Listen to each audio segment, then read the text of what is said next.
Today, modern AI is quite advanced, except two problems. It is censored and it takes your information.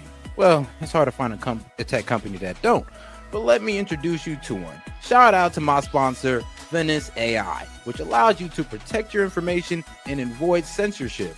Now ask yourself, why should a team of programmers at these leading AI apps be the ones to decide what is okay for you to ask and think? Also, would you be comfortable if the presidential administration could govern what AI tells you? Man, I know I wouldn't. But also, while you think about that, did you know that? Let me tell you this, it's gonna be crazy, but ChatGPT has a former director of the NSA sitting on their board right now, guys. And shout out to that man, Edward Snowden. He called this a willful, calculated betrayal of the rights of every person on Earth. And we all know how Alexa is. Alexa listens to us and recommends products based on our conversations. I mean, talk about a violation of privacy. But guys, these are just a few reasons I decided to team up with Vance AI and get you a better options or solutions to your AI needs. Now, guys, you can go ahead and check these guys out with my promo code. So shout out to Vance AI. Now, if you want to use AI without fear of handing over your most intimate thoughts to a corporation or government, you can get 20% off a pro plan using my link, Vance AI SET, and use the code SET. Man, so shout out, guys.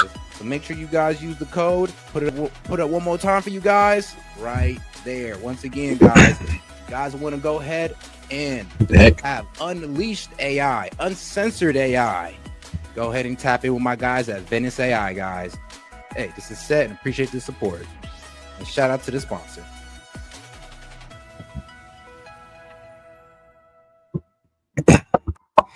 All right, guys, and we are live.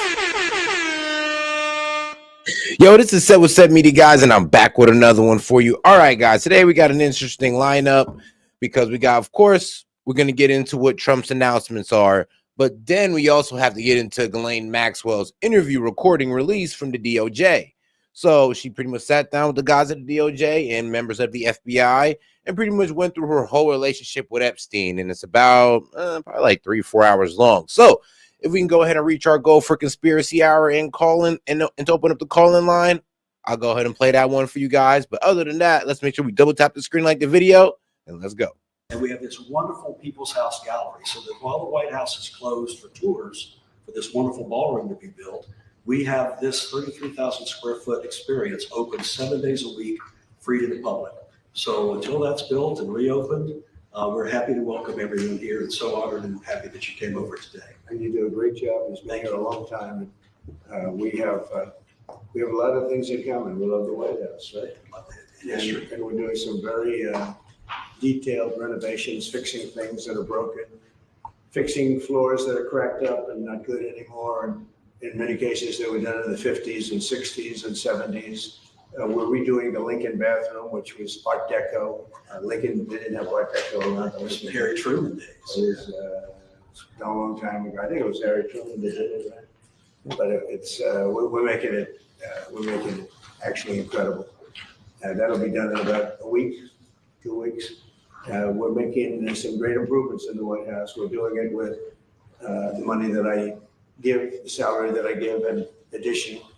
I wish it was only the salary. Okay, that would be nice. It was only the salary, but and the ballroom, as you know, is being donated. It's going to be a couple of $100 million at least, and it's going to be something. There won't be anything like it anywhere. We're also looking at doing something with the executive office building because it's such a beautiful building, but it doesn't look it. It's one of the most beautiful buildings anywhere in Washington. I think it's just incredible, but you have to get past the color because the stone they used was really bad color. Then we're looking at doing something very exciting on the executive office building, all cosmetic, to make it to bring out the beauty because it's one of the most beautiful buildings, but you have to study it to realize how incredible and complex it is. So we have a lot of fun doing this. We're fixing up the city. We're fixing up the White House and the environment of the White House. We're fixing up the whole world. We have great numbers that have just come out. The numbers, the economy is doing incredibly. Billions, trillions actually of dollars in tariffs are coming in. And maybe most important, we have about close to $17 trillion being invested in the United States. We've never had anything even close to that. And that's in 6 months. So we've done numbers that nobody's ever seen before. And I'm now going over to Kennedy Center.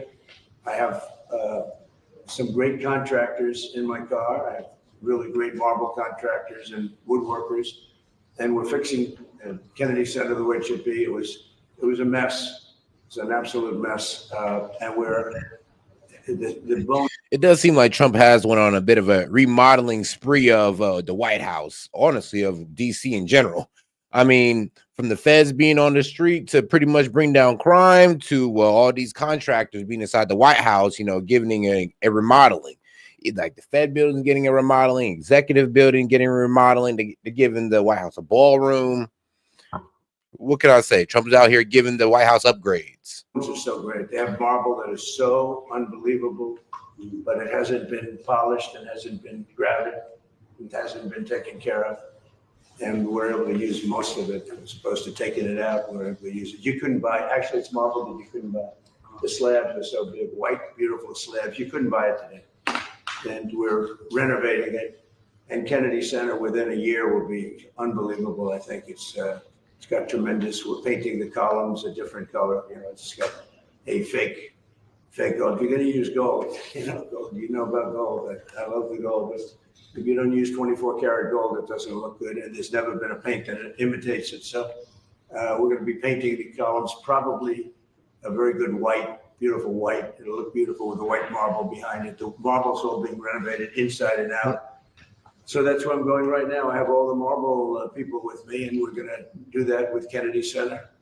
The interior of Kennedy Center is being totally done. The chairs are being replaced or renovated.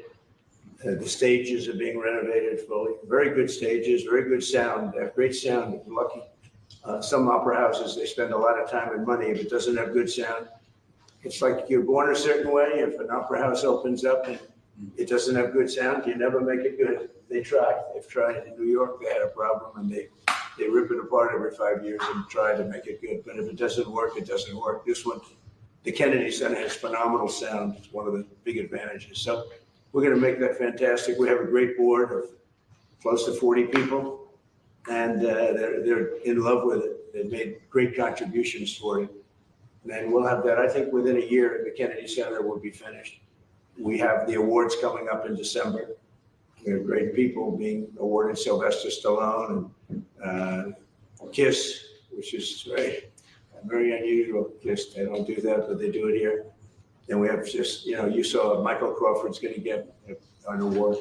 It is really going to be very exciting. I'm going to be hosting, not that I want to host, I don't want to host, but they've asked me very strongly to host, so I'll host it. Like I hosted The Apprentice years ago, and we'll do a good job.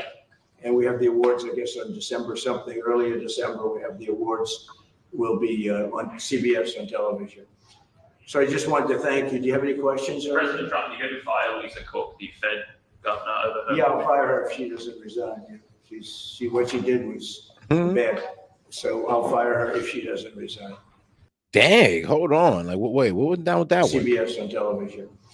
So I just wanted to thank you. Do you have any questions? President Trump, you going to fire Lisa Cook, the Fed governor, over her? Yeah, I'll fire her if she doesn't resign. What she did was bad. So I'll fire her if she doesn't resign. Mr. President, have you been briefed on the FBI raid of John Bolton? No, I don't know about it. I saw it on television this morning. I'm not a fan of John Bolton. He's a real sort of a lowlife. When I hired him, he served a good purpose because, as you know, he was one of the people that forced Bush to do the ridiculous bombings in the Middle East. Bolton, he wants to always kill people. And so pretty much what it seems that he's talking about Lisa Cook, a Federal Reserve governor, possibly meaning, Lisa Cook. So she is an American economist appointed to the Federal Reserve Board of Governors. She assumed office in May of 2022. So Biden appointed, becoming the first African-American woman and first woman of color to serve on the Federal Reserve Board. I mean, God damn it, man. DEI pretty much, okay? DEI. I mean, here they go again. He's very bad at what he does, but he worked out great for me. No, I'm not even going to say DEI because, like I said, I mean, she is the first, and that's an achievement. But I mean, if you're doing so bad to where the president's looking at you and being like, maybe you don't need to be here, you're kind of not making the people look too good right now. Because every time he doesn't talk, he's like a very quiet person, except on television. If he can say something bad about Trump, he'll always do that.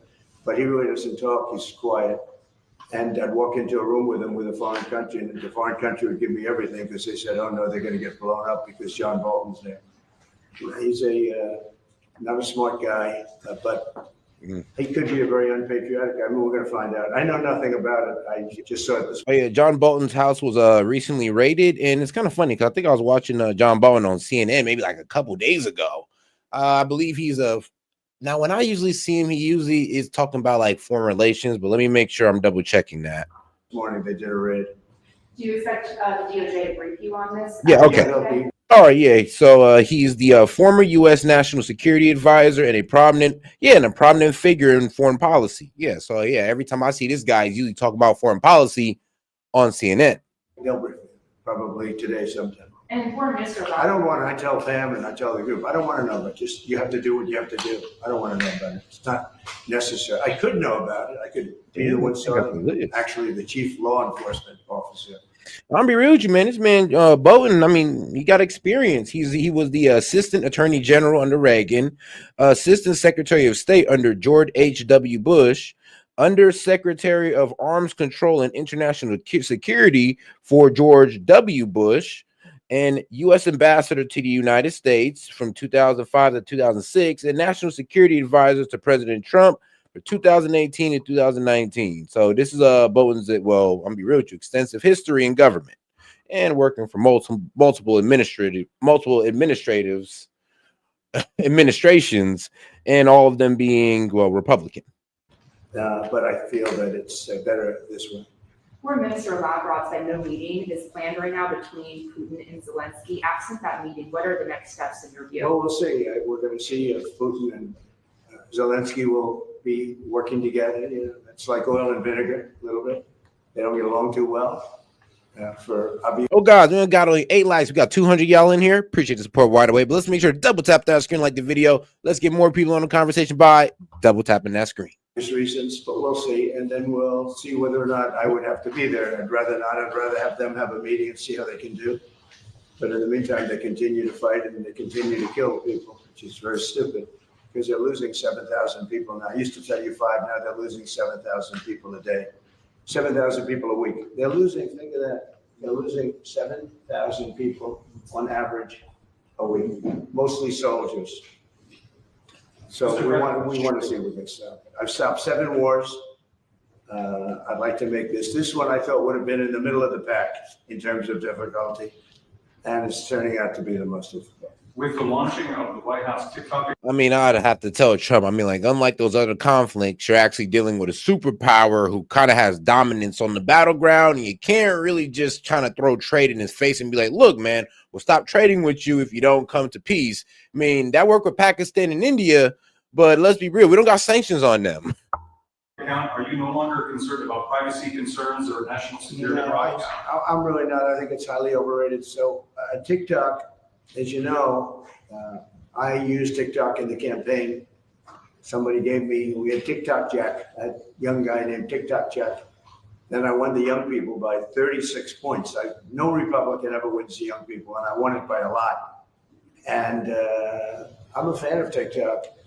My kids like TikTok. Young people love TikTok. If we can keep it going, good. And we're going to watch the security concerns. And we have buyers, American buyers. We have American buyers. And I haven't spoken to President Xi about it. At the right time when we're set, I'll do it. In the meantime, until the complexity of things work out, we just extend a little bit longer. But we have buyers. We have very substantial American buyers that want to buy it. President Trump, would you like Congress to give you more control over DC when they return from recess? Look, DC is a miracle what's happened. I mean, they can come up with fake numbers like the mayor's doing. Oh, no, it was going down for 20 years. You didn't live here. You know, have you been mugged? Okay. DC was a hellhole, and now it's safe.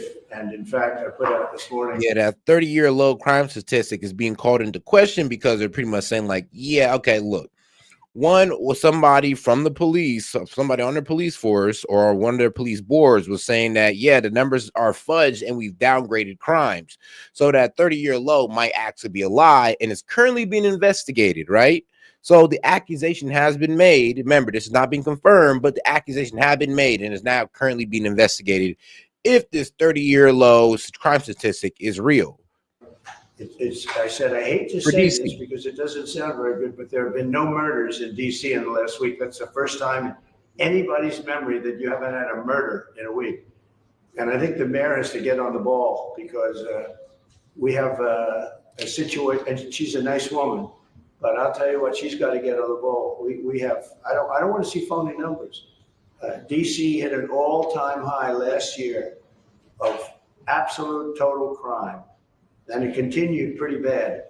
And then we put some strength into it, got the numbers down a little bit, but we brought in the DC National Guard and we coupled them with the police, and it has been amazing. I have friends that live here, people that work in the White House, but I have friends that live here. They're all going out to dinner now. They haven't gone out in years. One man, I told this story yesterday when we were with the police and with the National Guard. We had a great little celebration, brought them hamburgers, brought them pizza. But we were with them, and I told the story about one friend hasn't been out in 4 years to a restaurant, and now he's been out 4 nights in a row. He called me this morning, by the way. He said it's so safe. And it's a real shame when the crime gets so bad that it kind of leaks into the nightlife of the area, like how it does in Atlanta. It gets real bad when the crime is so bad that you can't even go to the rich parts of your town or your city without seeing some type of violence. And that has become the problem in places like Chicago, Atlanta, DC. There's really nowhere you can go that won't have some type of crime going on unless you go on the outside of DC. Feels like totally safe. You can walk. Or really outside of any of these inner cities. He's got a 10-block walk. He walks it. He wouldn't have walked those 10 blocks. He said it would be a chain of hell, he called it. He said it was just horrible. He had no chance of making it to the 10th block. And the mayor has to admit that. You can't say it was just like it hasn't been clean. Now it's going to be clean. I'm giving out a contract very soon. Susie's with me. We're going to be raising about $2 billion from Congress. Congress is happy to do it. And we're going to wisely spend the money. We're doing it with Clark Construction. We're going to head out right from the Capitol and the White House. And if you look at a circle and go about 3 miles out, it's going to be beautiful. All those light poles, see the poles, they're rusting and they got different lenses on top. If you look, I mean, just looking at so many different problems. And we're going to have this place beautified within a period of 12 months. The streets are going to be retopped, not ripped up and rebuilt, and they're no good after they rebuild them because they start settling.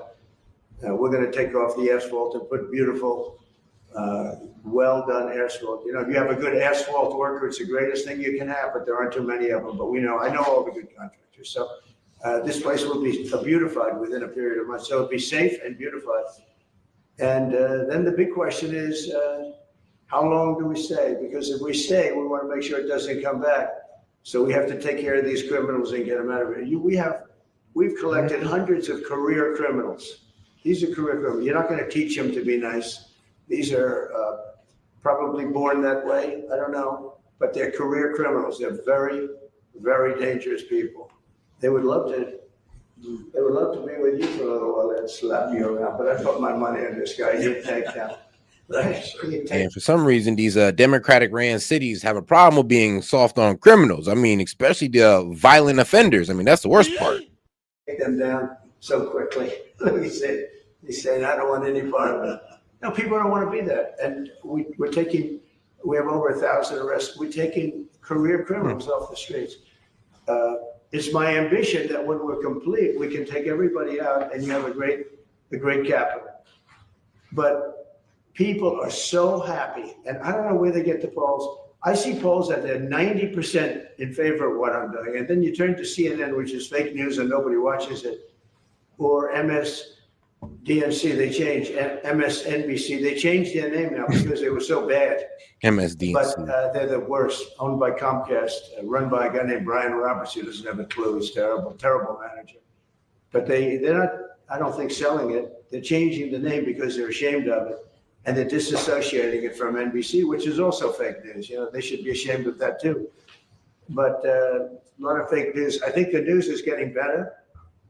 They're learning that they have no credibility. ABC, CBS was just sold to a great person that I know. Now, MSNBC has been getting a bit salacious, especially with this whole Epstein stuff and the whole All In. That one guy who's on All In, y'all know who I'm talking about. The fat guy, the fat pasty white guy with the glasses. That guy, MSNBC. You devs know him, you love him. Yeah, like guys like him. One, he completely went in on JD Vance about him taking too many vacations and all this wild stuff, trying to compare him to Biden, and it didn't match up at all. And then he kind of got the numbers or the days wrong on how long JD spent out on a weekend break, pretty much. But you like to call it a vacation. It's like y'all getting a little bit too thirsty for a gotcha moment on the president and the vice president, and then y'all see that JD Vance is being pushed, and now all of a sudden the mainstream media is attacking JD Vance. Like, trust me, I'm about to show you. It's pretty interesting. Oh, and shout out for starting us off, my man Wolfie. He says, I won't be able to watch your lives anymore. Us Gov rolling out the digital, the digital ID, and will need to upload 100% of my info and photos. Agenda 2030. Whoa. What you talking about? Oh, Australia. He said Australia government is rolling out the digital ID. What? Y'all really doing that? I'm gonna have to look that up because really, y'all doing the digital ID where y'all gotta upload everything like it's ID me back in the pandemic? Like, oh man, that was tough. Very well, a great man actually just bought CBS, and I think he's going to do the right thing with it. NBC is run terribly by Comcast. I call it Comcast because it's a whole con, and you're going to see some things happening. I think you're going to see some just amazing things happening. But to me, DC is very exciting. And a lot of people say, well, where's it going from there? Well, I have calls from politicians begging me to go to Chicago, begging me to go to New York, begging me to go to Los Angeles. And if we didn't go to Los Angeles with Newsom, they run it so badly, I don't think we would have been able to have the Olympics. They would have ripped down that city. We went there and it stopped day one. And the chief of police in Los Angeles, when they asked him the question, he said, thank God they came, because we could not have handled what was happening. We went in, we stopped it, and that was it. So they needed help. They don't like to say it. I wish they'd say, I need help. I wish the mayor of DC would say, you know, we're overridden with crime and we need help, instead of saying the stats are down. I mean, they're under investigation now for fake numbers, where they fudged the numbers. And they did. There's no question about it. They said, oh, we're on a downtrend for 20 years. No, they're on an uptrend for 20 years. We are going to make DC totally safe. When people come from Iowa, Indiana, all of the beautiful places, and they're not going to go home in a body bag. They're not going home in a coffin. Wow. Okay, nah, Wolf, y'all see where it's all BS, because pretty much their My ID app, was formerly the My Gov app, is pretty much damn near going to be used for standard use. And it's like, yo, this used to be an app for the government, and now you're making an app for standard use. And I'm wondering, well, how bad is this going to honestly hinder what you guys do, or how much, or I'm gonna be real with you, how much privacy you guys have? And it's very safe right now. There's been no murders since I started. And, you know, it's a terrible thing to say. Who would think that you have to say that there have been no murders? It's terrible. I wrote it this morning. I said, it's hard to say this, but it's actually good news, but it's a hell of a thing to say. There have been no murders in the last week, and nobody can remember the last time that this happened. And there won't be murders because all the thugs are hiding, or they're being sent back to their countries, or they're in jail.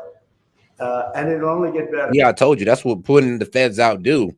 It's not martial law, it's just putting under Fed control. And since the feds are out there, a lot of these guys who have warrants, they're not coming outside to commit crime.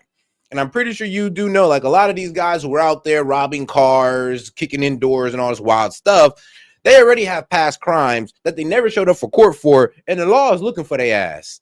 And trust me, so the feds being out here, one is either these guys get caught, or they stay their ass inside for the feds to pull up on them at their mama's house anyway and catch their ass and bring them to jail. So either way, I mean, the street's gonna get cleaned up.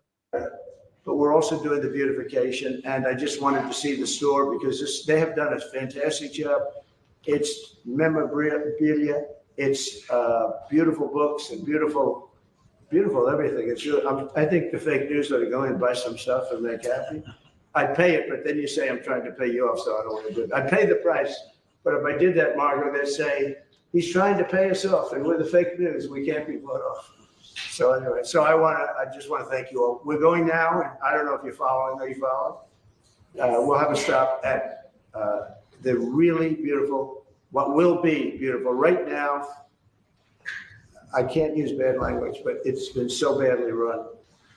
And they built these cubes outside, and there's stairways that go down to little rooms that nobody uses. It's so crazy what they did. They spent hundreds of millions of dollars.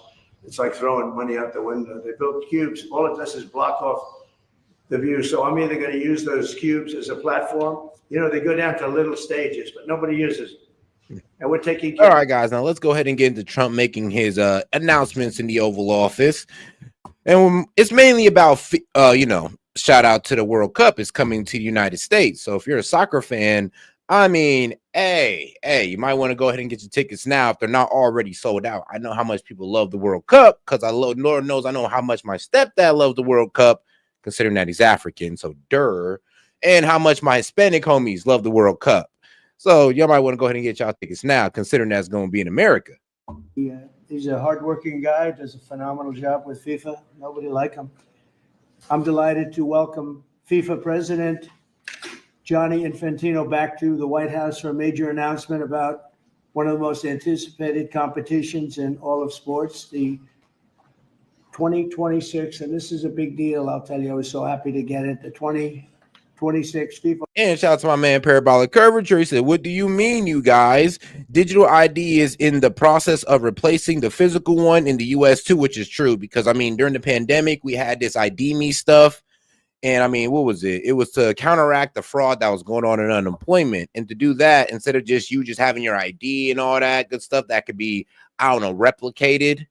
Yeah, they said, no, you're going to go into this app called ID Me to get your benefits. And that's what everybody's going to start doing. So, yeah, but he said, I just got my ID renewed 2 days ago, all done from my phone. I mean, yeah, I mean, and over here in over here in America, we got to go ahead and get our, we got to get our IDs replaced to get that new ID that got the star on it. I'm trying to remember what they call it. Real ID. Yeah, the real ID. A World Cup. And it's going to be the World Shout out Parabolic Curvature. Appreciate the support, my friend. World Cup as we know it. It's Welcome to the membership. Probably the biggest event in sports, I guess, Johnny, right? Yeah. On December 5th of this year, the 2026 FIFA World Cup draw will take place at the Kennedy Center. Some people refer to it as the Trump Kennedy Center, but we're not prepared to do that quite yet, maybe in a week or so. But right here in Washington, D.C., it's a tremendous honor to bring the global event and this incredible group of people and these unbelievable athletes, the best athletes in the world, to the cultural center of our nation's capital. I just left the Kennedy Center. We're spending a lot of money wisely on making it really beautiful. It's going to be beautiful again. It's like Washington, D.C. We had, by the way, in Washington, D.C., we have the lowest crime numbers they've had in years. Zero, it sounds like it's a horrible thing to say, but I might as well say Zero murders, crazy. Zero murders in the last week since we've done this. That's the first time in memory that that's happened, if you can believe it, how pathetic that is to have to even say it. I mean, the fact that it took the president to get this done and not the leadership of, DC, like Mayor Bowser or the governor of Maryland, it's the fact that it took Trump to sit here and fix this is crazy. And it seems like Trump just got this simple fix to everything that make these politicians look stupid. Like, bro, when it came to the border and these Dems was talking about a border bill, but Trump didn't need a border bill. He just followed border policy. I mean, the same thing with MDC is like, what, these them talking about they need this, that, and the third, but Trump just comes in and put the feds in, and now it fixes the crime. I mean, Trump just makes himself seem like a way better leader than these Dems because he gets right to it without all the bureaucracy and, pretending like they're doing something by talking to the right people. I'm tired of listening to these people say how safe it was before we got here. It was unsafe. It was horrible. And Mayor Bowser better get her act straight or she won't be mayor very long because we'll take it over with the federal government, run it like it's supposed to be run. The numbers were horrible. It was a crime-infested, rat hole, and they do have a lot of rats. We're getting rid of them too. And we've made a lot of progress, and it was extremely unsafe, and now it's extremely safe. We had virtually no crime. The number was down 87%, and I'm trying to figure out where was the 13% because I don't think it existed. The National Guard has been unbelievable, and they're working with the police, and they have some very good people in there. They have some people that shouldn't be police, actually, but they have some great people there.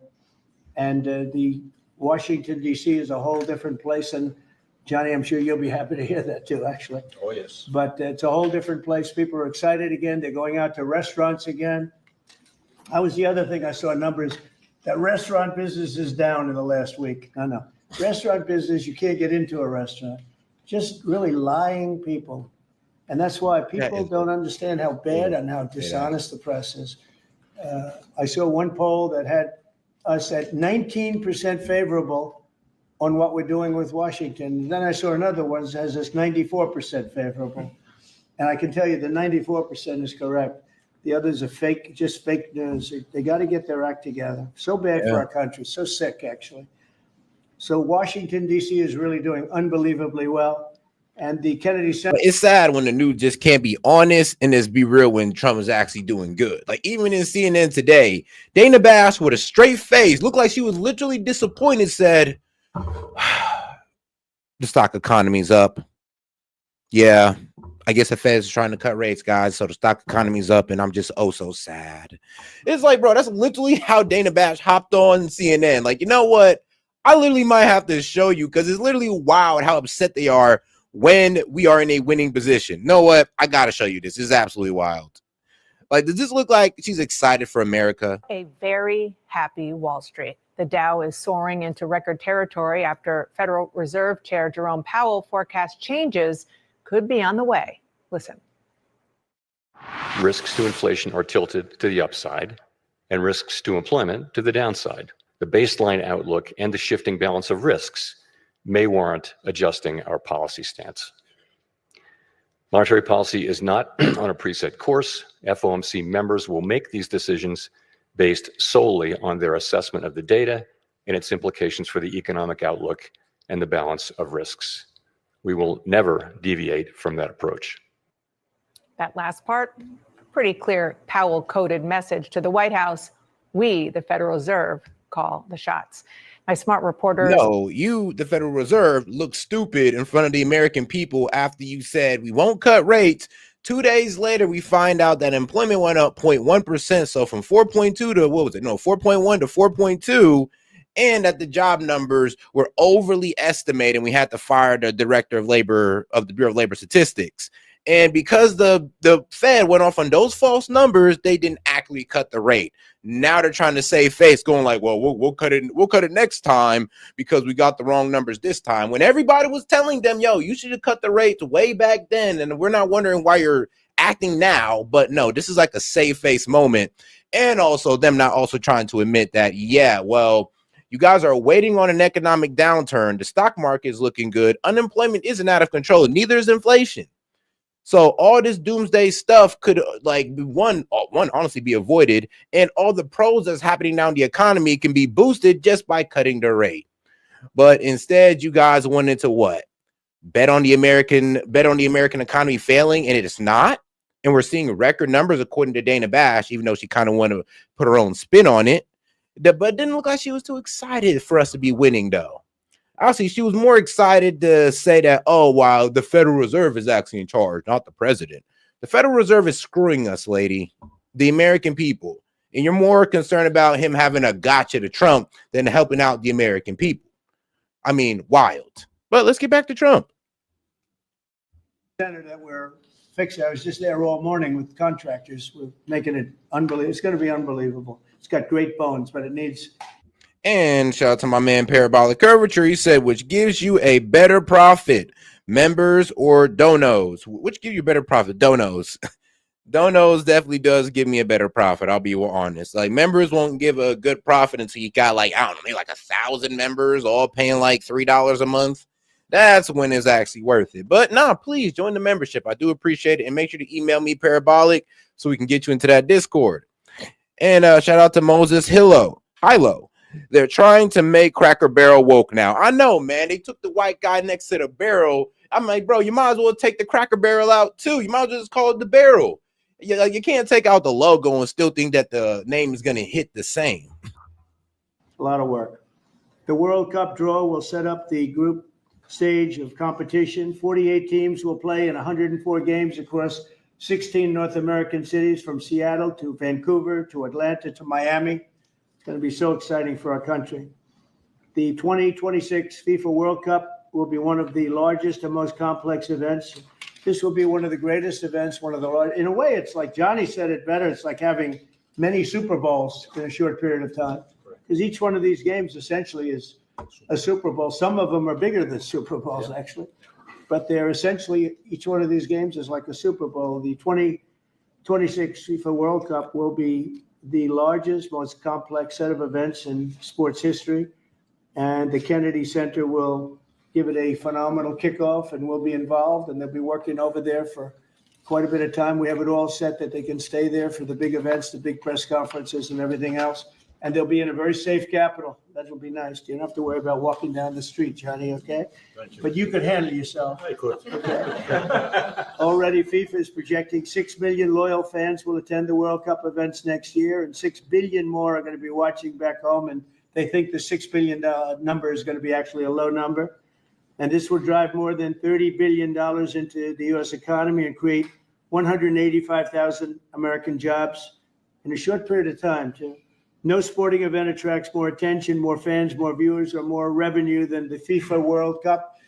And again, I'll just say it's the World Cup, and it's the biggest thing there is in sports, and we have it. And I got it in my first administration, and I was really somewhat devastated, as devastated as I can be. I don't have time to get too devastated. I was very happy that today, as you saw, the group that does this, a government group, radical left group, announced that Trump was right.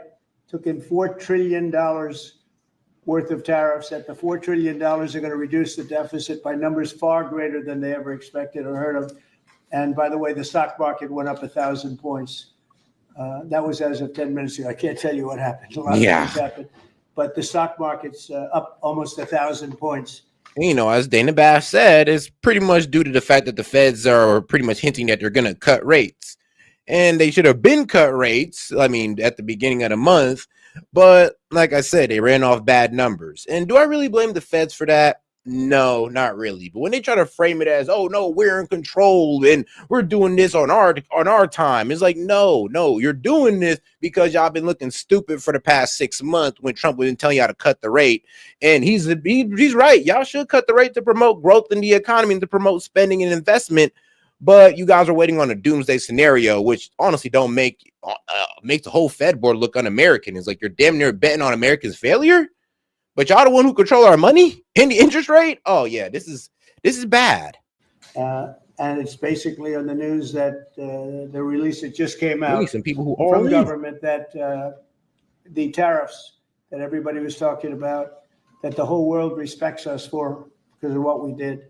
The tariffs are going to be at $4 trillion. They're going to reduce the deficit by $4 trillion, Mr. Vice President. What Pretty good, sir.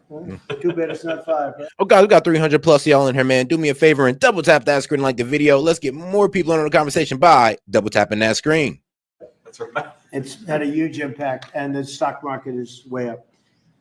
But this will drive more than $30 billion heading towards record highs in U.S. economy and create 185,000 American jobs. No sporting event attracts more attention or more fans or anything else. And I just look forward to the draw. So we're going to have the draw, essentially, Johnny, at the Kennedy Center. And by that time, it'll be in even better shape. We're working on it. It's about a year project to make it. It'll be great. It'll be fantastic. You see the way this is looking? Look, nice. I can't tell you how much that gold costs, a lot of money. There's nothing like gold and there's nothing like solid gold, but this beautiful office needed it. It had to be representative. When we took it over, it was dirty, not clean. I immediately changed the chair and had this beautiful desk renovated and brought out by the White House. People that do this, they did a great job to send it out. We have a craftsman who's great. But this was not appropriate for the Oval Office when I took over. And now you look at all those paintings you're allowed to turn back. All of these are great presidents, and they were all in the vaults. They were in vaults for some cases much more than 100 years. And now they're proudly hanging on the Oval Office walls, and I can't imagine anybody changing it, but they were buried in vaults for over 100 years, many of them. So it's very exciting. People come in, they really love it. They love what we're doing here. They love what we're doing in DC, and they love what we're doing, most importantly, in the country and the world. I'd like to ask Johnny to say a few words. He's the head of the whole thing. He's been there for a long time, probably the most respected man in sports. He's amazing, actually. Works very hard, and he's got the biggest event in the world coming right here to the United States. And a little, we did a little for Canada. We did a little for Mexico. We thought, see, I'm a good citizen. I said, let them have a little piece. So we gave a little to Canada. See how nice I am? And we gave a little bit to Mexico. And Johnny, please say a few words. Thank you. Thank you. Thank you, President. Great honor for me to be here with you today, President, Vice President, Excellencies.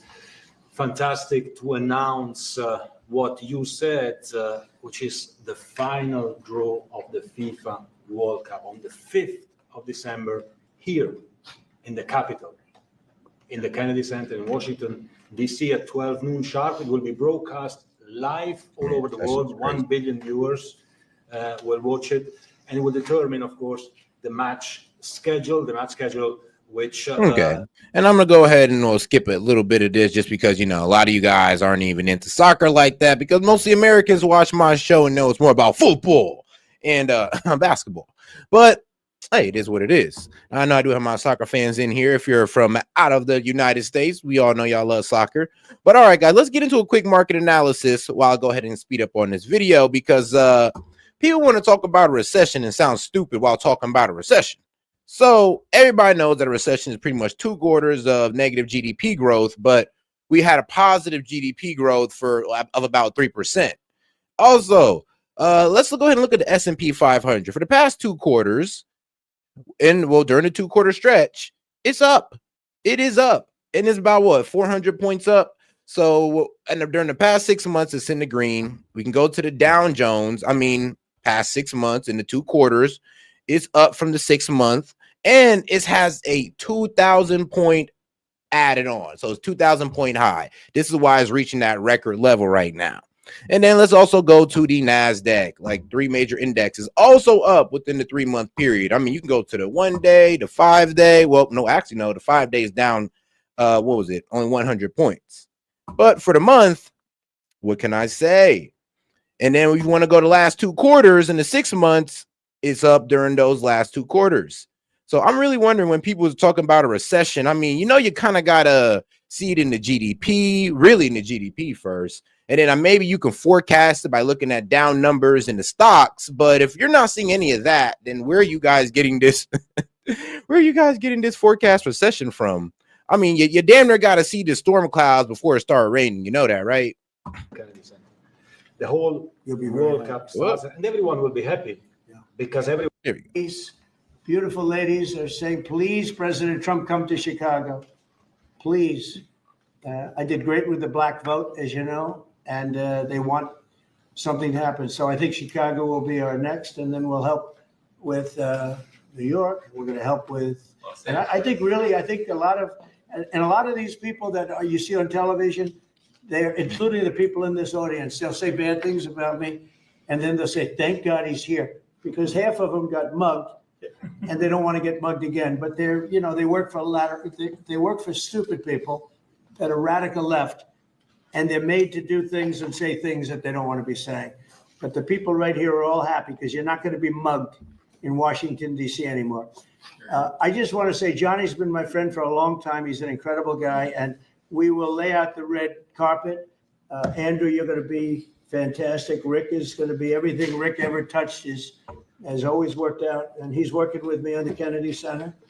And his very good friend was an actor on Broadway for 5 years, right? And I assume he's helping us a little bit, right? Yes. And Andrew, you're all excited about it? Absolutely. Would you like to say something? This is a great opportunity, Mr. President, to show off the first 250 years of the United States of America, the greatness, and then the hope and promise of the next 250 years when you think this World Cup is going to be over our 250th birthday. Mr. President, your leadership, obviously, with FIFA leading the way, this is the largest sporting event in the history of the world under the Trump administration. So I'm very excited. I just want to say one thing. Andrew Giuliani, so his father is Rudy, the greatest mayor in the history of New York, I think by far. He took a ravaged city, a city that was really under siege. Probably most people thought it was going to survive. He turned it around. He was a great, great mayor. And then they treated him very, very unfairly. You go back and tell your father all of the things that have come out over the last couple of months through Tulsi and through all of the people, Cash, everybody. They've proven your father 100% correct. His father was treated so unfairly. Your father has been 100% correct. And tell him we all love him. Okay? Thank you, Mr. It was President. an amazing. What he had to go through was very, very unfair. Nasty. These are bad people. Mr. Vice President, would you like to say something? Well, sure, Mr. President. Thank you. And thanks, Johnny, for being here. We're very thrilled about the World Cup. Just to echo something the president said about crime in Washington, D.C., this is the national capital of the greatest nation in the world. And we had murder rates just a few weeks ago that rivaled some of the worst third world cities anywhere, even in very, very poor regions of the world. Why did we accept that? Why did we allow it to happen? We allowed it to happen because we had broken leadership in Washington, D.C., and unfortunately sitting behind the resolute desk. What we have shown in just under 2 weeks of taking law enforcement seriously is that the American people can have their streets back if their leadership is willing to put in the time and the resources. Mr. President, you've shown in Washington, D.C. that we can have safe streets again. We've just got to have the political willpower to focus on the bad guys and to give the American people back their communities. We are focused on doing that thanks to the president's leadership. Thank you. And that's a really very small percentage. It's 2%, 3%, but that 2% and 3% wreaks just havoc throughout a community. People are petrified. And I know there's a couple of the women in the back are shaking their head. Yes, yes, yes. I won't report who you are because you'll end up losing your jobs, but it's true. It's amazing. Yeah, I would say this, even like left wing media is kind of like, look, guys, I know y'all, and there are some political pundits who are being real about this. Like, look, I know we want to sit here and bash Trump, but let's keep it real. We live here in DC and we don't feel safe, but we're over here trying to bash Trump for making DC safer. And now we all feel more comfortable to walk out in DC. And let's be real, these guys are newscasters, and if they feel unsafe, then that means the crime is kind of flooded over into the rich area of DC. And if this is where all these newscasters are moving around, making multiple like millions of dollars just talking on TV, shout out to them, then it is pretty bad that these guys are getting into their space. It's the same thing with Chicago. When the gang members are able to shoot somebody in a rich area, the crime is out of hand. Atlanta, when these kids are in the hood, are able to come out here and rob people worth hundreds of thousands of dollars, multimillionaires in downtown Atlanta, that's a problem. Police, and you look at the DC National Guard. I saw pictures of them last night getting off vans and all, and I saw some bad ones running, but they're not running so much anymore. They're not there. They're just not even trying. You're totally safe. Now there'll be something happening sometime. I don't know. Maybe it won't be for a long time, but this was every night would get reports of people being mugged and killed. There's one woman on television last night. She had a badly busted up nose, and she said, "Well, I like our streets the way they used to be," and she thinks it's going to happen like by doing nothing. And they said, "What happened to your nose?" She got slugged by a guy walking down the street. Slugged. Yep. Her nose will never be the same, I guarantee you, unless it takes a pretty good turn.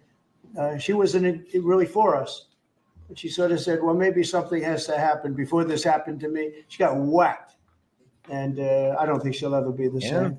She was a half a Trump fan, a woman that would have never been a Trump fan, but she was hit hard.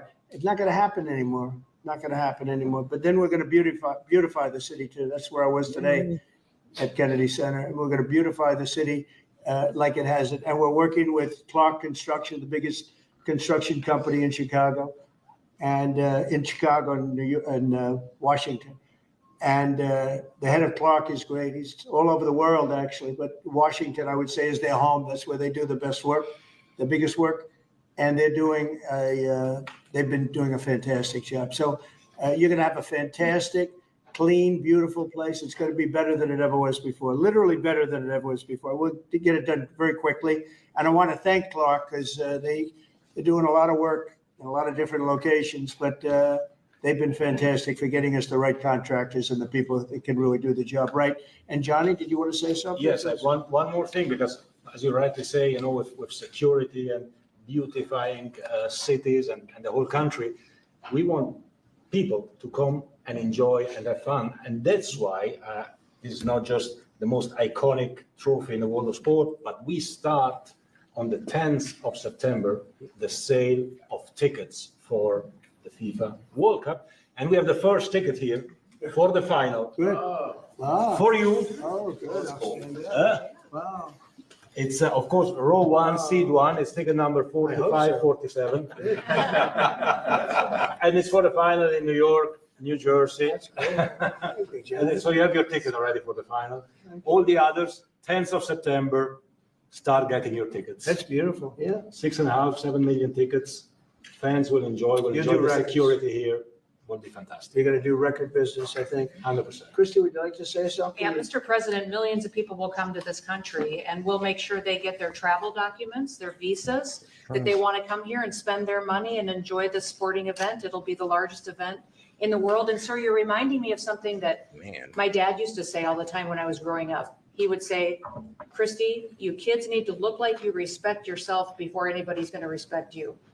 And in this country, when people look at our streets, when they look at our capital, you're bringing respect back to this city. And people will respect our country more because it's safe, it's clean, it's beautiful. And what you're doing is transforming this nation by making sure that our laws are upheld. And millions of people are going to come and be able to enjoy it next year. And I'm excited about that. Thank you for doing that. Well, our country is respected again. And a year ago, we had a dead country. I'm telling you, it was a dead country. It was a country that had lost its way. It was a country that was going to fail. Look, even today, where they say $4 trillion in reductions of deficits. And this was totally unexpected. They didn't expect it. I mean, I don't know where they've been, the people that do this stuff, but it's terrible. I want to thank Christy for another reason. I said to her 2 weeks ago, I said, Christy, do me a favor. I built hundreds of miles of wall. I built the same wall that the Border Patrol asked me to build. It wasn't my first choice. I wanted to do concrete plank and everything nice. You wouldn't have been able to see through it. So I had Border Patrol in and they tested everything else. And we gave them steel wall, high grade steel, very hard to cut. Then we gave inside that is 9,000 pound concrete, which is a very tough concrete. Inside that is rebar, a big fat piece of rebar. So you have all different materials that are very hard to cut. And you need different instruments to cut each one. And I said, Christy, we got to get a coat of paint on it. And I didn't know she was listening. But I said, we got to get a coat of paint, and it should be black because black makes the steel very hot. It's untouchable. You could fry an egg on it. And if you got a good black, flat paint, it would look beautiful. It will preserve it from rust. And that was it. And I gave it to her along with 30 other things. And she's done such a good job on the border with Tom Homan and the group. Tom Homan's a fantastic guy, what the job he does and the way they work together. So I turned on last night and I see Christie's painting the wall. And it looked beautiful, by the way, when that paint went over there. And it's hot.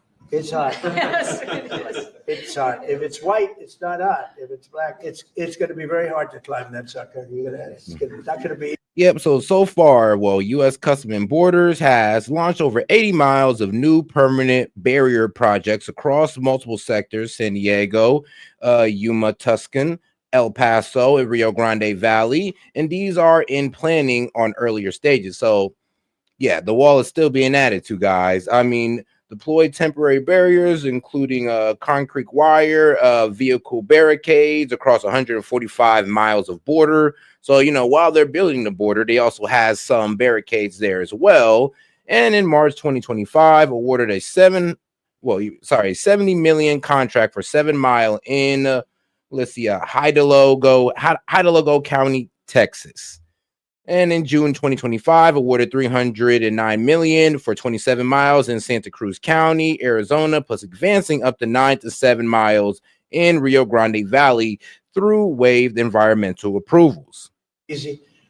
but it's black and a high quality black. You know, It is. it really looked good. Yeah, we got Is the that going to paint be you a told us two-coat to. job or a one No, coat? just one coat. One coat. We Good. used the paint you told me to buy. Yep. The Yep. two-coat will take place in 3 years from now, right? We'll do the second coat. But it looks beautiful. But thank you very much. I didn't know you were listening to that Absolutely. because I'm we always talked about 7 different subjects. And all of a sudden I see her out there painting with a lot of painters and everything else. But it was a beautiful thing to say.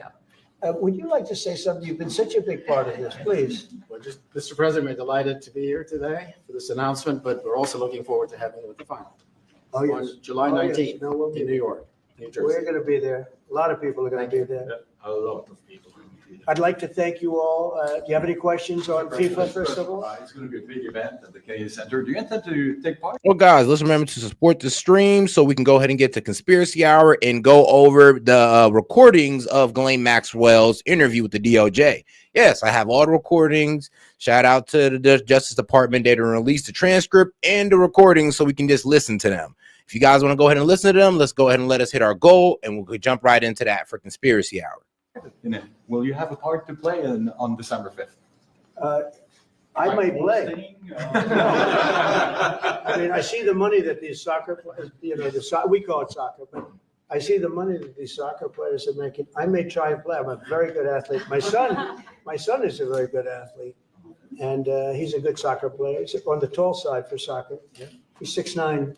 That's pretty tall. That's pretty cool. It's on the tall side. That's good. Yeah, no. But he's 6'9", bro, should be playing basketball in that case. good. But no, I may put on shorts. I'm extremely good in shorts and join the play.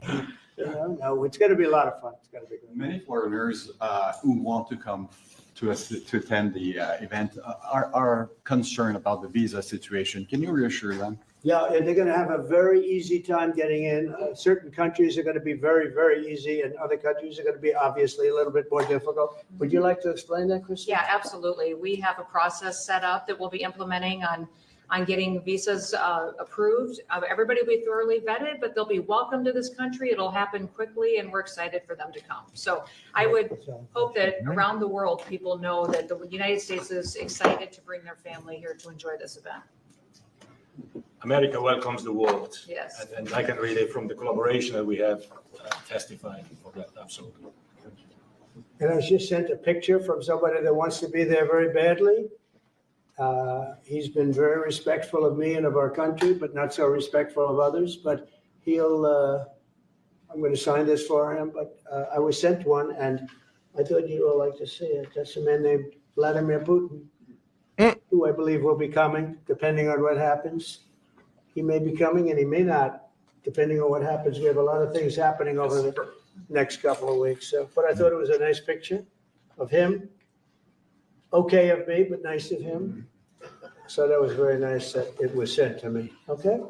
Mr. President, on yes. that subject, have you talked to Vladimir Putin about the fact that yesterday a big U.S. factory was hit in a Russian airstrike in Ukraine? What's your reaction to I that? told him I'm not happy about it. Yep. And I'm not happy about anything having to do with that. Yeah, a US owned factory was hitting Ukraine. Now, I was trying to do a little bit of research into it, and it does look like they do help produce some Ukrainian weapons. So, the way Russia's framing it, it was a military target, even though it was a not Russian owned, but a US owned company. Where I settled 7 wars, and actually, if you think about pre-wars, add 3 more, so it would be 10. I thought this would be in the middle of the pack in terms of difficulty. Now, I'm not happy about anything about that war. Nothing. Not happy at all. We'll see what happens. I think over the next 2 weeks, we're going to find out which way it's going to go. And I better be very happy. How long are you willing to wait, A Mr. very good President? call with Prime Minister Carney of Canada yesterday morning. Yes. Canada is taking away some retaliatory tariffs. He's removing his tariffs, yeah. He's removing his retaliatory tariffs, which I thought was nice. And we're going to have another call soon. Okay. Yeah, we had a very good call. You're getting closer towards an Well, I agreement like him. country. I like them. Look, I'm fighting for the United States. Canada and Mexico take a lot of our business over the years, over 25, 30 years, especially during the Biden years. They took a lot of our business, and it's basically all coming back into the United States now. We're hot as a pistol, and it's coming back in. Because of tariffs and the incentives we give, it's coming back. And it's impossible, I think, for another country to stop it. And we are working on something. We want to be very good to Canada. I like Carney a lot. I think he's a good person. And we had a very good talk yesterday. So I think it'll be good. Mr. President, I have a question about the search of Ambassador Bolton's home.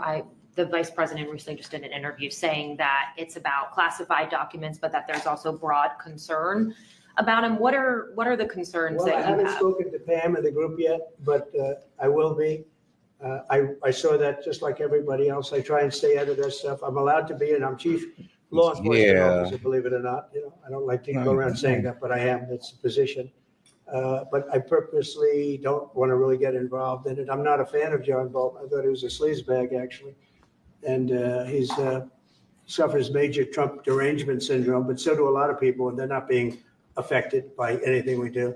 I don't know anything about it. I just saw that. I'll find out about it. But if you believe the news, which I do, I guess his house was raided today, but my house was raided also, Paul Mar-a-Lago. They went through everything they could, including my young son's room and my wife's area. They went through her drawers, as the expression goes. They went through everything you can imagine. And when she came back, she said, she's very neat, you know, she's meticulous. And she looked and she said, whoa, this wasn't the way that she had it. So, you know, so I know the feeling. It's not a good feeling. Thank you.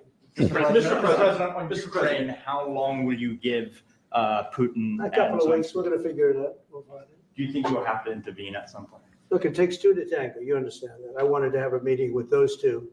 I could have been at the meeting, but a lot of people think that nothing's going to come out of that meeting. You have to be there. Maybe that's true. Maybe it's not. But we're going to see. In the meantime, people continue to die. But I've solved 7 of them where they were in wars for 31, 35, and 37 years. We had 3 of them that were for more than 30 years, Johnny, and I got them solved. And we solved one that could have been a nuclear war with India and Pakistan. That was getting ready to be a nuclear war. I solved them all. And this problem about this war is that it's way too one-sided to get both sides to come and just get to a ceasefire. As you see, Russia just having their way. They're attacking into Ukraine. They've been attacking into Ukraine, and Ukraine, they've reached into Russia, but they haven't been able to hit like major cities in Russia. They haven't been able to take out as much Russian civilians as Russia has been able to take out Ukrainian civilians, and that's not a good thing. Like, taking out civilians is not a good thing. I'm just letting you know how much reign Russia has in Ukraine. And in terms of military might, one, I thought we would have had it done by now, but it's more different. There's a lot of anger, a lot of hatred. There's a tremendous amount of hatred there. So, but we'll see what happens. I think in 2 weeks we'll know which way I'm going, because I'm going to go one way or the other, and they'll learn which way I'm going. Mr. President, if I got 2 questions for you, one on FIFA, the other one on DC. Can you talk about the economic impact that FIFA will have in these cities, and what's your message to the mayors to get their cities prepared, not only in the beautification process, but also the safety aspect? Well, Los Angeles is an example. You know, it's poorly run. We have a mayor there that can't even get permits to the people that lost their houses. Lee Zeldin got every permit. The hardest permit is the federal permit. Within 20 days, every single permit was there for the people to build their houses. But people are writing us and they're saying they won't give us. The mayor is incompetent. The governor is incompetent. You know, Gavin, I know Gavin very well. He's an incompetent guy with a good line of bullshit. And he doesn't get the job done. And frankly, those people want to build their houses. It's terrible. They could have been built. Some of them could have been built already. You should be trying to get these guys approved so they can start building houses instead of trying to be like Trump on social media. I mean, trying to mimic Trump on social media, thinking that you're doing something. Well, here's the thing, though. It's like, I thought it was funny, but the fact that the Dems were trying to champion it, put him on this pedestal, I was like, yeah, you guys are inconsistent with y'all rhetoric then, because you're calling Trump unpresidential and unprofessional for doing that himself. When Gavin Newsom does it, you're pretty much saying that, oh, this is what a president's supposed to do. This is offense. I mean, no. Be consistent. If Gavin Newsom does it, he's just as unpresidential and unprofessional as Trump. Be consistent for once. Think of it, the federal government that has the most complex part, and it's the most complex environmental thing to do. We got it. Everybody had it within 30 days. And they're not even close to getting their permits. And now they're talking about taking some of those sites and building low-income housing on them. These are high-end neighborhoods. And I'm all for low-income housing. I built a lot of low-income housing. I know all about 236. I know every program that there is in the government. I used every one of them. I know more about low-income housing than probably almost anybody. And it's great. It's fine. It's wonderful. But you don't build it in Pacific Palisades. You don't build it there, and you don't build it in the other areas that burn down. So they're talking about putting up low-income housing. Oh, guys, and I never said I didn't like when Trump goes. Actually, I love when Trump goes out there on social media. I thought it was a new way to approach politics, and it was offense. That's how I seen it too. Like, so the thing is, though, I don't see Gavin Newsom mimicking Trump as like, oh, it's unpresidential, it's offensive. No, that's what you guys said about Trump for doing exactly what Gavin Newsom is doing. So I'm being consistent in my argument when I say it's funny. It is funny and it's like offensive and it's good publicity. But you guys, you Dems, y'all done switched up. Now it's offense. Now it's standing up to the president. Now it's damn near heroic in y'all eyes. Great. Well, I hope you have that same attitude towards Trump. And you talk about riots. They're going to have riots if that happens because you're taking the people's property away. They want to build their houses and they're unable to get permits from the mayor and from the governor. And that's a terrible thing. But, and let me tell you, if I didn't send in the troops in Los Angeles, Johnny wouldn't be in Los Angeles. You wouldn't be having your World Cup there. I sent in the troops and we kept it. True. And even the police commissioner, the sheriff and the police commissioner, they all said the same thing. They said, we could have never handled what was happening. You saw that, you were there. He said, we could have never handled what was happening. And then you hear Gavin Newsom, after it's all quelled, you Newsom get up and said, we could have done this for ourselves. No, they couldn't have. And if they could have, I wouldn't have taken the chance either. Okay, my second question is on crime prevention. Would you be open to expanding the national concealed carry to apply to DC like it does in other states like Texas? Yeah. Well, they have it in some states and they feel strongly about it. As you know, I'm in favor of it. People have to protect themselves. I'm a Second Amendment person. Yeah, Very me too. simply. People have to be able to protect themselves. You know, some people say that the Second Amendment promotes crime, school shootings, and all that good stuff. Honestly, I say it deteriorates crime. It keeps people like, look, the robbers and the people in Ohio, the gang members, the jack boys in Ohio are less likely to run up in your house because we have open carry here. 9 times out of 10, you walk up in somebody's house, they got a gun for your ass. Like, period, point blank. That's just what it is out here.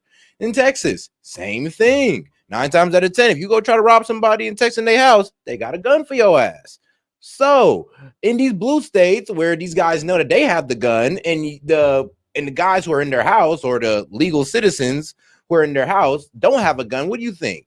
We think is going to happen. They are going to go in there with way more confidence, knowing that 9 times out of 10, that person does not have a gun. And if they do, then they're going to be in trouble.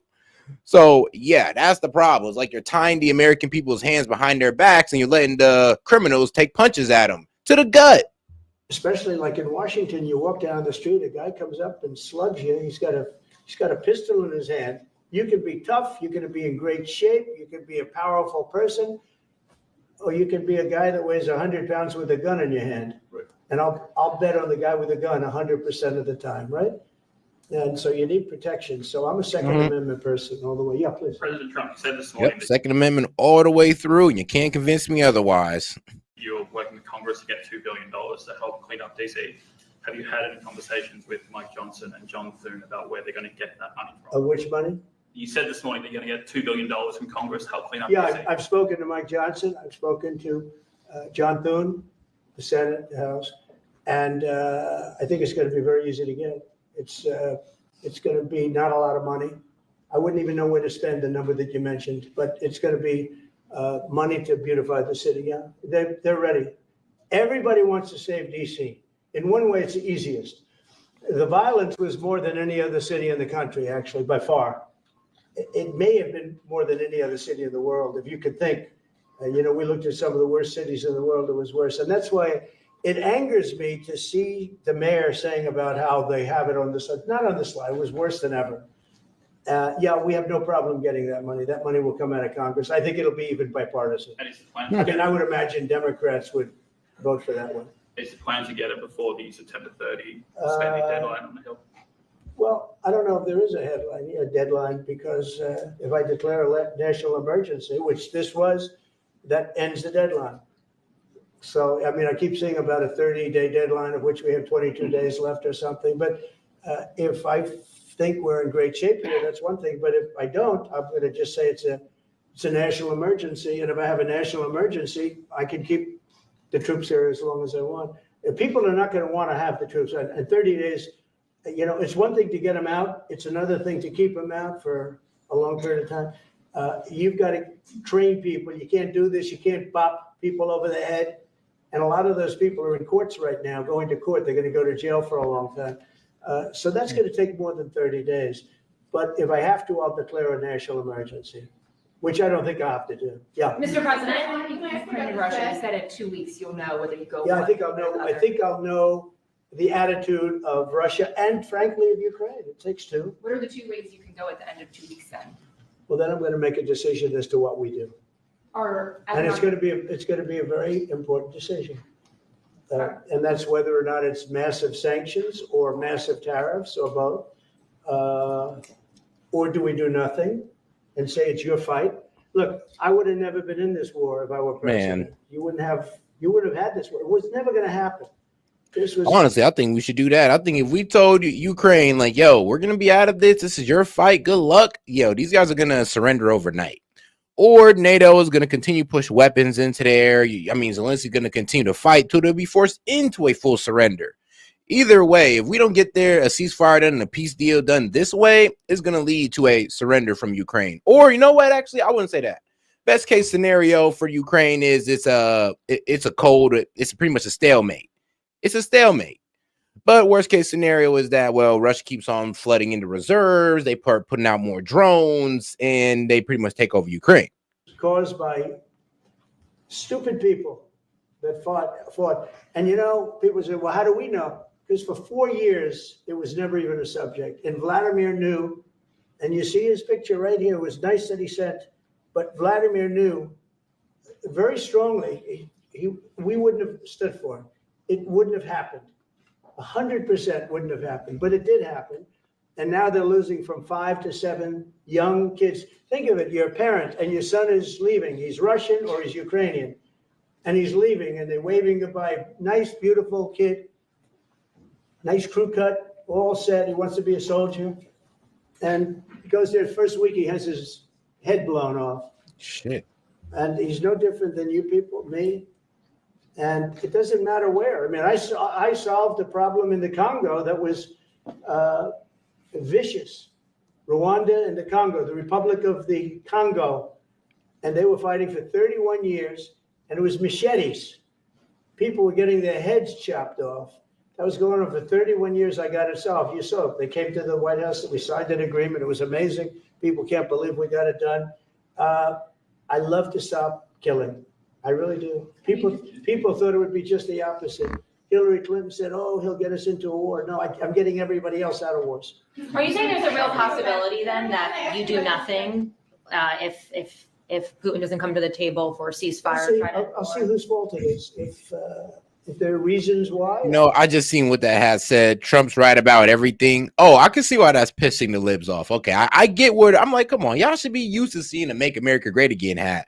But the Trump is right about everything hat. Okay, I see where that stepped up y'all TDS. I have a bit of understanding for y'all, somewhat. Understand that. I know exactly what I'm doing. We're going to see whether or not they have a meeting. That'll be interesting to see. And if they don't, why didn't they have a meeting? Because I told them to have a meeting. But I'll know in 2 weeks what I'm going to do. I have pretty good ideas. Your Justice Department is also sending some of the Epstein files over to the House Oversight Committee today. Are you in support of them releasing all of them? Keeping it open. If they want innocent people shouldn't be hurt, but I'm in support of keeping it totally open. I couldn't care less. You got a lot of people that it could be mentioned in those files that don't deserve to be. People, because he knew everybody in Palm Beach.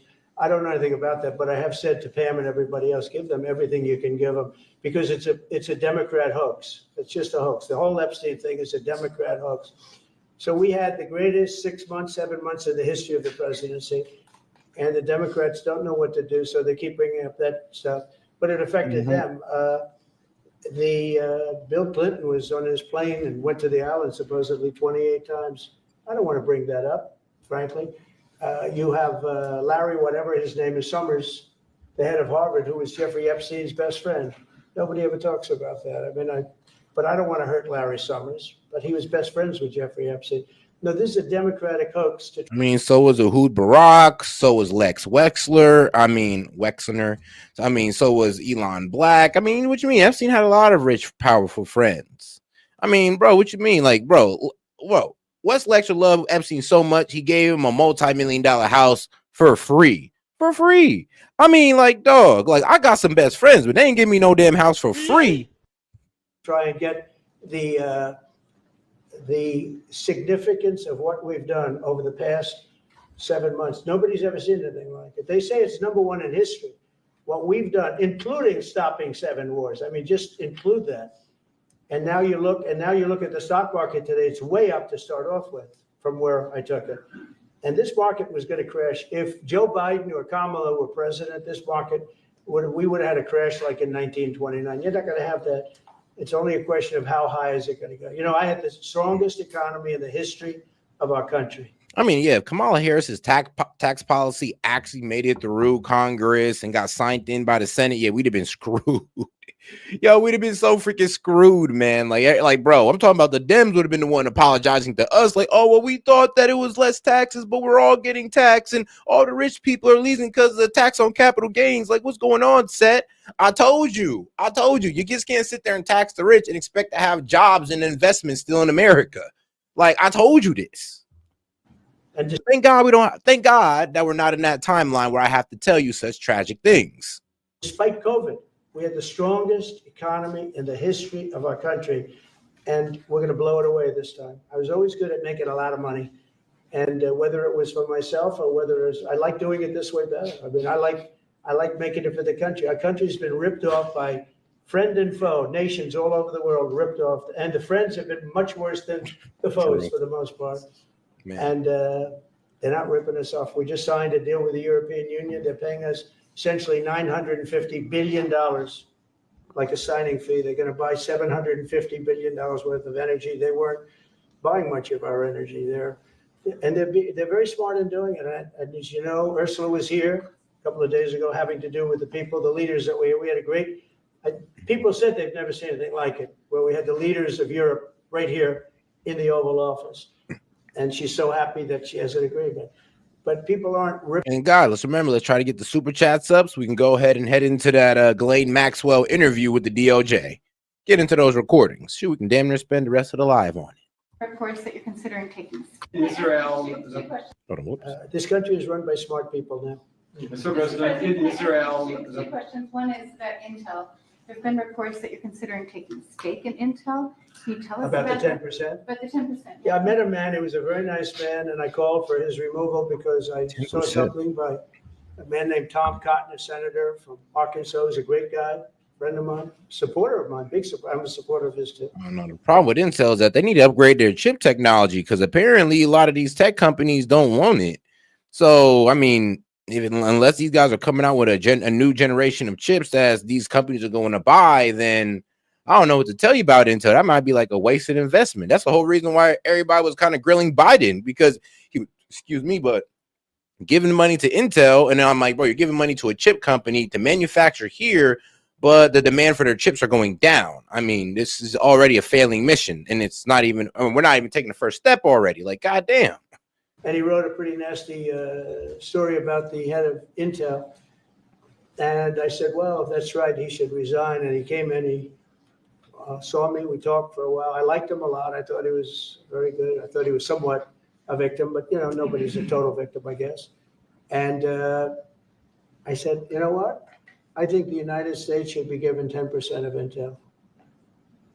10%? And he said, I would consider that. I said, well, I'd like you to do that because Intel has been left behind, as you know, compared to Jensen and some of our friends. I mean, yeah, bro, they're like the Blockbuster of the chips company. It's like, yo, y'all haven't been making any real improvements. I'm not sure why. I guess y'all are comfortable with the whole Dell link up. Like, well, as long as we can keep making chips for Dell, we'll be all right. And then y'all losing out on the chip market because you're so obsessed with Dell. Now look at y'all. Now y'all thirsty, and now y'all trying to sell y'all chips that aren't really compatible or are not good enough with the new technology of today. Man, y'all did it to yourselves, and I don't even know how we can honestly help you. I'm really wondering how Trump is going to help y'all, because like I say, y'all looking like the Blockbuster of the chip companies, and that's y'all fault. NVIDIA, some of the people and the people. And I hate losing investment, so it's just I don't know. I'm not feeling too comfortable with it. Because Intel should have never been. Intel was the biggest, most powerful chip company in the world back in the day, and then they started leaving, and they started going to foreign countries, in particular Taiwan. And if we had a president that would have said, okay, you can go to Taiwan, but we're going to put a 100% tariff or a 200 or 300 or 500% tariff, anybody that sells into the United States has to pay. They wouldn't have left. They would have never left, and we wouldn't have. So in the meantime, we had people that were, in some cases, good politicians. That is also true. I mean, we could have stopped companies from leaving from the get-go. I mean, even back in the day, like with Nixon and Bill Clinton and all them good guys, like they could have stopped it. They could have been like, yo, if you guys leave, we're going to make it hard for you to sell into here. If you guys take all y'all business outside of the U.S., we're going to make it hard for you to sell it. So either you stay in here or you doom yourself outside. Well, outside of the U.S., like what's it going to be? And it's kind of funny how nobody kind of stood up for the American people and the jobs of the American people until now. Here's the thing. It'd have been a whole lot easier to come out of this if we'd have done it sooner rather than later, but better late than never. That weren't good on trade. I loved that man, but he was not good on trade. I totally disagreed. He allowed the car industry to be taken out of this country. We lost 50% of our car industry, but that's all coming back. It's all coming back. But if somebody would have said that with Intel, would be a giant right now. Now with that, they've had some bad management over the years and they got lost. And I said, I think you should pay us 10% of your company. And they said, yes, that's about $10 billion. I don't get it. This comes to the United States of America. And I said, I think it would be good having the United States as your partner. He agreed, and they've agreed to do it. And I think it's a great deal for them. And I think it's a great deal. He walked in wanting to keep his job, and he ended up giving us $10 billion for the United States. So we picked up $10 billion. And we do a lot of deals like that. I'll do more of them. If somebody has, like we have restrictive covenants with Jensen. We have, it's NVIDIA. And to unrestrict the covenant, nothing to do with losing our powers or military or anything, because that I wouldn't do.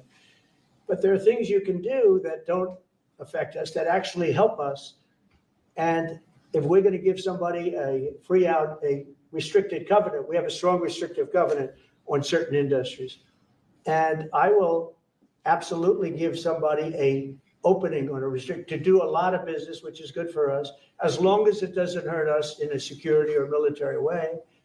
And if I do that, I think the country should be paid, because anybody else, I have it in real estate where I'll have a deal with somebody and I'll have them restrictive covenant. And they'll come back and they'll say, I'd love to be able to build over here, but I'm not allowed to because you have me covered. You have me restricted. I say, I'll let you build over there, but pay me a lot of money. No different. But the country never did it because the country was run by foolish people. Mr. President, on DC crime, you said Chicago might be next. I mean, yeah, if you want to, like, and that's the thing, though. The problem is that a lot of these guys was capitulating to the corporate elites, like, oh, well, you know, like, well, like we need to build out here to keep certain profits and all that. Bro, the president should look at them dead in their eyes and be like, look, all I'm hearing is that you're trying to take jobs away from the American people. So if that's what you want to do, I can't stop you. This ain't no oligarchy. It's not Russia out here, but we will hit you with a tariff. We will make it expensive for you. And you know what? F it. We might start promoting more companies to start popping up like you, so we can replace your ass and leave you destitute outside of America. That's how the president should have been talking to these CEOs. Are you making, have there been concrete steps that the administration is taking No, to do that? Or what are other cities as well? I haven't spoken to him. He's grossly incompetent. I haven't spoken to the man. No, when we're ready, we'll go in. And shout out to my man Vladstein. He says, hire more clankers and Americans, not illegals. Exactly. Oh, shout out Vladstein. Hey, man. And appreciate the support, guys. And like I said, if we can go ahead and reach a goal, we can go ahead and listen to the Ghislaine Maxwell interview with the DOJ and with this couple of FBI guys in the room, as they stated. We'll straighten out Chicago, just like we did DC.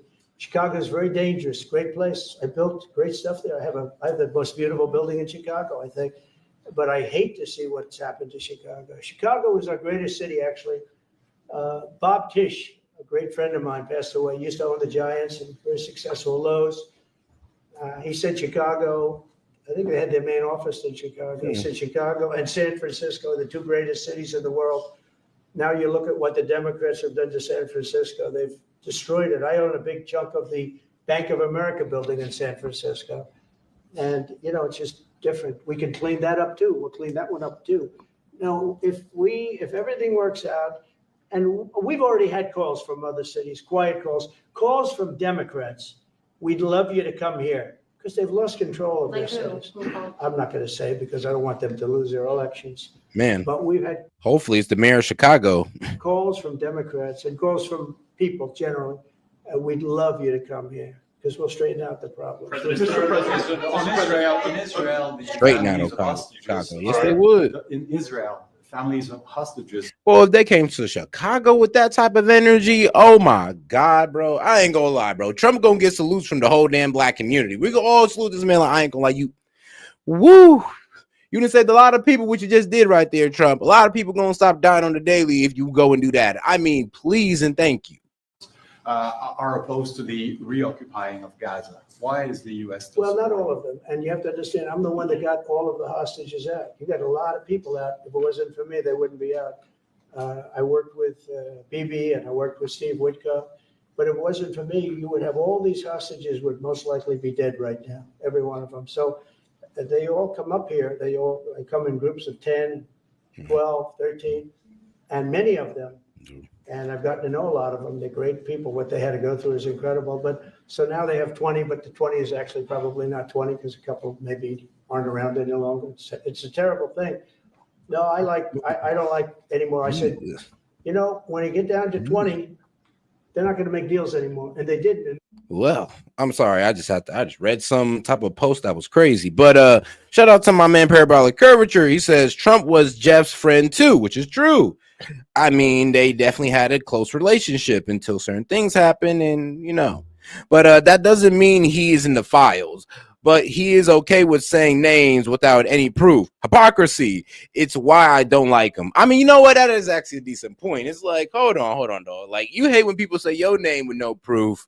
I mean, do we? Okay, now I'm be honest with you. There is proof with Bill Clinton, but Larry Summers, though, there hasn't been too much proof with that guy. He's been close to Epstein, but oh no, not like that. Not like that. Anything we can prove definite. But Bill Clinton, he's a bit spot on about. Like, let's be real.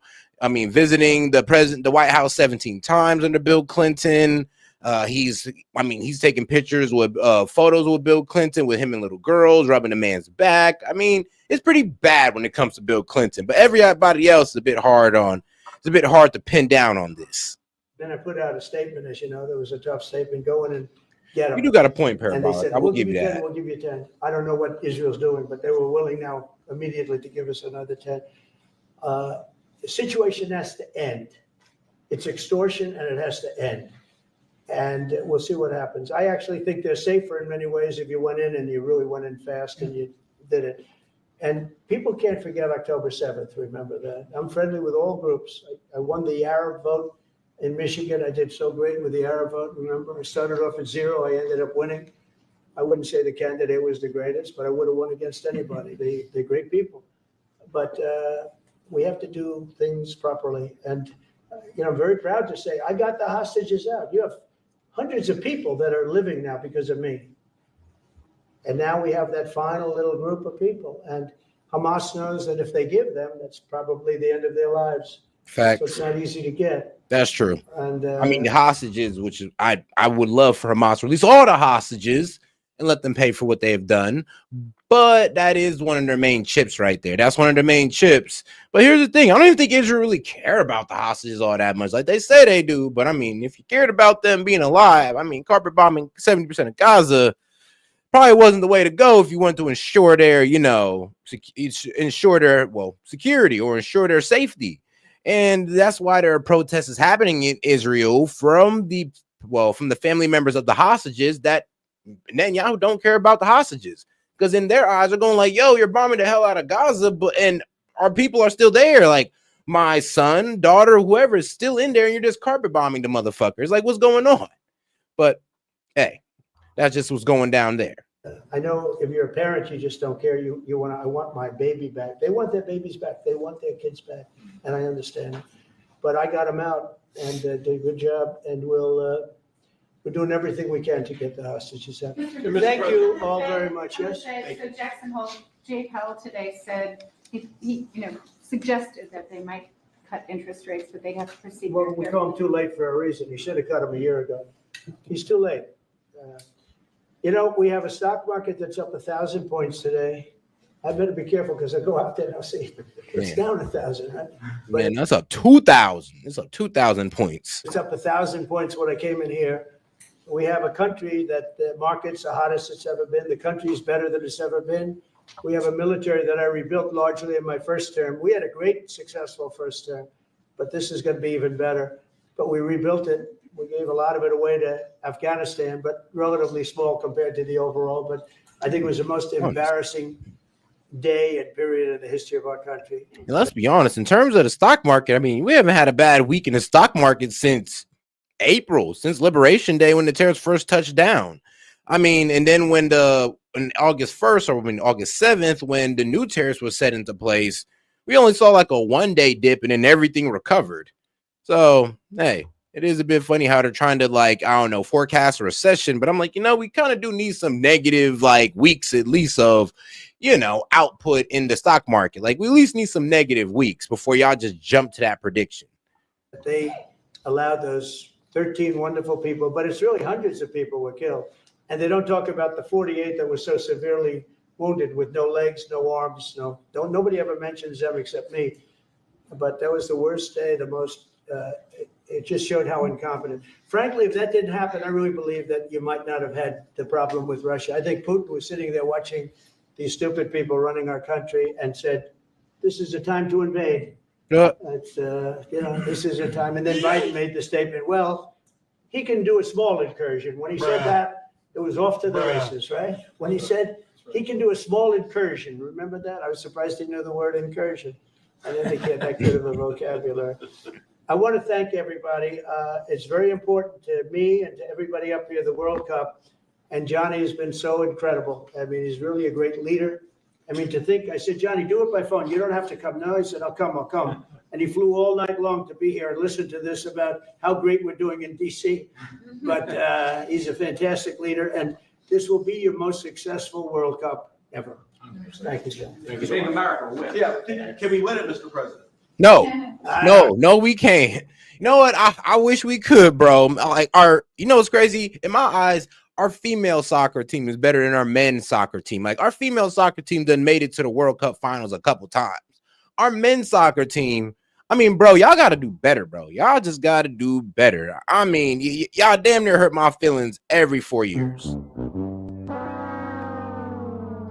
But that's not really our specialty, is it now? No, that's not. I watched some of those teams go. They go down that field. I don't know, but let me ask you: what chance does America have of winning? Well, the home team always has a good chance to win. It depends he's how a it good starts. diplomat. No, but it has some good We have a players. shot. We have Of course. You have a chance. Will Bear be going to any of the games, Mr. President? I'd love to have him. He'd love to. He's very tall. Maybe we can make him a goalie. Right? The goalies are very tall now, right? Yeah, goalies are very tall. The goalies, well, he'd be a perfect goalie. 100%. At his height, he'll be a great goalie. Exactly. So we'll put him on the American team. No, but do the Americans have a chance of getting into the quarterfinals? Yes, definitely. No, the quarterfinal, definitely. But then, as the tournament goes on with the public 250 years of the United States, let's not forget, they will all feel energized about that. It's amazing. The talent is really great when you watch these things. I went to the game 2 weeks ago, and it was a big upset. But you look at these people; the way they pass it. It's amazing, really amazing. It's a great art, right? It's a great talent. It is. I mean, yeah, the way they should kick the ball and able to do it with accuracy or kick it and able to like curve it in to hit the goal. I was like, man, these guys are definitely at the top of their class. At the top of their class. But all right, guys, now let's get into our man John Bolton. And we're gonna get on both sides of the media and see what they got to say. But let's first start off on CNN and let's see how they're taking this. Obviously, not the best. We learned just moments ago, according to a source, that the FBI conducted a court-authorized search at the home of John Bolton as part of a national security investigation. John Bolton, former U.S. ambassador to the United Nations, former national security advisor under the first Trump administration, a frequent critic of late of President Trump, True. a frequent vocal critic of President Trump, and President Trump has been a frequent vocal critic of John Bolton. Lots of bad blood between these two men, but again, learning that there is a court-authorized FBI search at John Bolton's home this morning. Let's bring in CNN's Caitlin Polantz for the very latest on this. We saw pictures of officers around the home of John Bolton. What's known at this time? You know, no shade to John Bolton, but he is your classic neocon. Let's be honest. Well, John, we are looking at these pictures of John Bolton's home in Maryland being searched by the FBI, or FBI officials going to his door to conduct a search. And we have confirmed that the FBI conducted that court-authorized search, meaning that they would have gone to a court as part of a very likely criminal probe. Our understanding is this part of a national security investigation. Exactly what that would be and what sort of reasoning the Justice Department and the FBI would give the court for conducting that national security search, still a huge question here. But this is a person that Donald Trump has been very much on the outs with since he wrote a book about his service in the first Trump administration when John. And let's keep in the record that he's not arrested or charged. Investigation details remain undisclosed. So we're still waiting on disclosure on this, on what's going on with him. John Bolton was the national security advisor to President Donald Trump. At that time, Trump was very unhappy that Bolton was talking about things that Trump did that made Trump look very bad publicly, ways that Trump himself handled other foreign leaders, national security, classified issues. And Trump at that time, back in 2020, was saying that John Bolton should face criminal problems for allegedly publishing classified information. Trump was saying that any conversation with him was classified and thus none of it should have been able to be revealed in John Bolton's book. That then led to a grand jury investigation of John Bolton in the District of Columbia's federal court. It resulted in no charges. So what this is there a link to that situation? This is official that we know has a lot of classified information over his long tenured service in government. So John Bolton now being under investigation again after not being in government for several years. We are going to have a lot of questions going forward. I've reached out to John Bolton's attorney, who handled his issues through the first grand jury investigation, and CNN reached Bolton directly this morning. Bolton said he was unaware of this FBI activity and was looking into it further. John. All right, Caitlin Polantz for us, digging on this in Washington as this information continues to come in. One point Caitlin's making there. John Bolton had high-profile lawyers the first time around. He himself, a very accomplished lawyer as well. Just to keep in mind, those critics and supporters of him would both, I think, concede that point. Yeah, and remember, it was since Trump came into office, he also stripped Bolton of a security clearance as well. This is not the first time that they've gone after him. I remember at the time. Hey, come on, bro. Yo, he's like, wow, when did CNN hire super plus size people? I mean, bro, that's what all of them do. I mean, you remember that the bald-headed black woman on MSNBC? I mean, come on now. Come on. That's what they always do. They never really give the best examples of us. It's kind of effed up. I mean, you know what? Fox does a good job with that Faulkner woman. And Bolton, I think he kind of laughed about it because it wasn't as if he was looking for going to be leaning on that anytime soon. I mean, the lady chin made out of stone, but I mean, hey, it looks better than what they give us on MSNBC and CNN. Let's continue covering this breaking news. In terms of black women, Andy McCabe is sticking with us. Megan Hayes, David Urban, Caitlin Polantz here as well. David, I was just looking back to just last week because John referenced it. which is the president was very unhappy with John Bolton and what he was saying, his take and his analysis of the president's meeting with Putin. I'm going to read this for you. This is what President Trump put out on social media. This was just a week ago on August 13th. Very unfair media at work on my meeting with Putin, constantly quoting fired losers and really dumb people like John Bolton, who just said that even though the meeting is on American soil, Putin has already won. What's that all about? That clearly, John, what do you think it is about John Bolton that gets so under Donald Trump's skin? Well, he clearly doesn't agree with the president. He clearly, attacks him on a. Nah, he was one of the snake in the grass in Trump's first presidency. I mean, let's be honest. He was one of those guys that turned on Trump, well, for popularity. And because he turned on Trump, I mean, y'all got him as a foreign correspondent on CNN and other deals that he got just for turning on Trump. He was able to write a book on turning on Trump. So if you turned on Trump back in this first term, you was able to profit off that for some strange reason. But that's just how it worked out. So, I mean, shout out to that man Bolton. And shout out to my man Vlastine. She could teach us how to eat a whole cake on air. I mean, well, goddamn. And also, now let's get over to, CNN's coverage of John Bolton's experience. While President Trump reacting to this breaking story, FBI agents raiding the Maryland home of former Trump National Security Advisor John Bolton. Federal agents were also seen removing boxes from his Washington, D.C. office. And while Bolton is not under arrest, sources close to Fox News tell us that this investigation involves classified documents. President Trump reacting to this breaking story earlier. Watch. I don't know about it. I saw it on television this morning. I'm not a fan of John Bolton. He's a real sort of a lowlife. He's very bad at what he does, but he worked out great for me because every time he doesn't talk, he's like a very quiet person, except on television. If he can say something bad about Trump, he'll always do that. He's not a smart guy, but he could be a very unpatriotic guy. I mean, we're going to find out. I know nothing about it. I just saw it this morning. They did a raid. Hello, everyone. This is Outnumbered. I'm Emily Compagno, and joining us today, Cheryl Casoni, Fox Business anchor and host of American Dream Home on Fox Business.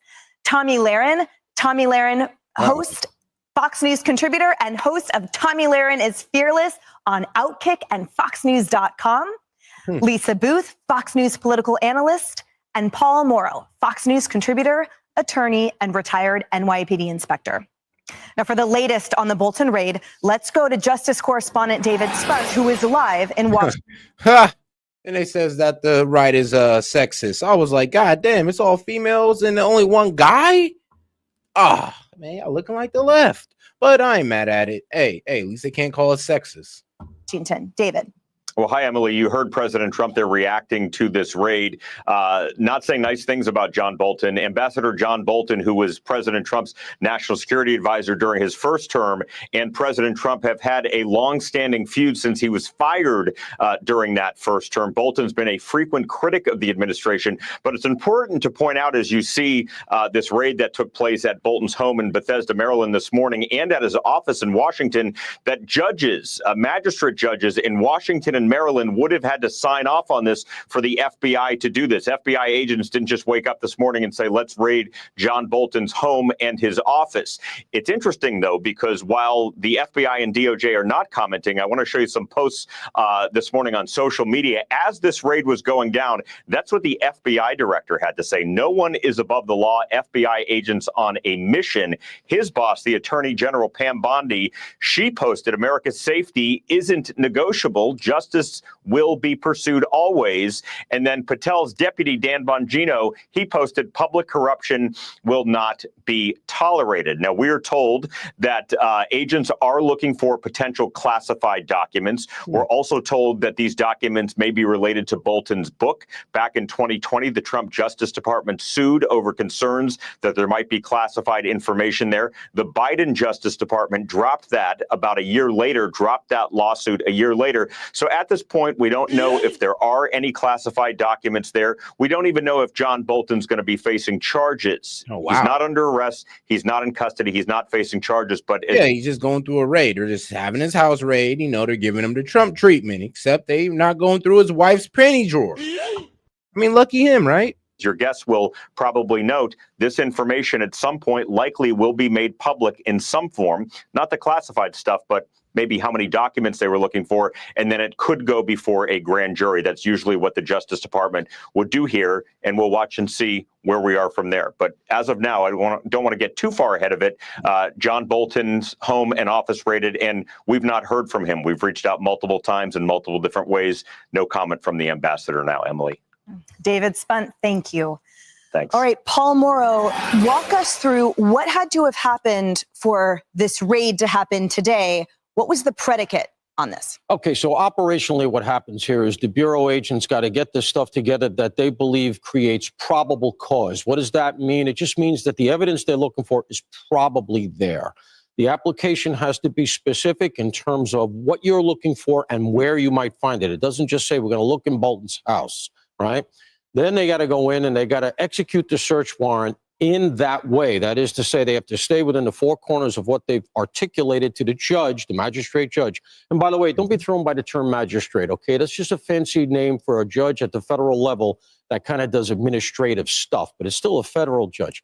Federal judge has to okay it. They go to execute the warrant. They take what's in the search warrant. I think here's the rub. Couple things. First of all, if you see anything in plain view, it's settled law that even if it's not in the warrant, you can take it. Furthermore, if you encounter stuff that is outside the warrant, but that you think is pertinent, maybe indicia of a crime, including an unrelated crime, you can either get another search warrant, you can sometimes get it right from the scene if you can articulate that there's a danger of that evidence being destroyed.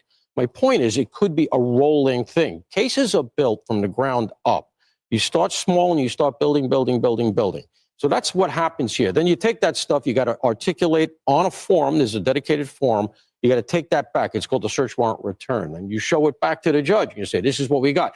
The judge has to verify, okay, everything you did was legit. You stayed within the search warrant. And now you see, do we have probable cause to go for an arrest? Is it now probably true that there was a crime? And that'll go, like David Spunt said, likely to a grand jury, which is an extra stopgap in our system.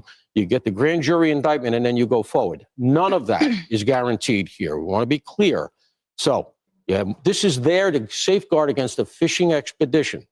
All I would say is this. We don't know what the derivation of this was yet. They could have been looking at something completely different and encountered this and said, wait a minute, John Bolton's name is coming up in this? Because it reportedly is coming out of the CIA world, right? Radcliffe apparently said, okay, you can go with some of this evidence. That gives me pause. And so I think we should keep our powder dry to see where this goes. We're going to hear further. At some point, the documents will come out, and then we'll see what's there. All I can say is that we know there's a lot of big stuff coming. You've been hearing about Comey. We've been hearing about McCabe. We've been hearing about Brennan, all the big names relative to Russiagate. I hope this is not a low-level thing that in some way, shape, or form diminishes the import of what I think are going to be earth-shattering cases coming in the future. A very quick follow-up, Paul Morrow. So what I'm hearing is that there was an affidavit required that was submitted to the judge that authorizes a search warrant that specifies probable cause that a crime was committed and specifies exactly what items in the home or in the office need to be seized that would prove this crime. At one point, would that affidavit be unsealed so the public can know exactly the specificity articulated about why this raid occurred? Yes. So that doesn't mean you're going to get the classified stuff itself, but you can get a very anodyne document that says indicia of classified documents. You could even get what it's related to. You know, the language can be a little bit fuzzy. You have to be specific as much as you can be, but we'll probably, reportedly, it's classified docs. And look, you know, I don't want to denigrate that. You know, it's not like, oh, he's got classified docs. What's the big deal? Having worked in a classified environment, I had the TS clearances and all of that. It's serious as a heart attack. I used to have a stroke if I thought, oh my God, did I take a piece of paper out? You can't do that. That is really, really important. And if it turns out that the former ambassador to the UN had top secret documents lying around in his kitchen, then I'm sorry, it's indefensible. Tommy, I want to talk to you a little bit about the 30,000 view of this. The Attorney General party has underscored multiple times that no one is above the law, and it's now been reported publicly that this was this probe was in existence prior to this and that it was suspended under the So they're looking for classified documents. The man's not arrested. He's raided his house to see what they can find. And they got permission. It's like, everything's, by the book. And we're pretty much just waiting to see the results of this raid. And you know what? For this man's sake, I hope they don't find anything, because it's going to be over for him at that point. the Biden administration. So the point is that weaponization of justice certainly does not occur in implementing a raid or starting an investigation, but also in stopping a prior investigation. A lot to learn here. None of that will matter to the rest of the media, though, because the rest of the media will run with, all right, he's making Texas redo their maps. He's sending the National Guard to D.C., militarizing the police department. And now he's going after his political opponents. That is going to be the headline all day long. I would assume already is on every other network. That, to me, is the travesty in all of this. There's so many great things to talk about. It feels like resurrecting history. I think it's important, to Paul's point, we need to get to the bottom of everything, right? And I really do trust direct. And guys, what you got to remember that is the difference between this guy and Trump is that Trump was president. He's protected by presidential immunity. This guy was not president. He had no right to hold that at his house. There's the difference right there, just in case you guys are, oh, why are you guys being hypocrites? No, we're not. I mean, if this guy was president, Bolton was president, then okay. But Trump was protected by presidential immunity. Bolton is not. Dr. Kash Patel and Pam Bondi, that if they're doing this, they have reason to do it. However, my perspective as a news viewer is also, I think the American people at some point do get a little tired of investigations. They get investigation fatigue.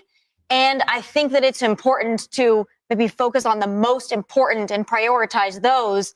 Otherwise, it feels like you're throwing things at the wall and seeing what sticks. I'm not saying that's the case here. I'm just saying now that that's what the media will be talking about undoubtedly through the rest of the weekend. It's such a great point, Lisa, because I think, frankly, that the narrative on the left is somehow that this administration is going, crazy with all these investigations. But the reality is that the inverse is true, which is under the prior administration, there was a complete bucking of the system. And there was a lot of allegedly public corruptions and decisions and behavior that was never held to account. So is this finally restoring? And actually, if you don't know, yeah, they do actually. Bill Clinton kept a classified recording of him and a world leader talking. So yes. I mean, Joe Biden also had classified documents at his home. I'm gonna be real with you. Well, was it Joe Biden? Nah, it wasn't Joe Biden. But it was definitely Bill Clinton. And here's the thing, though. Even after his presidency, whatever you did under your presidency, that's what's protected under presidential immunity. So you guys don't understand presidential immunity is what it seems like.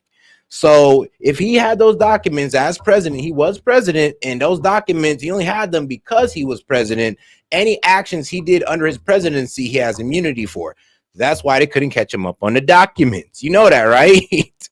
So even if he did it outside of his presidency, which most likely he didn't, but even if he did it outside of it, if he's able to prove that, I did this while under presidency, even if he's lying, if he's able to prove it in some way, shape, or form, or even get the court to believe it, then hey, presidential immunity. And like I said, I'm even giving you guys the account of even if he's lying, which I don't believe he is.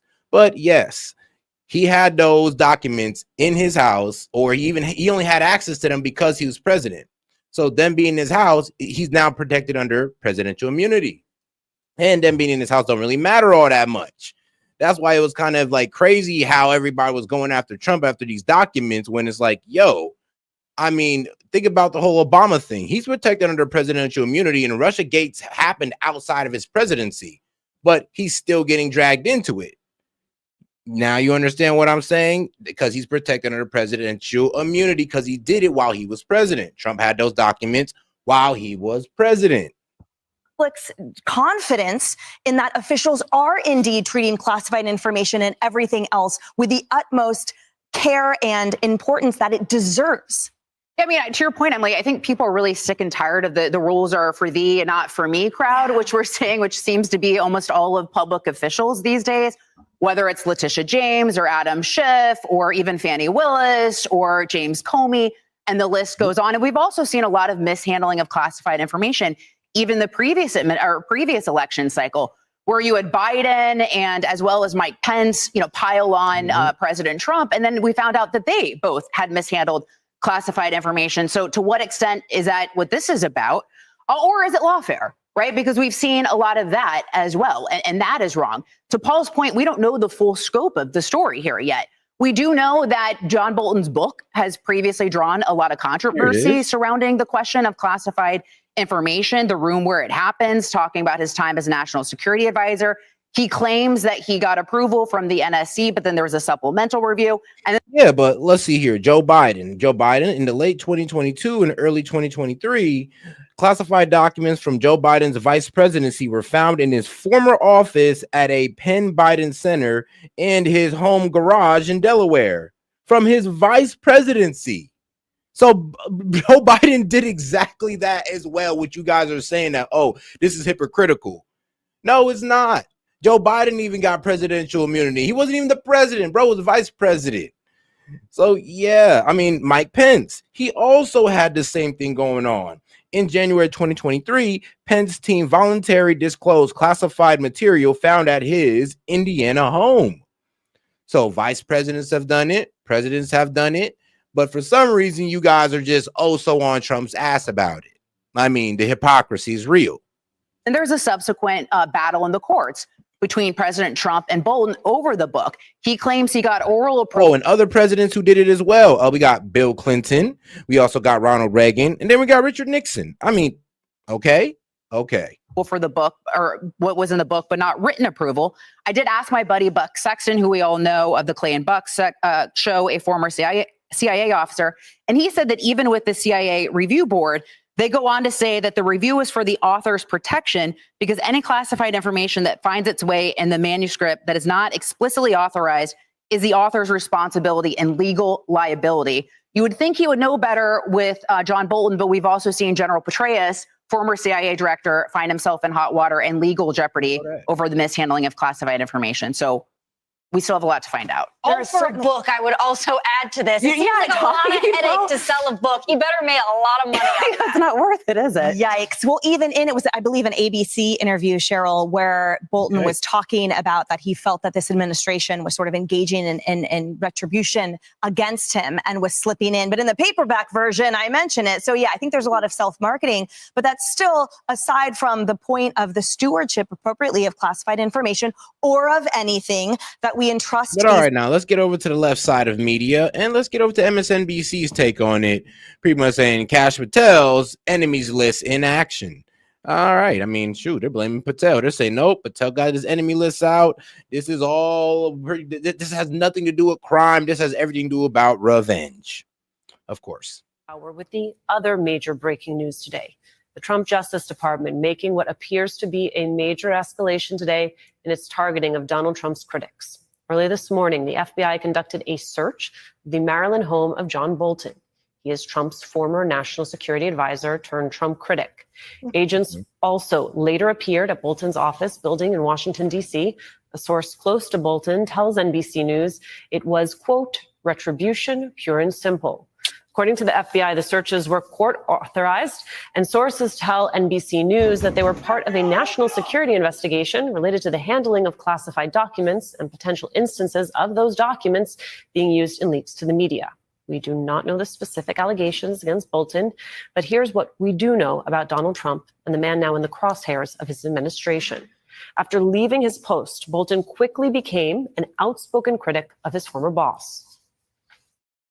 I don't think he's fit for office. I don't think he has the competence to carry out the job. There really isn't any guiding principle that I was able to discern other than what's good for Donald Trump's reelection. What he was capable of was on a daily basis doing something more and more outrageous than he had done the day before, all to the same end of staying in power.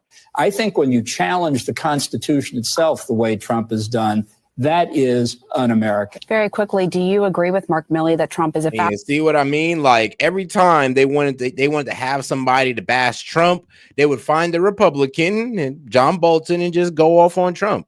I mean, here's the thing. Not even Mike Pence says that much bad stuff about Trump. And Mike Pence will disagree with him, but he'll also agree with Trump at the same time, even though he kind of do Trump dirty during the election. But John Bolton, I mean, hey, man, I consider him kind of a scum, too, because it's just like, bro, all right, so you sat there behind that man in his office. Bro, if you felt so bad about working for him, why didn't you just resign? Like, why'd you have to get fired? Oh, because you just wanted the intel. That's just. You know, I don't think he's smart enough to have an ideology. Damn. A memoir about him. I don't think he's smart enough. Like, bro, like a guy like that thinking that a guy who thinks like that about you in your cabinet, of course, I mean, I'm be honest with you, it makes sense why this man's so successful in this second term than in his first term, because he had people like that behind him. I mean, that's tough. Like, the man literally said, I don't even think he's smart enough to have an idea. And that's the president of the United States he's talking about, the guy he used to work for. And one thing I've learned in business is that, you know what? Disgruntled, you shouldn't really hear out disgruntled employees. They're never the best source for information. There's always a biased take to it. This time in the Trump White House, a book that the administration was desperate to keep under wraps. Donald Trump accused Bolton of leaking classified information, but a court rejected those claims. That did not stop them from launching a criminal probe into the matter. That probe was later shut down under President Joe Biden's Justice Department. On that, a former DOJ official telling NBC News, quote, Attorney General Merrick Garland investigated Democrats and Republicans, including President Joe Biden, his boss, to suggest that any decision was made based on political reasons is absurd. DOJ always made decisions based on the facts and the law and not for political reasons. Upon returning to office, Trump has made clear his desire for revenge against his former national security advisor, revoking Bolton's security detail on day one, a security detail he was granted because of threats he faced from Iran. Here's what Bolton had to say about being a target of Donald Trump and the administration earlier this month. We're about to talk about Trump's retribution campaign we're seeing at the FBI and the Justice Department. You're obviously on his enemies list. At least Kash Patel's enemies list. Are you worried that they're going to come after you in some way? I mean, he's hinted at it before. Well, I think he's already come after me and several others in withdrawing the protection that we had for from the Iranians for the attack on Qasem Soleimani. So I think, and I said in the new forward to the paperback edition of my book, I think it is a retribution presidency. And that is where we start this hour with MSNBC. I would have had to hit him with I mean, bro, you kind of call him a dumbass. So, I mean, why you need protection from the dumbass's decision? I mean, he's such a dumbass. He's so incompetent. You should feel protected, right?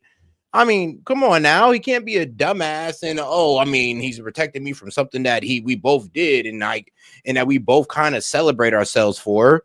I mean, it's a bit wild. Now you're like, oh, well, what about that protection? I mean, hold on. I thought he was a dumbass, bro. I thought he couldn't do anything right. You should have expected this. But, hey, it is what it is. Like I said, it's just disgruntled. Hearing out from disgruntled employees is probably the worst way to carry out reporting. But, I mean, that's left-wing media. Justice and intelligence correspondent Ken Delaney, and also with us, former assistant special agent in charge at the FBI, Michael Feinberg, writer and editor for Protect Democracy, Amanda Carpenter is here, as well as Andrew Weissman. Thank you all so much for being with us. Michael, let's start with you. Help us understand this in normal times from a process perspective. And here's the worst thing about Bolton. I mean, the man's a complete neocon, complete warmonger. So I'm pretty sure he didn't like Trump like that because Trump, he wasn't a warmonger. So every time he tried to come up with some more diplomatic reasoning in any type of, foreign affairs, I'm pretty sure that guy seen him as a dumbass. Like, oh, look at this guy, an interventionist. He's soft. Oh, yeah, he's too weak to be a president. I mean, that's how these warmongers are when you're not ready to go gun-ho into war like they are. They just see you as an idiot, soft, and, I mean, somebody who just honestly can't be believed to be a leader just because you don't want to waste American lives. Crazy, is it not? But all right, now let's get into this whole Epstein recording. Well, not Epstein records, but Ghislaine Maxwell pretty much did an interview with the DOJ for like 2 days straight, and they finally released the tapes. Not just the transcript, but the recordings as well. Let's get into it. Handed the Epstein files over to the House Oversight Committee. And in addition, the Justice Department has publicly released a transcript and audio of the interview between Deputy AG Todd Blanche, who, of course, was formerly President Trump's personal attorney, and Ghislaine Maxwell. We have a team of reporters who are following this. We begin with Caitlin Polance.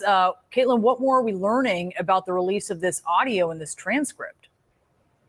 Well, this is quite an unusual moment for the Justice Department to release something like this. The transcript of the interview between Ghislaine Maxwell. You know, so dishonest about all the Dems.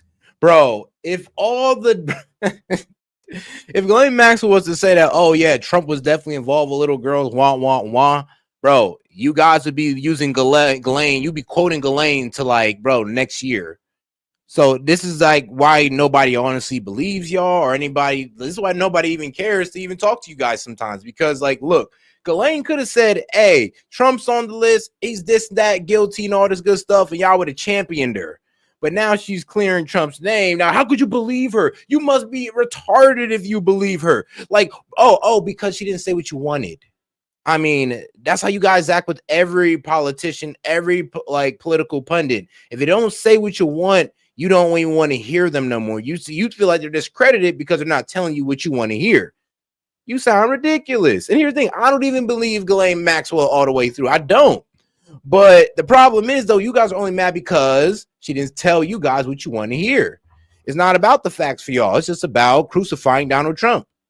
The convicted conspirator of Jeffrey Epstein in this child sex trafficking situation, and to also release audio. But of course, this is a very unusual situation for a lot of different reasons. We're still going through this transcript, and I can see, just as a top line, that Ghislaine Maxwell speaks about the fact that she had met Donald Trump before and that she knew Jeffrey Epstein and Donald Trump were in contact. There is nothing more that I'm seeing here as of now related to that. That is a question that we're going to have as we're going through this. If there is anything more said there in the transcript that is substantive. Trump, of course, has not been accused of any crimes, but a lot of questions about his relationship with Epstein. And shout out to my man Sid. He says, so glad Ghislaine Maxwell, the most trustworthy person ever.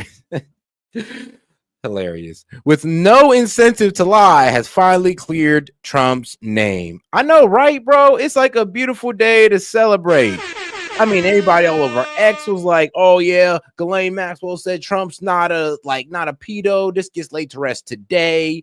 And then there's the guys who are like, oh, how could you believe Ghislaine? She's convicted. She's been on like convicted of perjury. She's lied in the courts. And she trafficked children. Y'all just gonna believe her because she said Donald Trump ain't do what we want Donald Trump to do? Like, Sid, that's how you kind of sound, and be real with you. Y'all mad at her because she didn't say what y'all wanted Donald Trump to be. Y'all wanted Donald Trump to be this big time pedophile, but she says he isn't, and now you guys don't believe her. But if she said that he is, even with all the lies that she's done, even with all the BS that she's done, you would have believed it. This is why nobody takes y'all seriously. This is why I can't even take y'all seriously. And this is why I would still say release the files, because I don't believe what Ghislaine Maxwell say, but what she was saying did add up to some of the records. Now, I mean, there is one BS lie she told when she said, oh, her father and Epstein never met. I mean, that was complete BS. But of course she would hide that. I mean, you got to learn how to know what's a lie and learn what's the truth. And she said Trump wasn't doing anything crazy. He was always a gentleman around her. You know, that doesn't mean that Trump didn't do anything off screen for when he was around her. So I'm not giving him complete vindication. But I mean, when the right hand lady says, hey, yo, he wasn't really involved like that, you kind of got to give it some credit, because y'all gave it all the credit in the world if she said Trump was involved in all that. So, I mean, I might need y'all to be consistent with the way y'all think. Epstein have been out there. The other thing here that we are seeing is what happened with the Justice Department's handling of Ghislaine Maxwell. We see at the very top of this transcript that Todd Blanche, the deputy. And shout out to my dog Sid. He says she also committed perjury in the past. And you're right, brother. You're right. But the problem is you wouldn't have cared about that if she'd have said Trump is guilty. That's the problem. That you guys got to face here. Your straight up hypocrisy is that you guys would have sat there and believed this with all the facts that yes, she is a liar. Yes, she's a human trafficker. I don't even know why we should be believing her. I feel you guys on that. But if she'd have said Trump is a pedo, you guys would have believed it. With all that facts that you're saying right now, Sid, you would have believed it. You'd have said Set. But even Ghislaine Maxwell, Epstein's right-hand woman, she was there the whole time, said, how can you go against that? That would have been you. Attorney General. So that's pretty much as far up as you get in the Justice Department. General herself, he's the one that sits down with Maxwell and outlines there's an immunity agreement, that what she says in this interview cannot be used. Damn, set off last. He says Dems would poison their kids if Trump said not to. I'm crying. I mean, yeah, if Trump loved air and oxygen, Dems will hold their breath until they died. I mean, bro. Against her in court, unless, of course, I mean, if Trump won a world peace, the Dems will want world domination. She lies in some way. Very unusual to have a proffer such as this. That's what you would call it in legal terms for someone like Ghislaine Maxwell, who is post-trial, never cooperated. Blanche even says he's not interviewing her as a cooperator at this time, that they were just, quote unquote, talking when he sat down with her a month ago, and that she continues to be appealing her case, could potentially in the legal world have another trial out there for her if the appeals were to work in her favor. But they did do this interview. She did have a limited immunity agreement. She did sit down with the Deputy Attorney General, and the Justice Department now has released both 4 sets, so 4 different documents documenting the transcript of the 2 days of interviews, as well as many audio recordings capturing Ghislaine Maxwell speaking. Shoot, I'll show you this right now. Like I said, if we can go ahead and hit the goal, go ahead and hit the super chat goal, I'll go ahead and show this. So shout out to the Justice Department, Ghislaine Maxwell, the transcripts. No, what's better is the recordings. We can go through these recordings, at least knock out day 1. And then we can get on probably to day 2 tomorrow. But yeah, this is all the recordings that Ghislaine Maxwell did when she was talking to the DOJ. I mean, and the FBI that they, like I said was in the room. And the reason I keep bringing up the FBI, because yeah, I thought it was just going to be the DOJ, but the FBI is definitely sitting there in the back, mean mugging or taking their notes. But all right, guys, let's get right back to it. To the Deputy Attorney General at the end of July in this interview.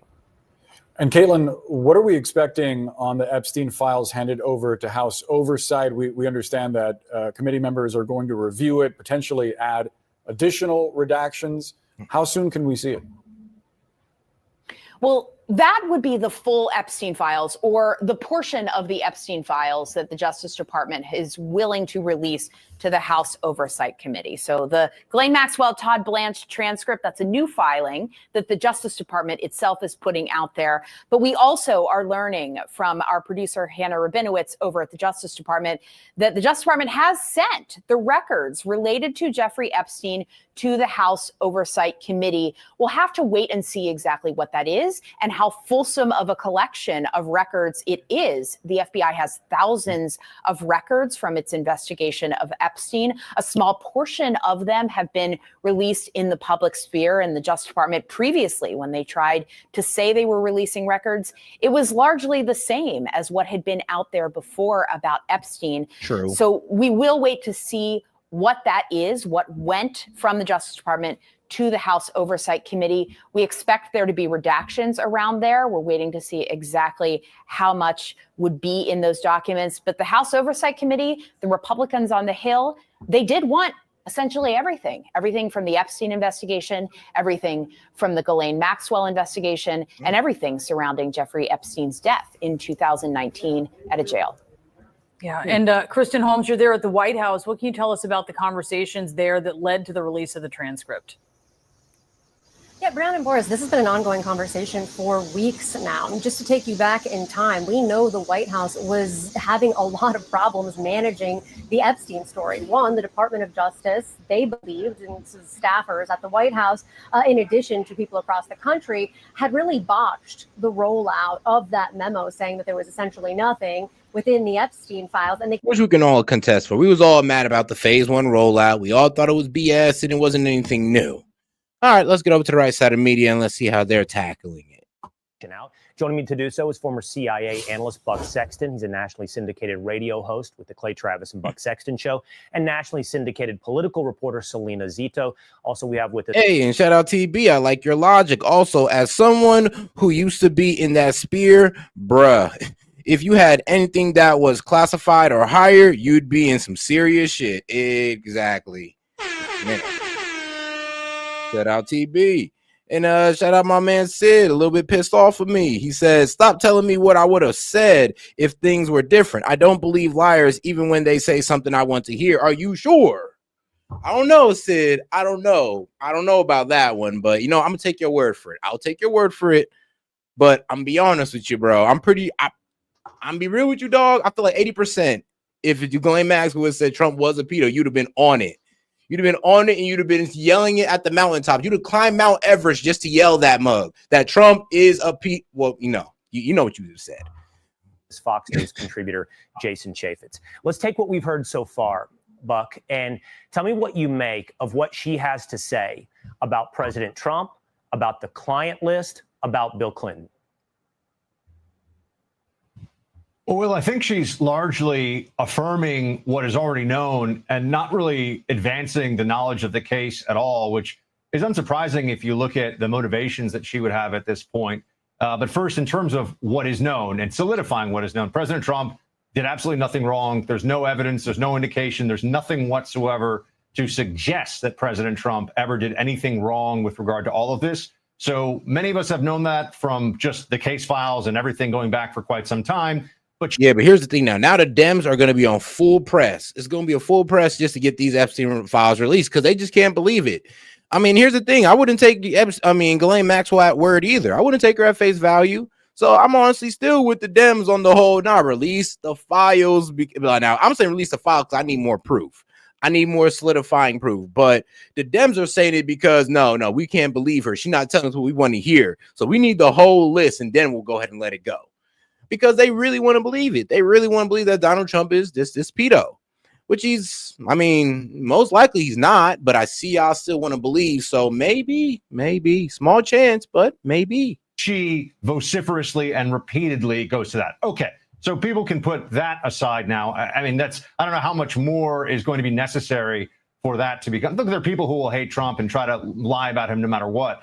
But I think that's affirmed now in a way that we can move beyond it. Oh, guys, and we're halfway there for pretty much opening up the calling lines and running conspiracy hours. And like I said, we are going to go ahead and play at least day one of all the Ghislaine Maxwell recordings.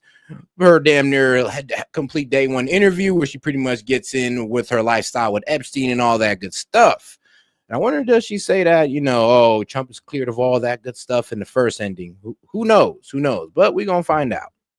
All right, guys, like I said, make sure you double tap the screen and support the show with any questions, comments, jokes, or disagreements. Appreciate the support, guys. She also says, essentially, nobody else did anything wrong. She didn't see any, meaning other than Jeffrey Epstein. She didn't see any criminal conduct that Jeffrey Epstein even did herself. There is no blacklist. Now, that's always been a shorthand, and people talk about a blacklist. What they really mean is people who were blackmailed. But, Will, as I was going through the transcripts, she says there was no blackmail.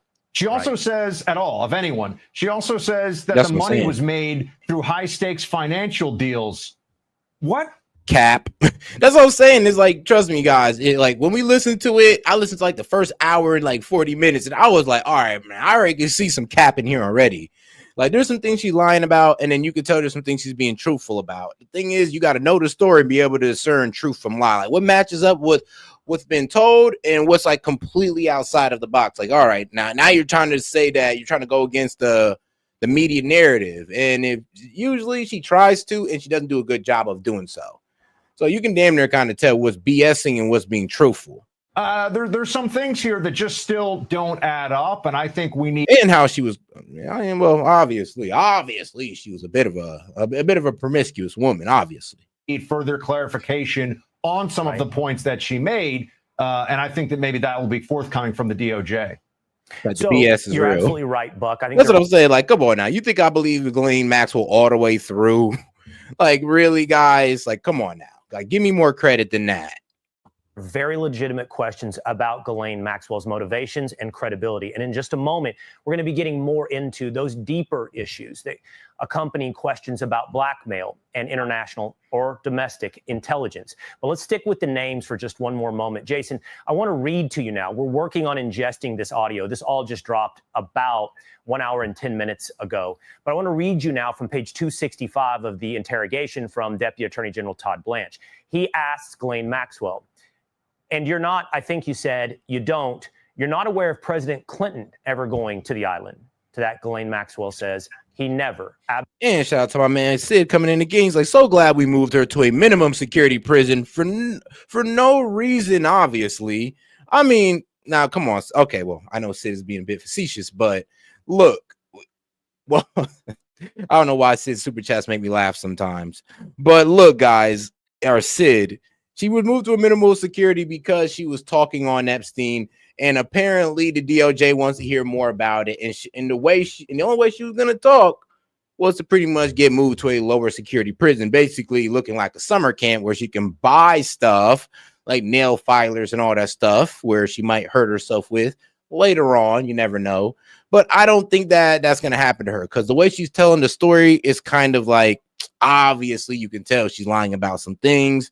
She's omitting some things, and she ain't really going into detail. And she's kind of framing it as, well, oh, I was just his ex-girlfriend that still kicked it with him and ran all his properties and, helped him out with his businesses. And yeah, but I was just his ex-girlfriend, though. And we weren't that involved, but I was all up in his business. That's really how she frames this whole interview. It's a bit crazy. Absolutely never went to the island. And on that note, Jason, there have been a lot of questions. Obviously, the political focus has been of late on President Trump. We've heard Ghislaine Maxwell on Jeffrey Epstein's relationship with President Trump, but there remain a lot of questions about his relationship with Bill Clinton. Yeah, this is a person in Ghislaine Maxwell that knows a lot about Epstein, that he has, erectile dysfunction, but, plays the part of Sergeant Schultz and can't recall anything that anybody did any wrong. That's the crazy part. Like, what you mean? And then she even tried to say, oh, well, Epstein wasn't even like a sexual deviant like that. He had a heart problem to where he couldn't have sex all the time. Like, bro, what the hell is he, the Hulk? Like, bro, what? Like, oh, I can't have sex, or I'm actually going to tear you up. It's like, bro, what are we saying here? Like, you're pretty much saying Jeffrey Epstein was the Hulk almost. Like, I have heart problems, so I can't have sex. It's like, get the hell up out of here with that. That was one thing I was not hearing. I was like, all right, lady, whatever. And shout out, she's angling for a pardon. That's up next. Nah, she would have to, I ain't gonna lie, for her to get a pardon, I don't see it possible. I mean, a commune sentence, but a full-on pardon, I just can't see. One, I mean, human trafficker, it wouldn't look good on Trump's record. And she would have to give out some crazy names. I mean, some crazy names to where she damn near changed, like, the way our government runs and all this wild stuff to get a pardon. Like, she would literally have to turn the entire government and Wall Street on its head for even anybody to feel comfortable with her getting any type of pardon. And even if she did that, I wouldn't feel really comfortable with it. So, like I said, the bar is pretty high for her to get a pardon to where the American people wouldn't literally shame Trump all over the world for doing so. That list may not be written down on some nice, cute spreadsheet, but it's in her head.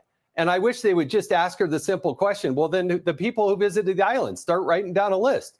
If you're going to get limited immunity, you better start coming up with a list.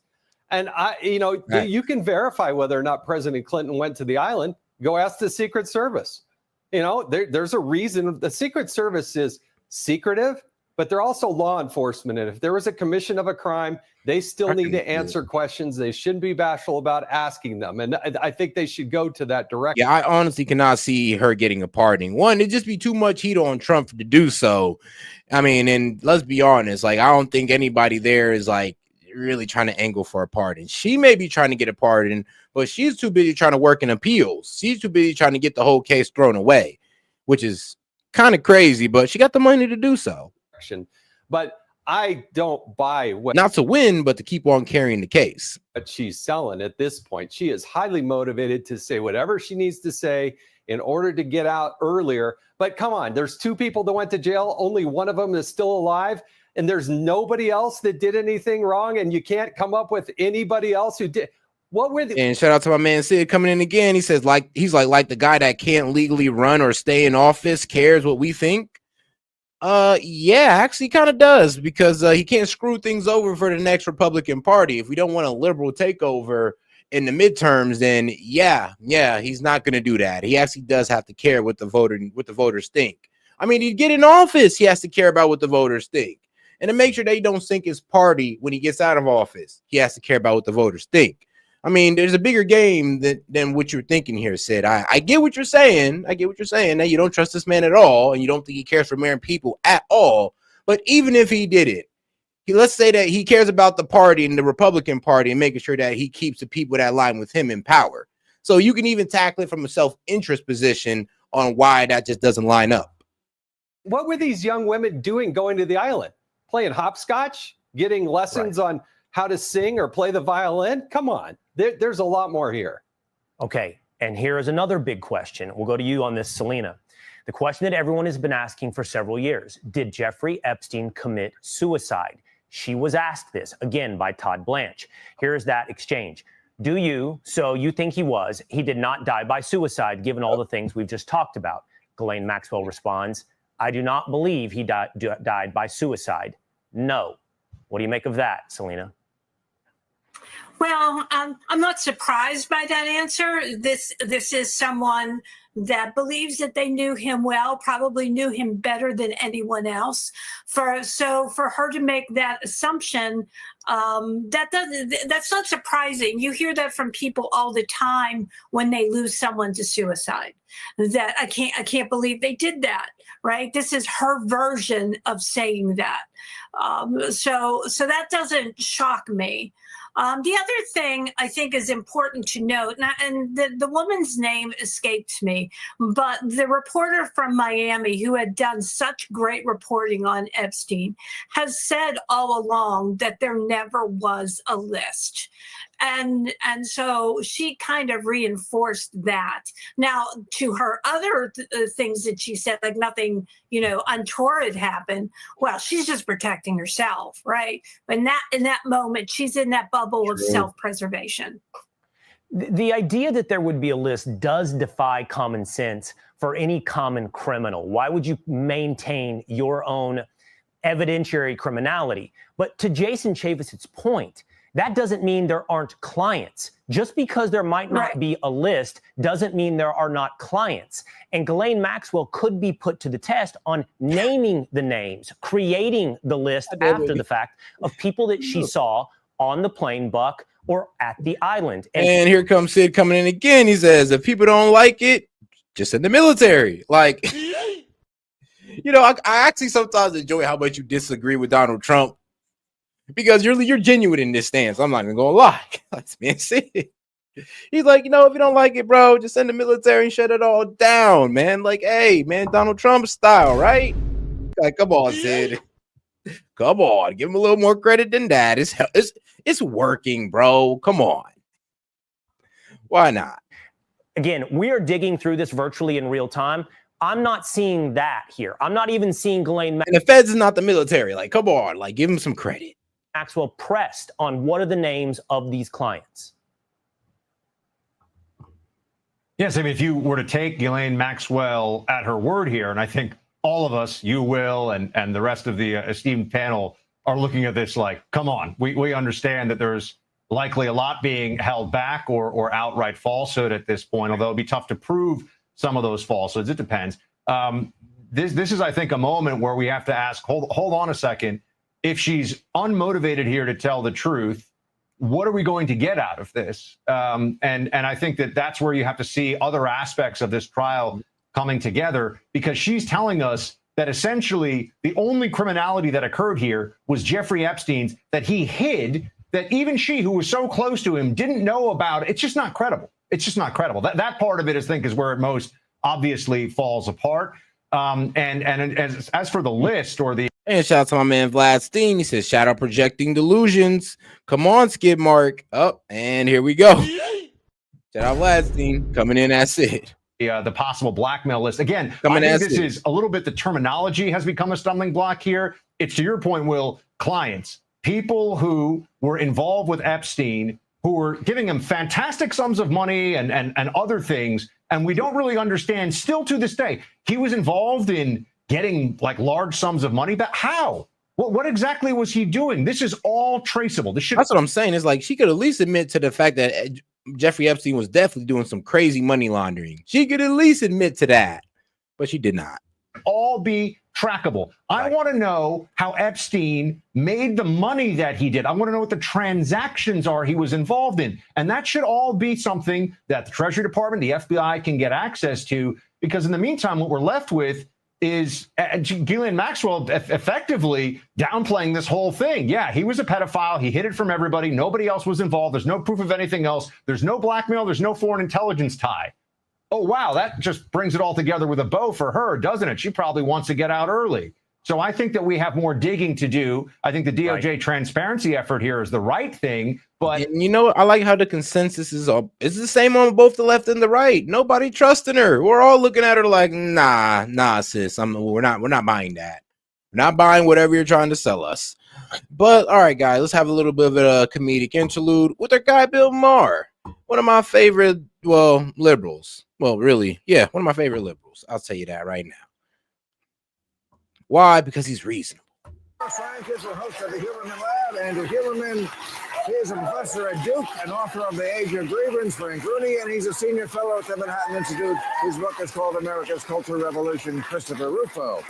Okay, here are the questions from the people out there. What do you think, Andrew, of the rise of Ozempic? How has it changed?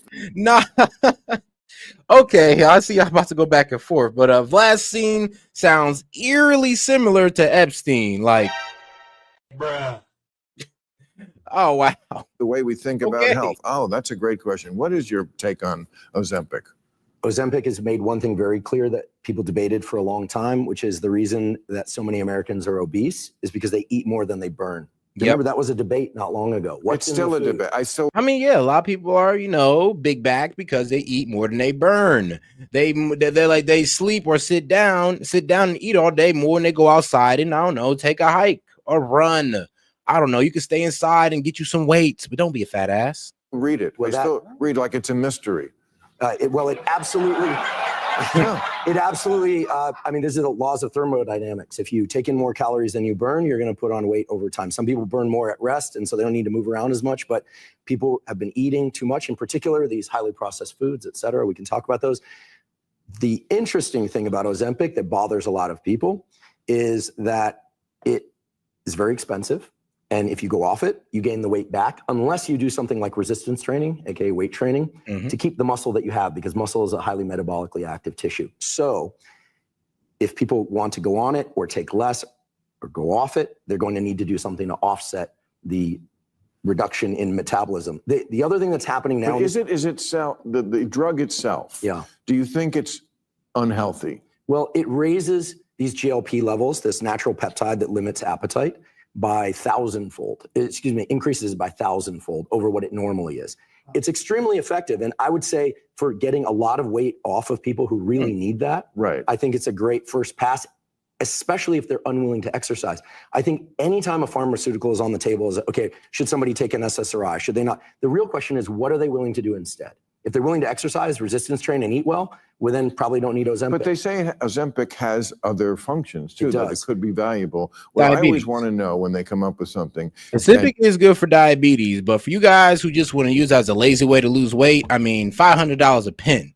All right, guys, $500 a pen. I got the Ozempic in the backpack. You feel me? You trying to lose that weight? $500 a pen. And I am just playing. Like, please. Like, I'm serious. I'm just playing. But all right, now let's get into one of my favorite old political pundits, my man Victor Davis Hansen. I mean, bro look like he can give you knowledge for days, months, years. When racists who are white say such things about other groups, people who not only attack. But yes, let's go to Victor Davis Hansen, Joy Reid, and the rise of open racism from the left against white people. We have zero tolerance when racists who are white say such things about other groups. People who not only attack a group. And shout out to my man Vlad. He said, see, delusions. His best friend is cool beans. proof. Man, I mean, he said the delusions. I mean, y'all might need to have a more respectful debate, but damn, I mean, relation to Epstein, skid mark, and Sid, delusional. Well. Collectively and stereotype it. They do so from positions of influence and power, like the New Yorker magazine or a former MSNBC anchor. Joy Reid has a podcast and she blasted collectively white people. She said that they can't invent anything, and then she went into a diatribe about American music, that it was solely the domain of black people. We're getting very dangerous in this DEI movement as it starts to emit its death throes, as it's challenged for being racist, which it is. It's a racial essentialism. People who defend it double down, and they double down in a way that's very injurious for the rest of the country. Yeah. And I don't like that crap. I ain't gonna lie. When they want to sit there and try to discredit white people for some of the stuff that they did, I'd be like, bro, it makes the whole like race look real insecure when you got to downplay other people's success. It makes us feel like we're coming from a very insecure position.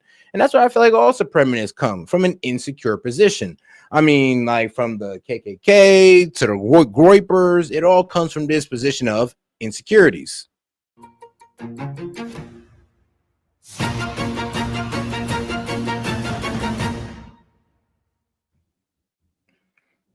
Hello, this is Victor Davis Hansen for the Daily Signal.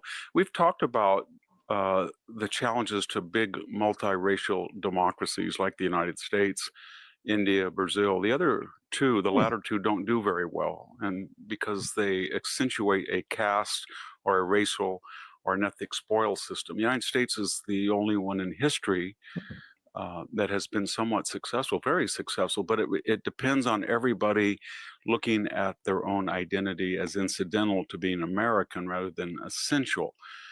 So why am I talking about this? Recently, Joy Reid, who was a anchor woman at MSNBC and let go, I think not for any other reasons because of poor ratings, but she has a podcast and she blasted collectively white people.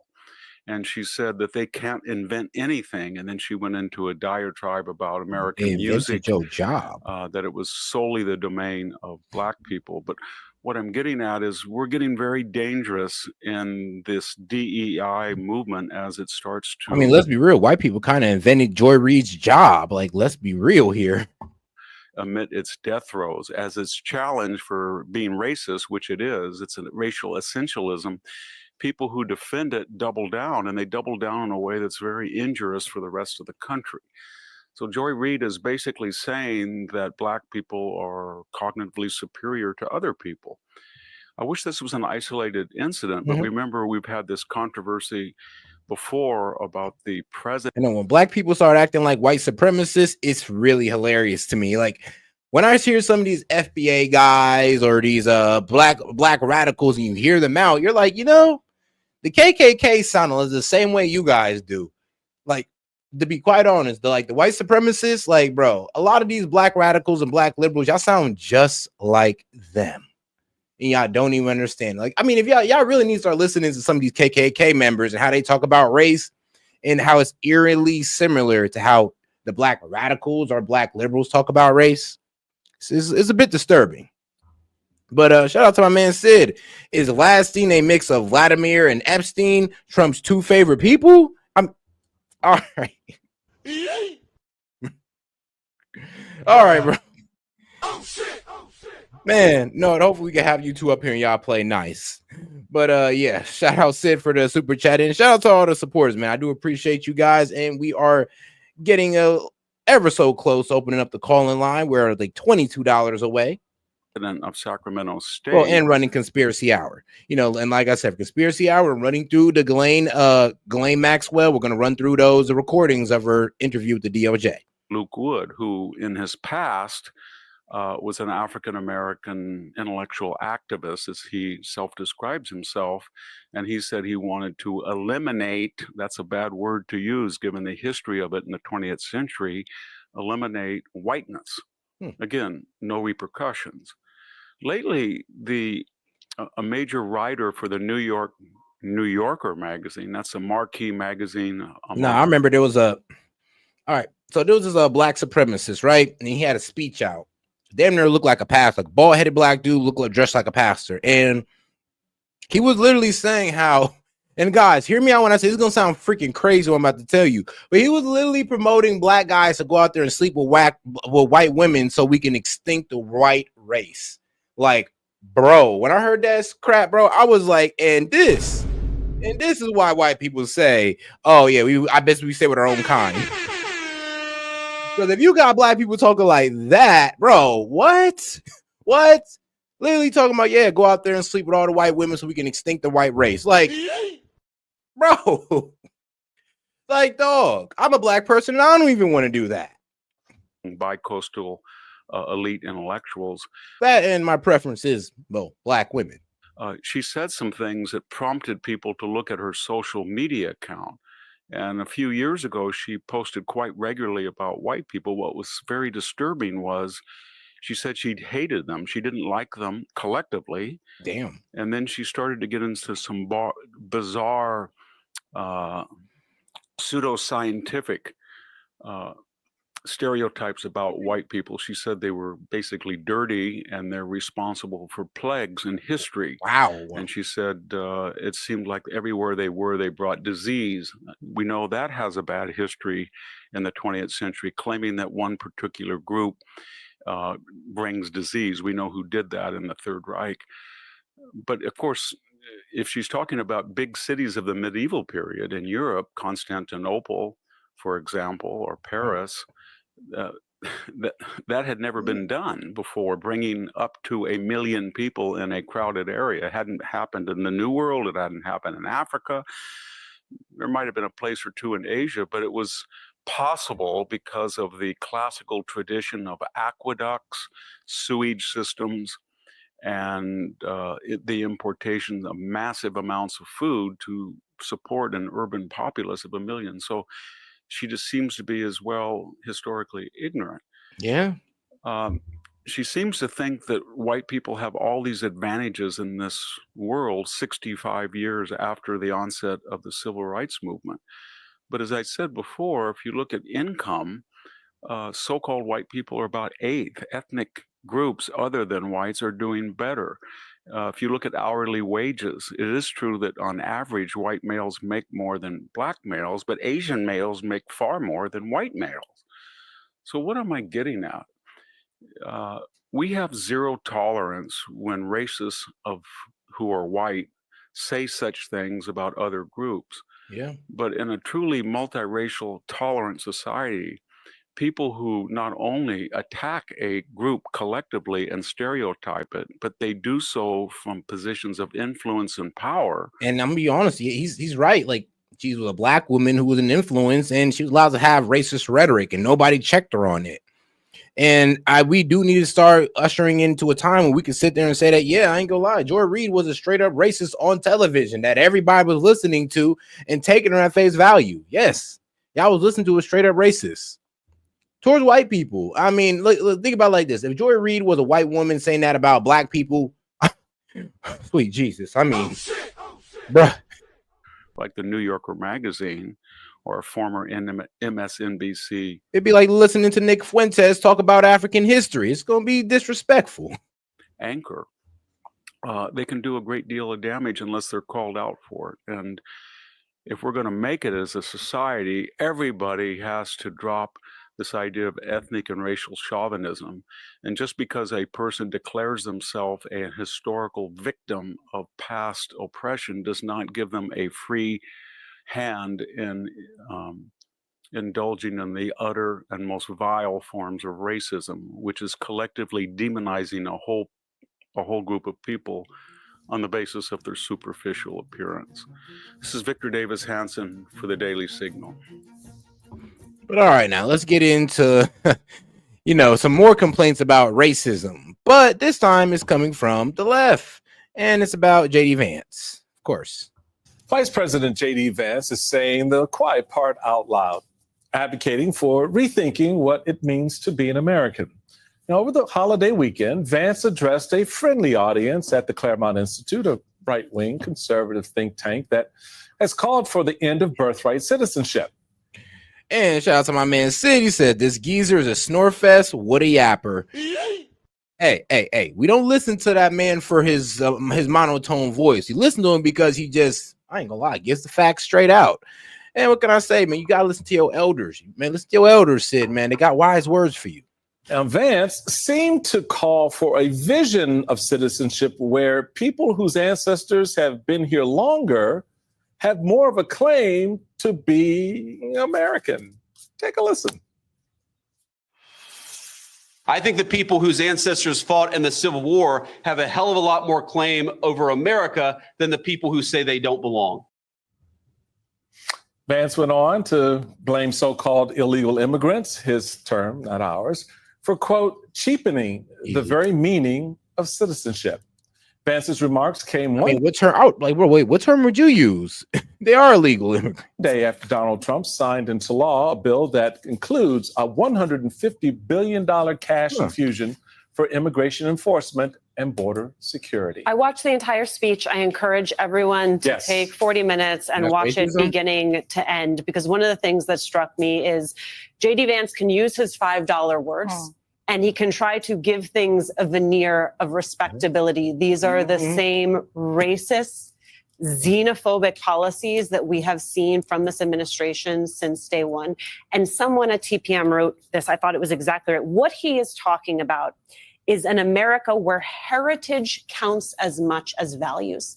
And that's the question that you have to ask yourself. Do we want to redefine American identity to be about heritage? And would J.D. Vance like to know about all of the Mexican Americans who fought during the U.S. Civil War? Oh, yes. I mean, it is, let's play a little bit more of this, because I think people really need to understand that this is exactly who J.D. Vance is and why it is so just. See, there she is. See, bald-headed fat black woman. Oh, there you go. Oh, man, can never forget her.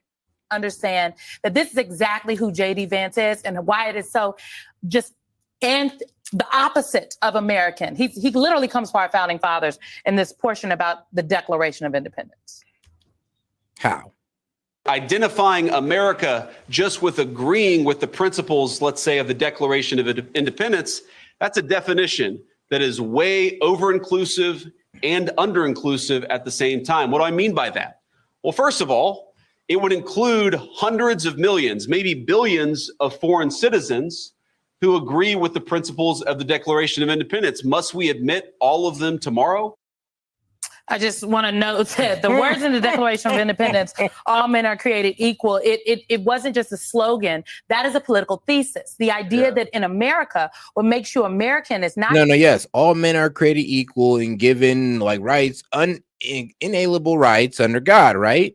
That doesn't mean that we got to just let every immigrant in here because they have inalienable rights. It means that we just don't sit there and torture these guys and treat them like they're subhuman because we believe that every human has rights and a right to justice. Doesn't mean that they have a right to stay in our country. It just means that we won't torture their ass for being here.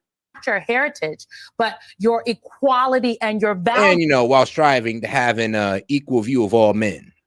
And the founding fathers rejected this idea of what some experts now are calling it. What he's talking about is blood and soil, like nationalism. Yeah.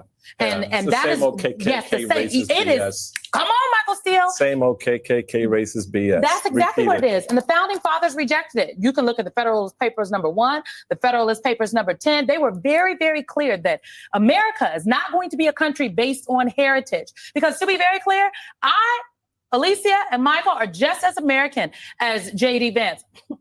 Some would argue probably even more so. So what I love about this conversation is that it exactly proves what the founders hoped for.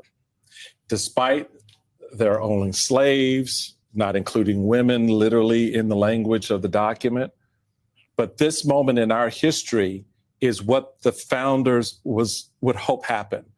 What J.D. Vance, with all that highfalutin education you got, right, don't understand is that the definition of America and Americans is what we make it. And by that very definition. Well, I mean, whoa there, buddy. What you make it, that's pretty much unconstitutional, because what y'all was saying that anybody who crossed the border over is American. We're saying is that you gotta be born on this soil from American parents, or at least immigrants of legal status to become an American here. So no, it's not what we make it. It's what we delegate the Supreme Court to decide it is. Like, no, my friend. And who we are at this table defines us as Americans, because it goes to the freedom, it goes to the equality, it goes to the opportunity, it goes to the inalienable rights. It goes to the laws of being a U.S. citizen, but I mean, you're not going to mention that, huh? It goes to all the things that you and your administration are trying to take away from free people who come to this country, some in chains, some by the grist of their no, let's be real. Oh, some trafficked here by the cartel. I mean, some that gotta risk a dangerous situation through like the water, through the desert, I mean, through the forest. Like, yeah, they gotta risk it all to come here. I mean, come on, bro, be real about it. Let's be real about it here. Like, you're not making too much sense when you say we defined what American is. No, my friend. The Constitution decides that one, and the Bill of Rights and all that other good stuff. If we just let you guys define it, then trust me, my man, we'd be a globalist nation. We wouldn't have any borders. Excitement to be here helped make this country what it is.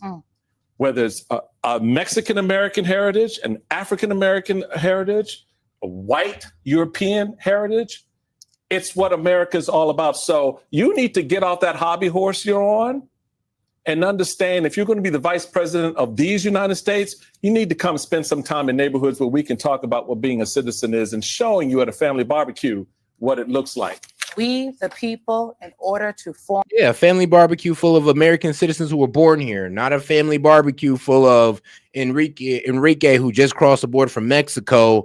And I mean, Sanji, who just got off the plane from India. Like, no, that's not what we're talking about, my friend.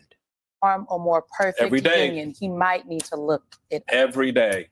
Not Michael Steele inviting JD Vance to the family. to the cookout, honey. All right, next.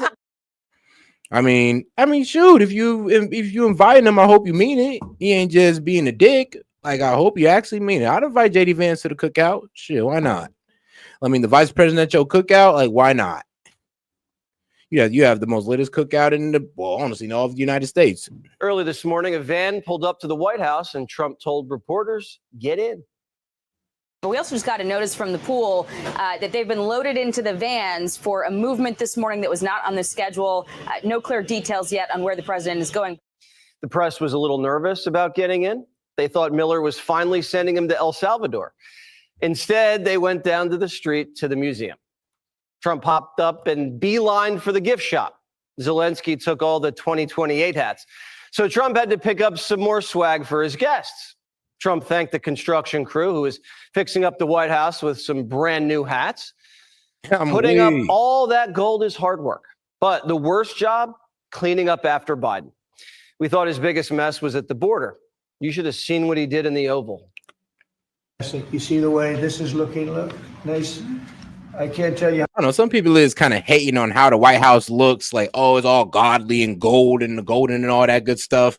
I'm like, but then they'll be the same one pretty much kind of like, I guess, kind of like dick riding the Saudi guys and be like, well, why can't our stuff be like this? Got all the gold and the artwork.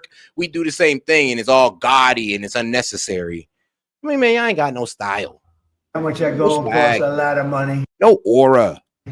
There's nothing like gold and there's nothing like solid gold, but this beautiful office needed it. It had to be representative. When we took it over, it was dirty, not clean. I immediately changed the chair and had this beautiful desk renovated. Trump's Golden Oval just got a little shinier. America's hosting the World Cup next summer, so Trump had to get a look at the trophy. We brought as well this, which is the winner's trophy. Only the FIFA presidents of countries, and then those who win can touch it, because it's for winners only. And since you are a winner, of course, you can as well touch it. It's pretty heavy. Yeah. Can I keep it? What do you? Well, you can keep We're not it. giving it back. We're not giving it back. That's serious. It fits well. That goes very well on the wall right over there. It's a very cool below trophy. the angels. No, Trump's not stealing it. He's going to win it. Nope. I might play. No, we not. I mean, I see the money that these soccer players, we call it soccer, but I see the money that these soccer players are making. I may try and play. Hey, man, I wish America had the chance of winning the World Cup. You know what? They might, but it's like a 10% chance. Very good athlete. I may put on shorts. I look extremely good in shorts and join the play. The World Cup's going to be huge. They're saying it's like having a Super Bowl every day for a month, generating billions for the country. 47's already got his ticket. We have the first ticket here for the final. Good. Wow. For you. Oh, good. That's cool. Wow. It's, of course, row 1, seed 1. It's ticket number 45, so. 47. And it's for the final in New York, New Jersey. And so you have your ticket already for the final. And the president's saving a seat for a very special guest, but only if they behave. I just sent a picture from somebody that wants to be there very badly. He's been very respectful of me and of our country, but not so respectful of others. I'm going to sign this for him, but I was sent one, and I thought you'd all like to see it. That's a man named Vladimir Putin, who I believe will be coming, depending on what happens. He may be coming, and he may not, depending on what happens. This is a lot bigger than a soccer game. Every person in the world is going to be watching. All eyes on America. How are we going to present ourselves? Sir, you're reminding me of something that my dad used to say all the time when I was growing up. He would say, Christy, you kids need to look like you respect yourself before anybody's going to respect you. And in this country, when people look at our streets, when they look at our Capitol, you're bringing respect back to this city. The first thing a woman notices on a man, his shoes. The first thing a foreign leader notices, your capital. Man. If you have a dirty capital or dirty shoes, no one respects you. Trump's making them respect us. Canada's dropping retaliatory tariffs against the United States. And Intel, one of the biggest chip makers in the world, just gave the USA a 10% stake of its company. Well, and shout out to my man Sid. He says, "Set, let's get more people to donate. A stupid lib like me shouldn't be putting all these wealthy conservatives to shame." You know, I gotta give you that one. Gotta give you that one. I'll be real with you. I'll be real. I'll be like, Sid, you shouldn't be littered all over the donations tonight. You shouldn't. But you know what? Hey, look, not every day somebody can support. Not every day. Okay, so some people can do it once a week, twice a week. Some people could do it every day. But let's be fair here. But hey, I hear what you're saying. No, I'll be real with you guys. It is a bit wild talking reckless to the guy who's kind of supporting the show that, you guys say you support. I'm just saying. I ain't gonna say no more, but I'm just saying. And a Fox News alert the stock market on don't give Sid room to talk shit. What? Fire today. Too late, Jerome signaled he'd cut rates at the next meeting. The Dow hit an all-time high, up almost 900 points.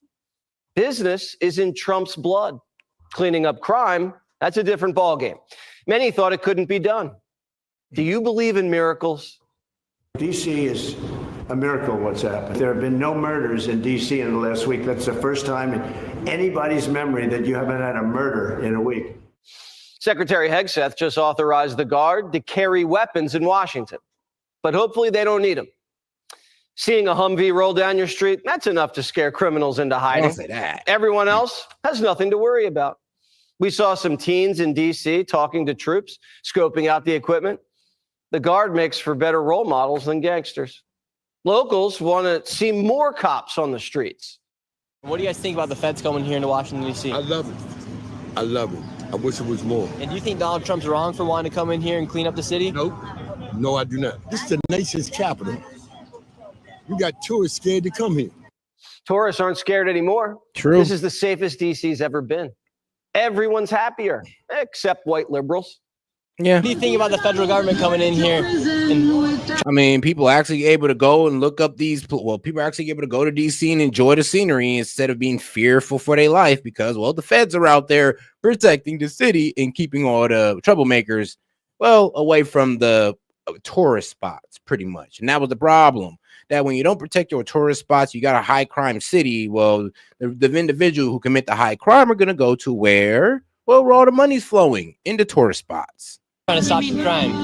It's a bad idea. Okay, so do you think they're overstepping their boundaries here in Washington, D.C.? Yeah, I mean, it's wrong on all sorts of levels. It's just dumb. Hundreds of arrests, no murders, guns, and drugs off the street. What's dumb about that? The feds are putting it all on the line to protect the same whiny white liberals. Right here is the fugitive. They caught him. They moved up on him before we could even get here because they felt that now was the time to act. They got him underneath arrest. They had the girl with him underneath arrest. She's getting detained. They're running a interview with her. And this right here is a wanted fugitive that's being taken off the streets of Washington, D.C. We found a gun underneath a tree trunk, and he's also been known for selling drugs here. And just like that, you guys just got a fugitive off the streets. Told you. And you think this guy would have been? We've been looking. I mean, bro, it's like I said, when you're honed down like that, trust me, it's like all the guys who got to risk it. One, it's going to be hard for them to be out there and not get caught by the Fed. Two, a lot of these guys who are committing these crimes, selling drugs and holding guns and all this wild stuff, well, they most likely have a rap sheet and they're most likely have a warrant on them. I'll tell you that right now. A lot of these guys who are out there on the street who do all these crimes, they have a warrant on them. Literally, you just got to tell the police where they at. And the police going to be like, really? We ain't be able to find this man in months. And shout out TB. She says, I know an MD, medical doctor from Venezuela, trying to get his citizenship and works at Chick-fil-A legally. His English is great. He's working on it. It's not an easy process. It's not really meant to be, but he's doing it. You know, shout out to that guy. Like, to be honest, that's all we asked for, just for you to freaking try. And he's a medical doctor from Venezuela. He just got to get his English is great. He's working on it. I mean, that's good enough. All we ask is that you try. And he's he's a medical doctor, so he's a reasonably smart guy, so he can easily adapt to our culture. It is actually, I'll say this. When immigrants come over here, we like the smart ones. I'll be honest with you. We like the well-educated, smart one is going to come over here and assimilate easy. We really don't like the ones that are the middle class. I know this is going to sound effed up, but no, we don't like the middle class immigrants or the lower class immigrants because those guys don't assimilate to our culture. They don't. I'm going to be quite honest with you. But the ones who are like doctors who are working in STEM in their country, but their country is just not as, prosperous as ours, then yeah, when they bring their butt over here, they do better. And not just the STEM guys, but I'm going to say the construction guys and the guys who know how to build as well. They also do pretty well over here, even though they're not as privy to catching up on, the English. Yeah, they're not as privy to catching up on the English, but they do their job good enough with their hands. And the guys who do STEM and in medicine and all that good stuff, yeah, they come over here, do well, and they learn the language, usually because of they smart and high IQ individuals. And all races have high IQ individuals. For this guy for about 2 days. Oh, and shout out to the baller alert from TV. And because of her, we will now be going through the Ghislaine Maxwell recordings of her interview. Man, let's get into it.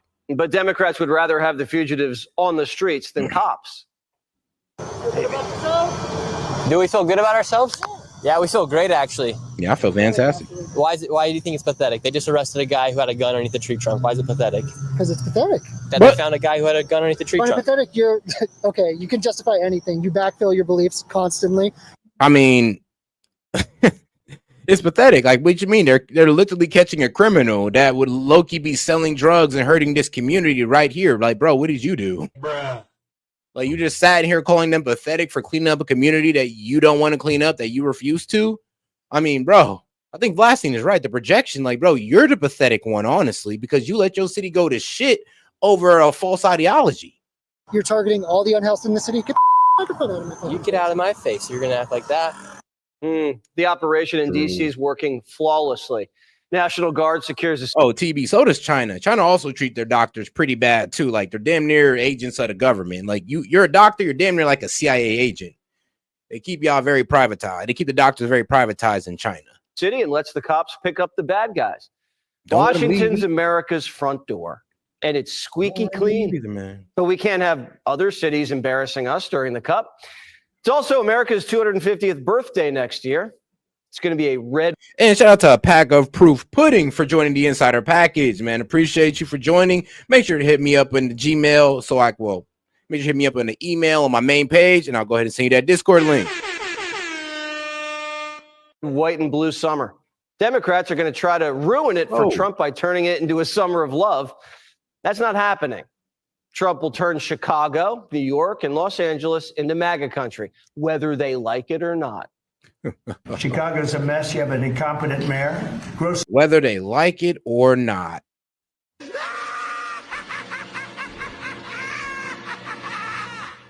Incompetent. And we'll straighten that one out probably next. That'll be our next one after this. And it won't even be tough. And the people in Chicago, Mr. Vice President, are screaming for us to come. They're wearing red hats, just like this one, but they're wearing red hats. African-American ladies, beautiful ladies, are saying, please, President Trump, come to Chicago. Please. Click here to subscribe to the Fox News YouTube page. Now, all right, guys, I'm trying to do this. Whoops. I'm going to try to do this as entertaining as possible, so bear with me. We're going to kind of do a back and forth. We're going to go to listen to Maxwell and go through content, because I just don't want to bore you with just straight, recordings, because they didn't release a video recording. It's an audio recording. I know a video recording would have been nice, but, you got to work what you get. You feel me? All right, now, let's go ahead and start with the first part of it, about, what I believe, about a 30-second introduction that they went off with. Let's get into it.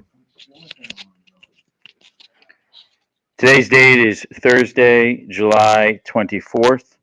This will be the recording of a proffer agreement of Ghislaine Maxwell from the Deputy Attorney General, DOJ, and the time is currently 9:16.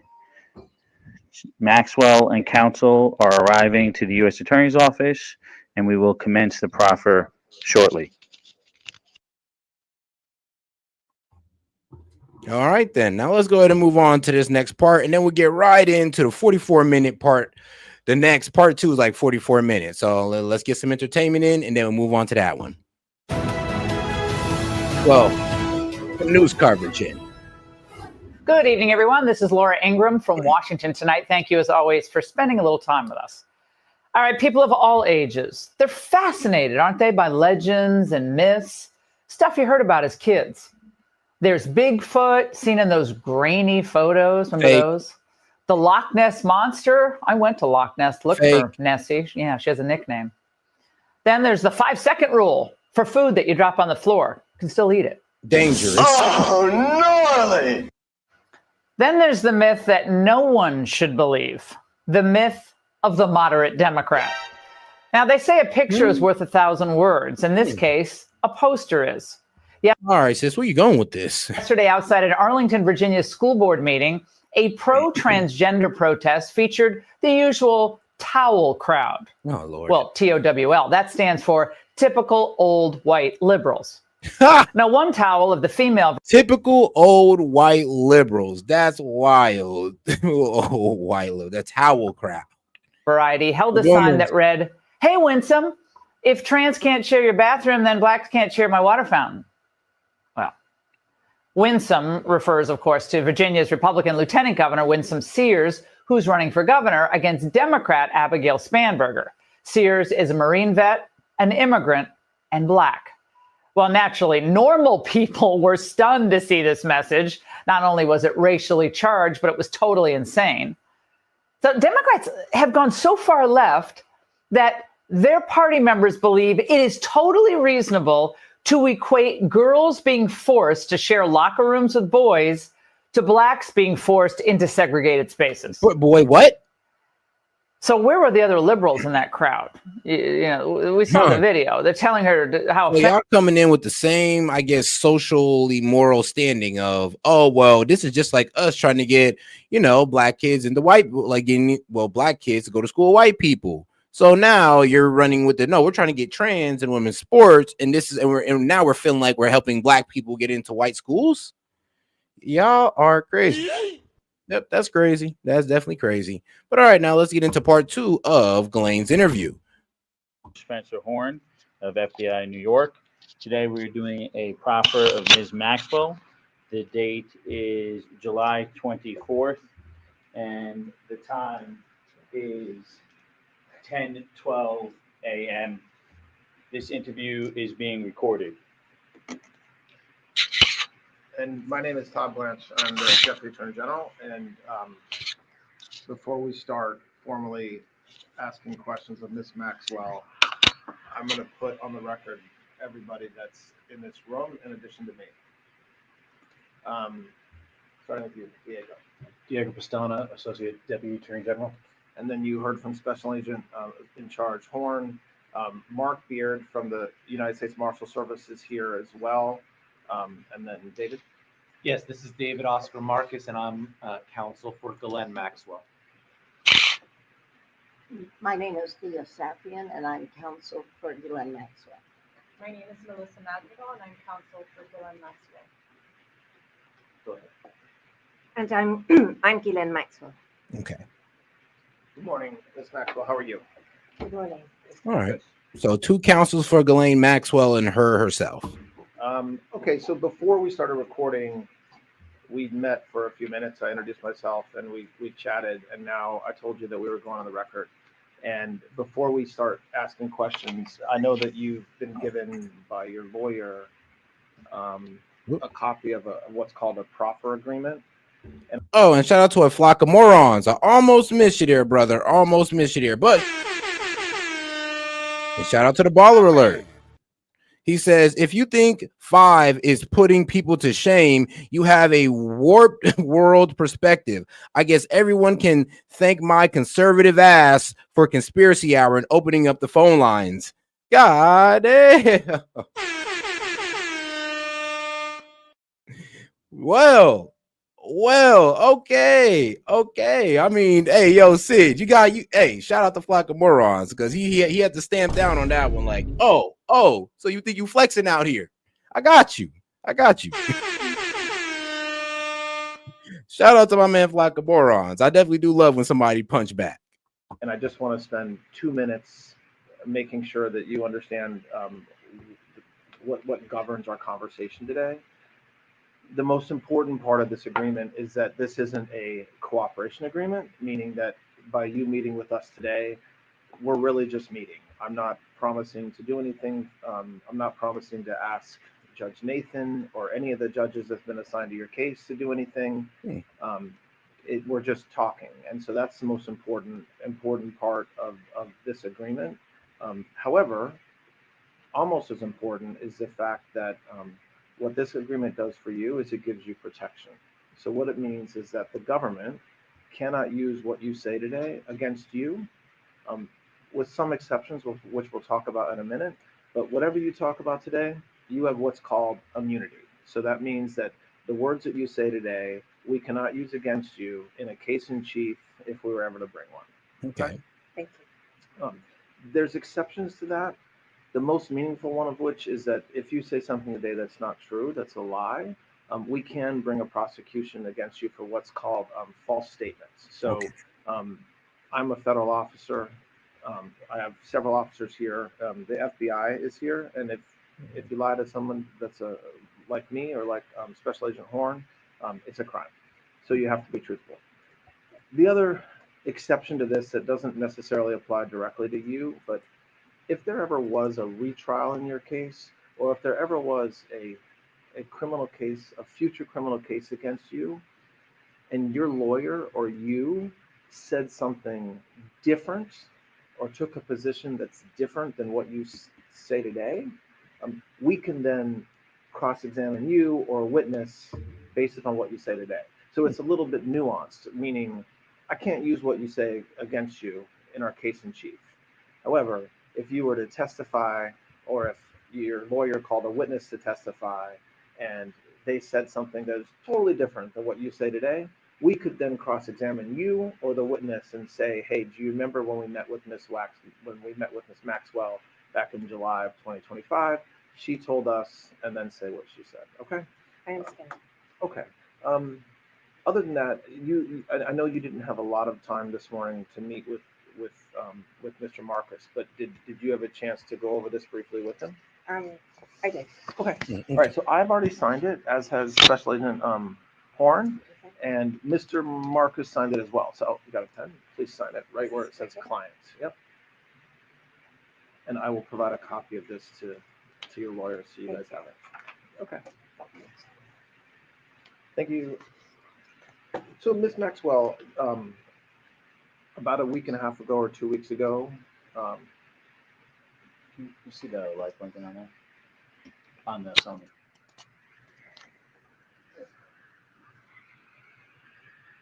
Yeah, there it is. okay, we're just confirming that it works, and it does. Ms. Maxwell, I guess about a week and a half or 2 weeks ago, Mr. Marcus reached out to me and said that you wanted to speak with somebody from the government about not only your case, but about everything that's been in the media and that's been publicized about Mr. Epstein in your case. That is true, and I did speak to him, and I did ask him if, or did tell him that I was very keen to talk to anyone, because no one from the government at any time ever since the inception of the case, so dating back to the early 2000s, has ever spoken to me, and indeed, I believe ever reached out to me at any time to even speak to me, and that includes up to when I was indicted and prosecuted.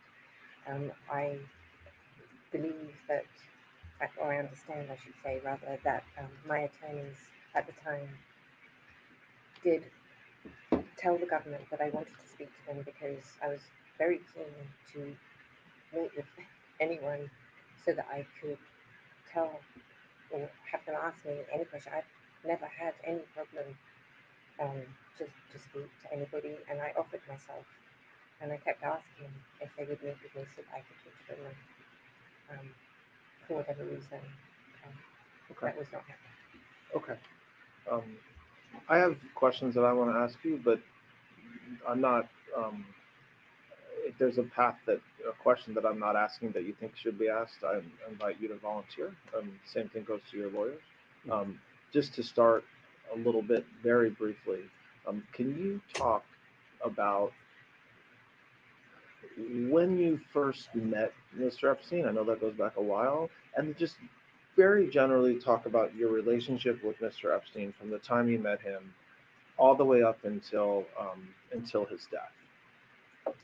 I met Mr. Epstein in 1991.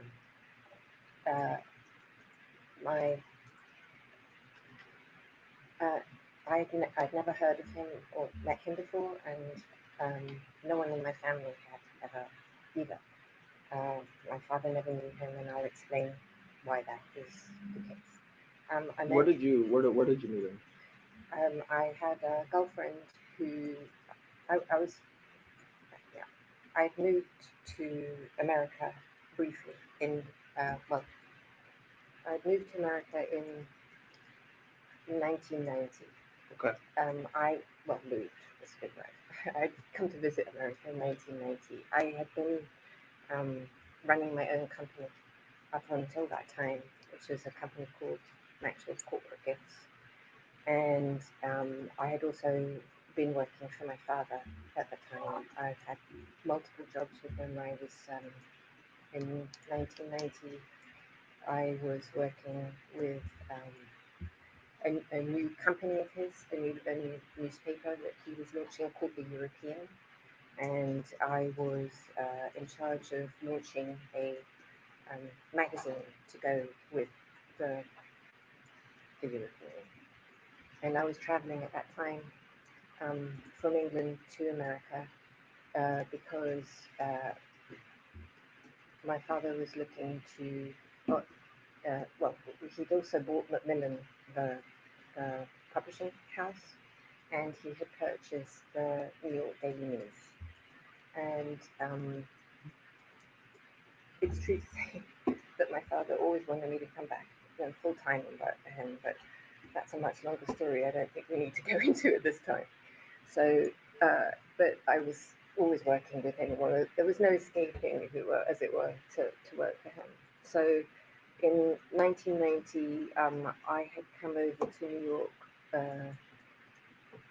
to help look at some of that. He was having some advertising issues with the New York Daily News, and in fact, Annette I may have met Donald Trump at that time because my father was friendly with him and liked him very much. And I think it should be said that he also very much liked Ivana because she was also from Czechoslovakia, where my dad was from. So I don't remember if I did meet him or not in 1990 with my dad, but I knew that that's how I knew about Mr. Trump. And this was before you met. This was before I met Mr. Mr. Epstein. Yes. Okay. Right. So I was already going backwards and forwards in America, and then in April of 1991, I came to New York. I can't remember for what reason, what business reason, but there was a business reason, something to do with my dad at that time. And a girlfriend of mine, who an American, told me I broken up with I've been engaged, getting with a very long-term boyfriend, and we've broken up. And she said, well, I got, as your girlfriends do, I've got a guy for you to meet. And I was like, who is it? And she goes, he's been dating my sister, and you'll love him. He's looking for a wife. I'm edging towards 30. I don't need to tell you guys that's a very important moment for a girl to think about important things. Sure, I'd be happy to meet him. And so sometime in 1991, we're in 1991. All right, right now we're in 1991, where Ghislaine Maxwell says she came to New York City for business that she does not remember for one of her girlfriends, not in a sexual way, but as one of her girlfriends that lived in New York. So we are right now in 1991, where Ghislaine Maxwell comes to New York to visit a girlfriend on business that she does not remember. I met him at his offices on Madison, and I think the most memorable thing I can think about that is he was wearing a tie, which he didn't often do, and it had a giant tomato ketchup stain on it. So I was like, wow, okay. And that was how we met. Was your meeting at his office for you to meet him just personally, or were you there for work-related reasons? No, I knew nothing about him. Okay. He just invited me to come and have tea. And I was like, tea, that's English, okay. But what was unusual was in his offices. So I went to his offices and we met. And I found him very engaging, and that was that. So, okay, so that's how you meet him. So, and again, I don't want to spend a lot of time,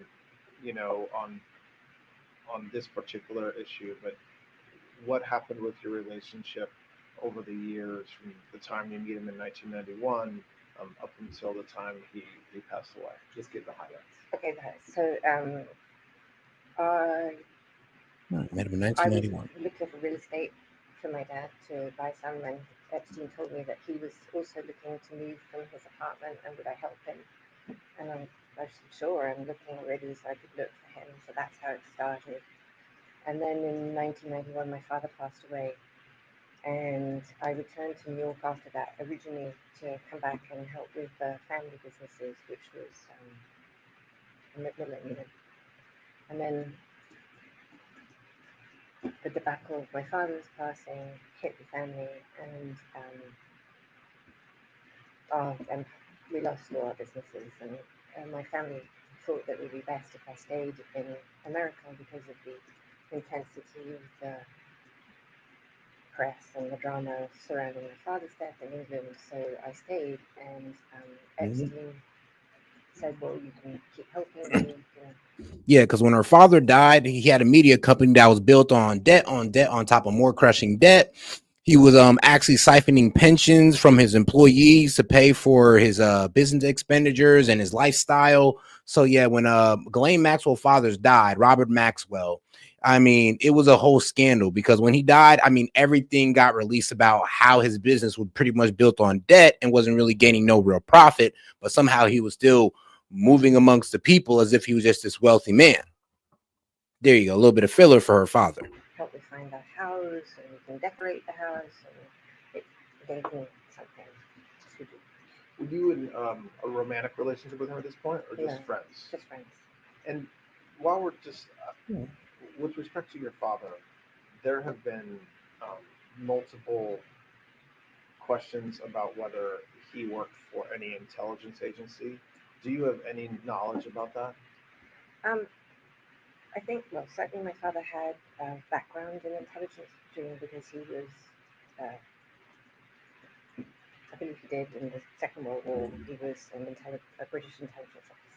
Yes, Robert Maxwell was allegedly a Mossad agent because when he died, he was buried in Israel. And I mean, let's see, some Israeli officials said that this man has done so much for us that we cannot talk about. And that was the reception that the Israelis gave at Robert Maxwell's funeral, that the man did so much for us that we could not talk about. So did that confirm that he was Mossad? I mean, no, but did it add suspicion to why they said that? Of course. I think that my sort of belief is that once you've been an intelligence officer, you're kind of always, it doesn't mean that you're formally employed. So I don't think my dad in any formal sense was, employed by any agency. But when you are a very significant businessman and politician, as my father was, you meet with people all the time and you, I guess, trade business or ideas. I think if that would fall under that definition, that's how I would think it. Now, he certainly, I have no formal knowledge of anything specifically that he did in that thing, but if you're asking me if I thought that he did help people, the answer would be yes, I do. Did your father and Mr. Epstein have a business relationship over the years? I know we're maybe jumping around a little bit. They never met. So, as far as you know, they never even met. No, Or you know they never met. I know they never met. Okay, well, how do you know they never met? They just categorically know they. No, there's actually, I don't know about that one. There's actually been reports that Epstein was introduced to Robert Maxwell through one of their business acquaintances. So when Ghislaine Maxwell said they never met, I mean, that just doesn't corroborate with a lot of people's reportings. But all right, let's keep going. They never met. Well, because after Cooperate. In 1991, before my father died, he asked me if I'd met anybody interesting or whatever, because I was still trying not to be sucked back into the family business. And I told him that I had met Mr. Epstein, and the reason why I shared that I'd met Mr. Epstein because I believed at that time that Epstein worked for Bear Stearns, and Bear Stearns was one of our banks. And I knew that my father was friendly with both Jimmy Kane and with Ace Greenberg. So my dad was actually in New York, I think. I don't think I had this conversation on the phone, but I honestly, we're talking 30 years ago, so I'm not sure. But if maybe I told him this verbatim because I know that what my dad did, whether I saw it or whether he did it and told me later, I don't remember. But he called both Jimmy Kane and Ace Greenberg to ask what sort of guy he was and was he even allowed to, because so they never met. He didn't even know. But they had. They knew some of the same people. It sounds like, or certainly the Bear Stearns connection was something that you knew that they had. No, well, he never had a connection with Epstein. He had a connection with the bank. I mean, Epstein, I'd never heard of him or knew of him before, and I certainly, if my dad had known him, right, when I said this is who he was, he didn't know who he was. So he rang Ace and he rang Jimmy to ask if it was okay that I even knew him. And I just want to explain briefly why my father would even do such a thing.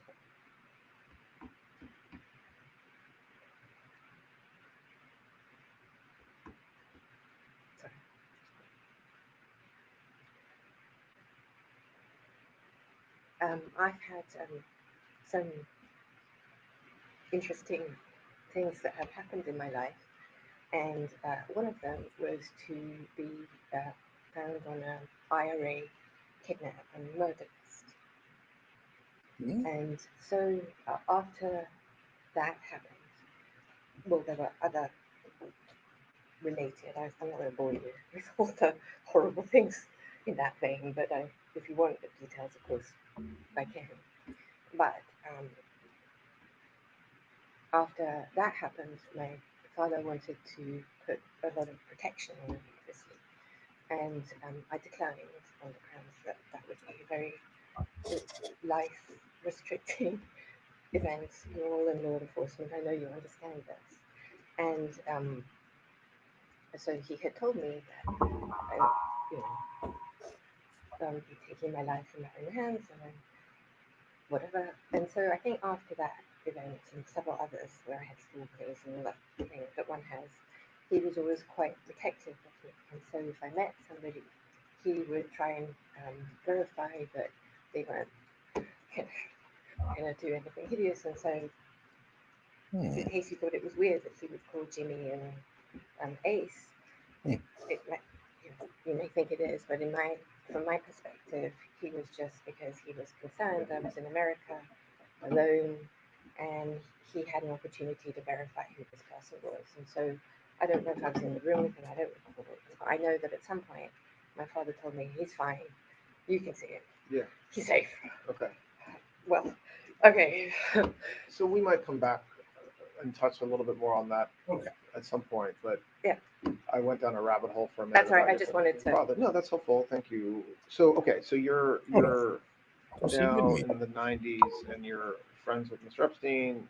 Your house, decorating the house or the apartment. What happens with your relationship again? I know we're talking about a 35-year time period or whatever, but to the extent you can kind of at a very high level talk about it. Listen, I think just full disclosure is the best way to go at this point. Yeah. So in 1992, I slept with him one time, and I was like, "Oh, that's it. We're going to be dating," because that's how I thought. And I kind of thought of myself in that moment, like, because I felt if you slept with someone that you were, then you would hope. That's the world I came from. But that really was, well, that's how it worked. But we didn't sleep together again for, I don't know, really a significant period of time. And when I say years or I don't know if it was a year. That feels long, but maybe 9 months. I mean, a long time. Okay. I just want to go back. So I had found I'm not true. a house for him to rent in New York because he had asked me. I'd been looking for my father, and I found one, which was a former Iranian embassy. I think it was. I think it belonged to the Iranians or the Iraqis. Someone. Okay. And I didn't know that he had any money really, and it was like, I want to say it was $12,000 a month, which to me seemed like a fortune. And I said to myself, I found this house, but I don't think you can afford it. It's ridiculous. Of course I can afford it. Rented it. And that house came with, it was a State Department house because it was, I think it was under sequestration or whatever it was. And I put it back together, but there were certain rules you couldn't paint because it had to go back, and you gave it back to the country that. So he had this house, and I had moved into a 10-foot by 10-foot apartment because all of our stuff had been either lost or frozen or whatever. So he became in this moment of my life really, because I was just like, everything was, it felt very similar to this moment, if that makes sense. Anyway, so, but I had no key to his house. I had no free access to his house. And in the entire time that he lived there, which was, I believe, until the beginning of 1996, I never slept a single night in that house. Ever. Not once. But so you said a minute ago that the first that you had slept with him on one occasion, and at the time you remember thinking, that this meant you were in a relationship, but then it didn't. You really were not in that type of relationship. Well, did that change over between 91 and 92 or whatever, and years forward? So I did travel with him a lot. Okay. So I would go to his houses on the beach. He only had that house actually. No, that's not true. He had the house in Palm Beach, and he had a house in Ohio. In where? Ohio. Okay. And he had the house in Ohio because of his business relationship with Mr. Wexner. And he had and I had to go and decorate and put that house together. When we traveled together, we stayed in the same bed, but not in. But I didn't. Go ahead. It's okay. Talk. So you stayed. So when you would travel with him to his houses in Palm Beach, Ohio, or even just traveling, if it was just traveling with him, you would stay in the same bed. So sleep in the same bed with him. Yes. Okay.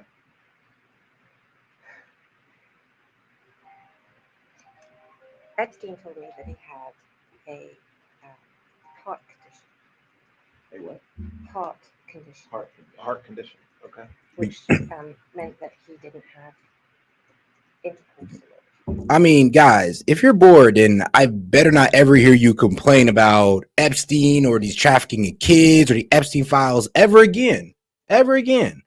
Because this is me actually being interested and actually giving a fuck about what's going on. And if you don't care, then you're free to leave. But don't ever come around here in my face pretending like you give a damn about the Epstein files and if your president's a pedo or not. Don't ever come around here with that attitude again. That's all I gotta say. You're free to go.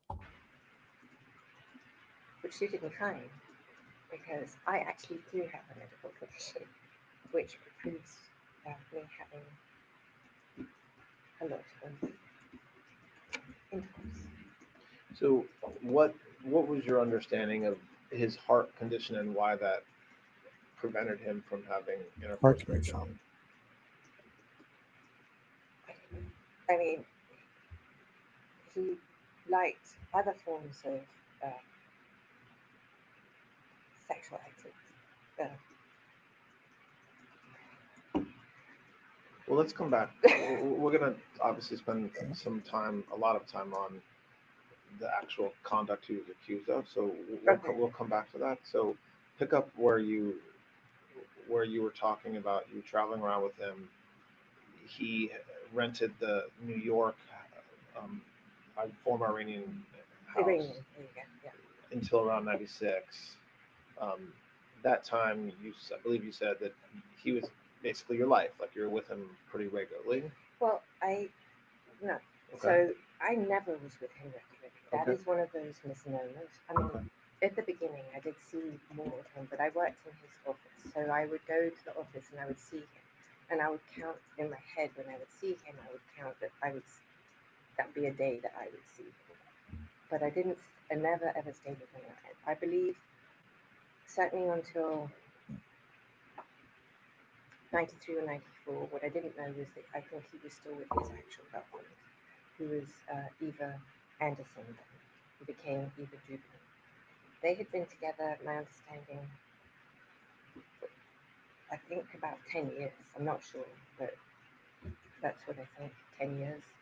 And I had understood from my girlfriend initially that they weren't together, and Epstein himself had told me that they were not together, but I don't think that was true. In fact, I know it's not true. So they were still together up until I think 94, when at some point in that period when Eva met Glenn Dubin and they got married.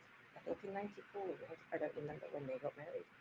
But her, she was his best friend and his everything. He told me that he always wished that he had married her and had a child with her. And I know that she was family for his whole life. And I think even, I'm not sure this is true, but you guys will know if this is true or not. When he came back from Paris and you arrested him, I don't know if Eva was on the plane. Now, I think that either I read it in the discovery that I received, or I saw it somewhere, but even if she wasn't on the plane, there must have been some email communication where she was in Paris at the same time and going to fly back. One or the other, I don't know which one is the correct version of that.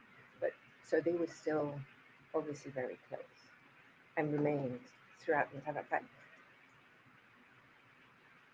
He was saw her love. And so I also know now, which I didn't know at the time, was that he saw lots of other women.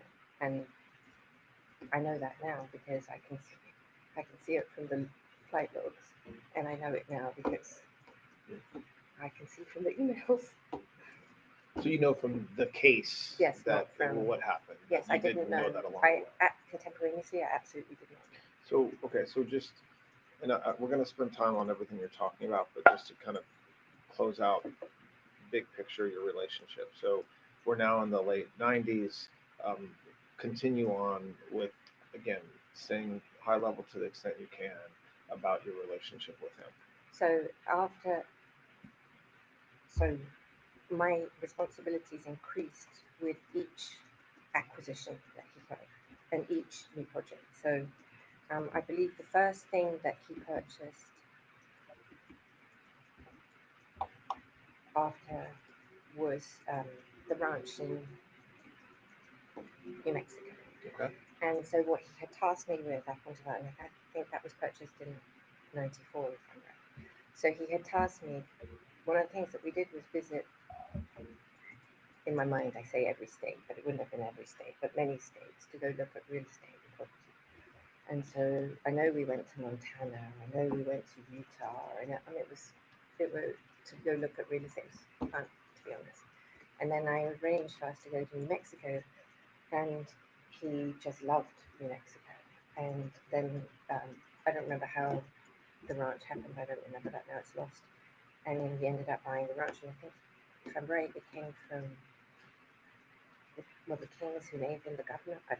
And bought the ranch, and then I had to deal with that.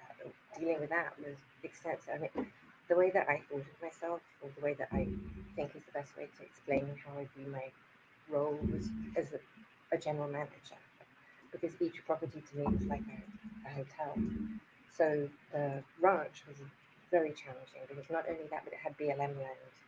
So to maintain your BLM, you had to have cattle, and I love animals, and so the first thing, horses, and so I wanted it. If you're going to have a ranch, I like authenticity, so I don't think you should have a ranch if you're not going to have the things that make it special.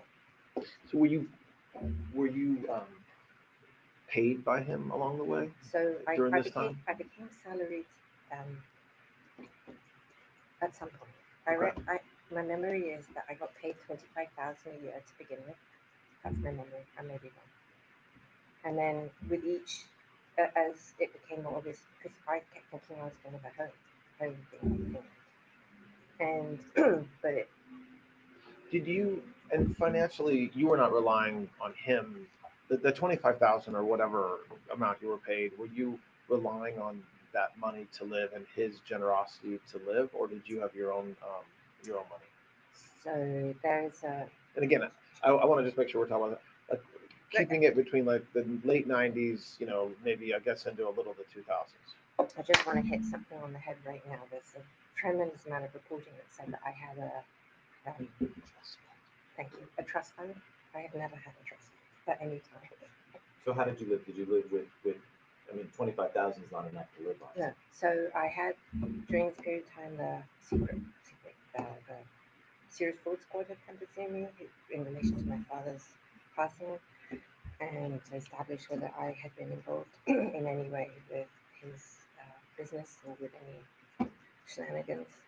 I think I've told the story many times, so I don't know if it's now somewhat hypocritical, but I'll tell you what my memory is. So I received a letter from them that said, I can't go about my business, and my memory may be hypocritical. There was a PS that said, I used Snow White's cousin. I had nothing. I was never involved in any of his business, whatever, so I was free. And but obviously your father and your family had a lot of businesses. Is it because the money, whatever money or whatever equity was in the businesses, just stayed with your other family members? No, there was no money. So my father was never attached to money. He was born a peasant, a real one, dirt floor, no shoes, no clothes.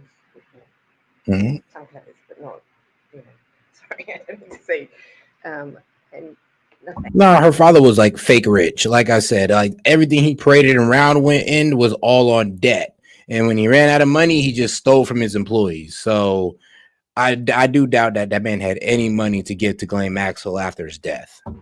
And he was never into that. I mean, there were things that he had his extravagances. He loved his boat and his plane. So obviously you need money for that, but there was nothing else. And there was not a single penny that came to any of us at any time, ever. Really? Okay, so when you're talking about your life with Mr. Epstein in the 90s, you're very different financially. You're very different financially positioned than he is. Meaning Absolutely. he's giving you money, he's paying for your when you fly. He I assume pays for your flights. Yes. Okay. Okay, so I interrupted you when you were saying how you were functioning as general manager. You helped with the New Mexico ranch. So did your role with him continue like that for many years, or for how long? So I continued in 2000. By 1999, our relationship had foundered. Why? Well, two reasons. We were never sleeping together again, so we stopped having sexual relations in 1999. Not full sex, sorry, just to be clear. Didn't mean that we didn't still share a bedroom sometimes or whatever. He had another girlfriend. He had what? Other girlfriends. I What? definitively knew that it was over after 9/11, actually, because we were both in New York. And I don't know, were you in New York? 9/11, I mean, 9/11's. And it was a scary time if you were in New York. You didn't know, I didn't know, nobody knew what was going on. And he was in 71st Street and I was in 65th Street, my house. And he wouldn't see me at all. Asked me, his mum, who I'm very close to, was in hospital at Lenox Hill, just asked me to look after her. And then I knew, as anyone did at that time, if you're not going to be there for someone in 9/11, you're never going to be there. So for me, that was the line set. And he had another English girlfriend, actually, from 2000. Are you though still on his? Are you still being paid by him at this point? Yes. Okay, so go ahead. So what at that point when you say you realize kind of? Well, I mean, I'm talking about the I wanted to get married and have children, and Epstein had encouraged me to believe that would, I don't know about them, certainly by the late 90s, anyway, the marriage part was never going to happen. I had believed that maybe in 96, 97, 98 maybe, but then I realized it wasn't that. But I did think that we might have a child, which is what I had dreamed. I realized. So what happens between 2001 and then 2019 with your relationship with him? So give or take 2001. So we stopped having physicality. I mean, that doesn't mean we weren't friends. I certainly did stay sometimes in his room. I mean, friends with benefits, if you will, just not sex. Sorry, just.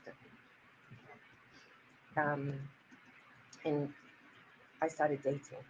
Okay. And I met someone that I fell very much in love with in 2003. His name was Ted Waite. Ted Waite, you may know as the founder of Gateway, the computers. And we had an amazing relationship that went on until 2010, I think. And I was with Ted from that time. Did you meet him through Mr. Epstein? No. Well, indirectly, I suppose you could. All right, so Ted Waite is Theodore William, aka Ted Waite, is an American billionaire, businessman, and philanthropist. Waite is a co-founder of Gateway Inc. All right, that's. Okay, so, no, they never met.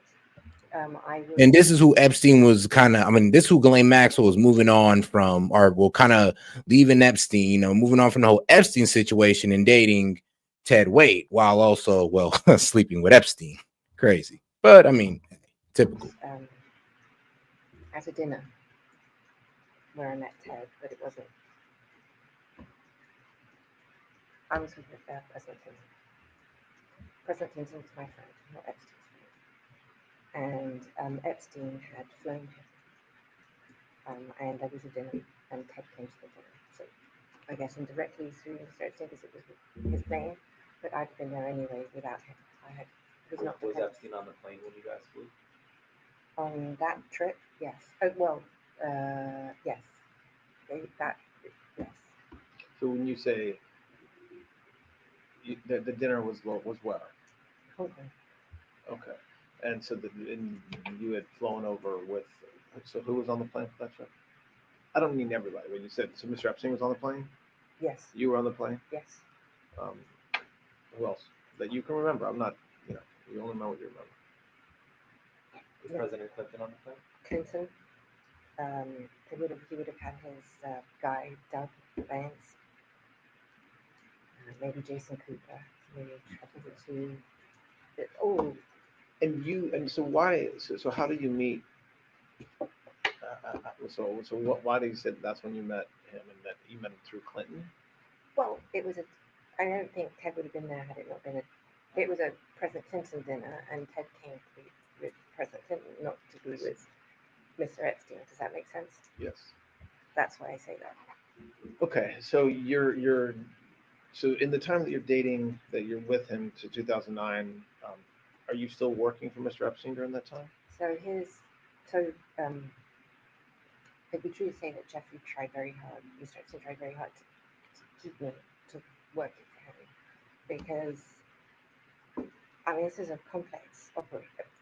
I'm not talking about anything untoward, just the sheer size of the projects. I'm talking the construction projects, the houses, the staff. It's a really significant job. And I ran all the properties, the staff in the properties, the management of the properties, and all the construction. And we're talking tens of millions of dollars that I don't know. I can't remember what the budget was for construction on any given year. It's gone, but these are very significant projects, and so that was what I did, and I managed the budgets. Well, I didn't manage the budgets. I oversaw the budget, so I would just make sure that if you said you bought an air conditioning plant, I saw an air conditioning plant, and I could call the island manager. Did you receive the carrier, whatever, When did Mr. Epstein purchase the island? I want to say 96 or 97, something like that. Okay, so we're going to come back and spend more time on the money with respect to Mr. Epstein and his wealth, but just so we can finish this. So in 2009, you ended your relationship with Ted? 2009, 2010. Okay. I can't remember if it was 10. Okay. So in that time period, All right, what no happened more Ted. as far as your relationship with Mr. Epstein? I don't have one. You don't have one of him, like, you don't see him, or it's just a different relationship? I did see, I maybe saw him once or twice, maybe even 3 times. I certainly went to his house once, for sure. Maybe twice. But I was not seeing him. The only time that I was in touch with him was when the things happened, like things in the press that affected me, or when the CVRA case was filed and there was all that rubbish that went out, because I needed information, because I didn't know anything about what was happening, and I needed his help. To understand, doesn't make it sound right. Rephrase that. I don't mean his help. I meant to have answers so that I had an ability to defend myself. That's what I'm talking about. I'm not talking. So when does that relationship change? So you're working. You talked about when the physical relationship stopped, and then you're still working for him or with him, managing his properties and serving as like a general manager. You then start your own relationship with another individual, with Ted, from 2003 till 2009 or 10. At what point in that whole period is there like more of a break where you're no longer acting So as his general I manager? wanted to have a full break when I started dating Ted, and he was clever. I suppose it would be true to say that I sort of viewed Mr. Epstein at that point as sort of family, if you will, like someone I could rely on. And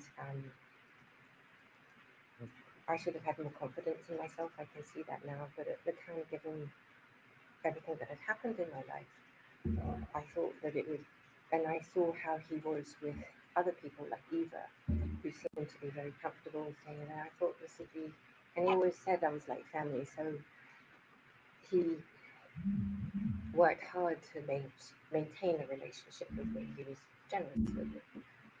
He let me use the plane, for instance, which was very generous. He would check in with my mum. Things that were meaningful to me in that time. And then it may still not have worked, but that his mother, Paula, had been in a very serious car crash, and she had become sort of like a surrogate mother for me, sort of because my mum wasn't there. I could look after her the way that I would have.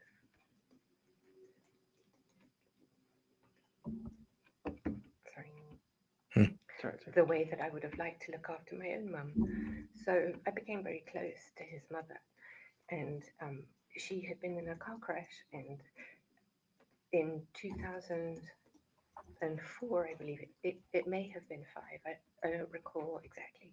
She took her health took a serious decline, and Epstein called me and asked me if I could look after her. And by looking after her, that meant organizing her doctors, making sure she had new clothes, making sure her house was clean. Where was she? She lived in a retirement establishment outside of Palm Beach, it's West Palm. I was going to say something like the Golden Girls, but it's not called that. I just don't remember what it's called. But it was an old age. It was a retirement home, if you will. Todd, I don't know. We've been going for maybe about an hour now. Do you think is this a good Sure. time? Yeah. So we'll take a break. All right, and they went ahead and took a break. Now let's get into none of this is legitimate on MSNBC. The Beat. Start with an explosive drop from the Justice Department just hours ago, releasing transcripts and audio from July interviews with Jeffrey Epstein's associate, Ghislaine Maxwell, who is serving, of course, 20 years after being convicted of sex trafficking. Maxwell saying she never saw President Trump engaging in inappropriate behavior. Did you ever hear Mr. Epstein or anybody say that President Trump had done anything inappropriate with masseuses or with anybody in your world? Absolutely never. In any context. Did you ever observe President Trump receive a massage? Never. And she denies I mean, let's be real. You barely see Trump with without a suit on, so no surprise. the existence of a client list. So, there's been a lot of conversations about whether Mr. Epstein maintained like a list of people, like a book of famous people that he knew, it's called a black book or a client list or a list. Did you know of the existence of any such list? There is no list. We'll start with that. The genesis of that story, I can actually trace for you from its absolute inception, if that is what you're interested in. She also claims she never saw Epstein taking photos of people for blackmail. Did you ever, how about photographs? Did you ever observe Mr. Epstein or anybody around him take pictures of anybody in compromising positions with women or with anybody? No. Did you ever hear, when you were present for conversations that Mr. Epstein was having or others were having, anybody accuse him of blackmailing them or of trying to extort them because of something Mr. Epstein knew. No. And in a striking moment, Maxwell shares her opinion on whether or not Epstein died by suicide. So you think he did not die by suicide, given all the things we just talked about? I do not believe he died by suicide, no. The heck? Bombshell developments here. Maxwell. So it's like no lists, you know, no underage massages, but you know, he didn't kill himself. I mean, lady, you might as well go on with the full BS story, but hey. Maxwell's attorney issuing a statement, writing in part, quote, Maxwell is innocent and never should have been tried, much less convicted in this case. The materials newly released by the Department of Justice make this clear. Also thanking President Trump for his, quote, commitment to the truth and refusing to cave to the mob. Joining me now is Nancy Erica Smith, renowned civil rights attorney who has And now let's go ahead and get into the other part. Now, the audio, I believe, is way better on this one. Let me know. We're continuing the proper interview with Miss Maxwell. The time is 11:07 a.m. on Thursday, July 24th. All right. So, just picking up where we just stopped. So you have basically a break. Well, not a break. That's the wrong word. But your relationship with Mr. Maxwell, professional and other, changes in 2003, 4. Yeah, I mean, and over the time that I stay with Ted, the more time I'm with Ted, the more distance I have with him. And then when the arrest, well, let's go back, whatever happened in 2005 and he became arrested in 2006. So when he's charged and arrested in what we'll call the Florida investigations, that's what you're talking about. I am. Okay, go ahead. So I was not in. Oh, this is way better. I know this is way better. I could hear it better. Well, were you part of that investigation? Absolutely. Did law enforcement ever talk to you as part of that? Did you, like, the feds never talked to you? No. The FBI never talked to you? No. I never even received a phone call. So you didn't receive a subpoena? No. Did the state law enforcement ever reach out to you? No. As far as you know, did the government, either state or federal, subpoena your bank records or subpoena anything from your financial life during that time, that time? Not as far as I'm aware. Now, if they did, I don't know it, and I have no idea about that, to be honest. But I'm not aware of it, and I would say no. But maybe you guys do things that I don't know. So how did you learn of that case when Mr. Epstein was arrested, or did you know that something was happening before then? The first thing I knew was he had told me he was deciding to redecorate the house in Palm Beach. Didn't surprise me. It was like a rolling situation. But by that time, are you like, he tells you because he wants your help, or had your relationship changed by this time where you were no longer kind of acting as his general manager? No, I was. I was still around. I wasn't gone. I was with Ted. I was traveling. I wasn't daily. If you'd asked me where he was in any given. So you was with your multi-billionaire boyfriend while staying in contact with your ex multi-millionaire boyfriend, or multi-billionaire boyfriend. I mean, And for some reason, your ex multi-billionaire boyfriend told you about how he's remodeling his Florida home. Oh, that's a little weird. Time, I'm not sure I would have known then. I mean, it was. I felt like I suppose the relationship moved into sort of like a long-term friend, family, like I felt that he had with Eva, if I'm honest. Yeah. Okay. So he says to you he's going to redecorate the Palm Beach house. He asked me specifically which decorator he thinks he should use, because I had a lot of contacts with decorators, and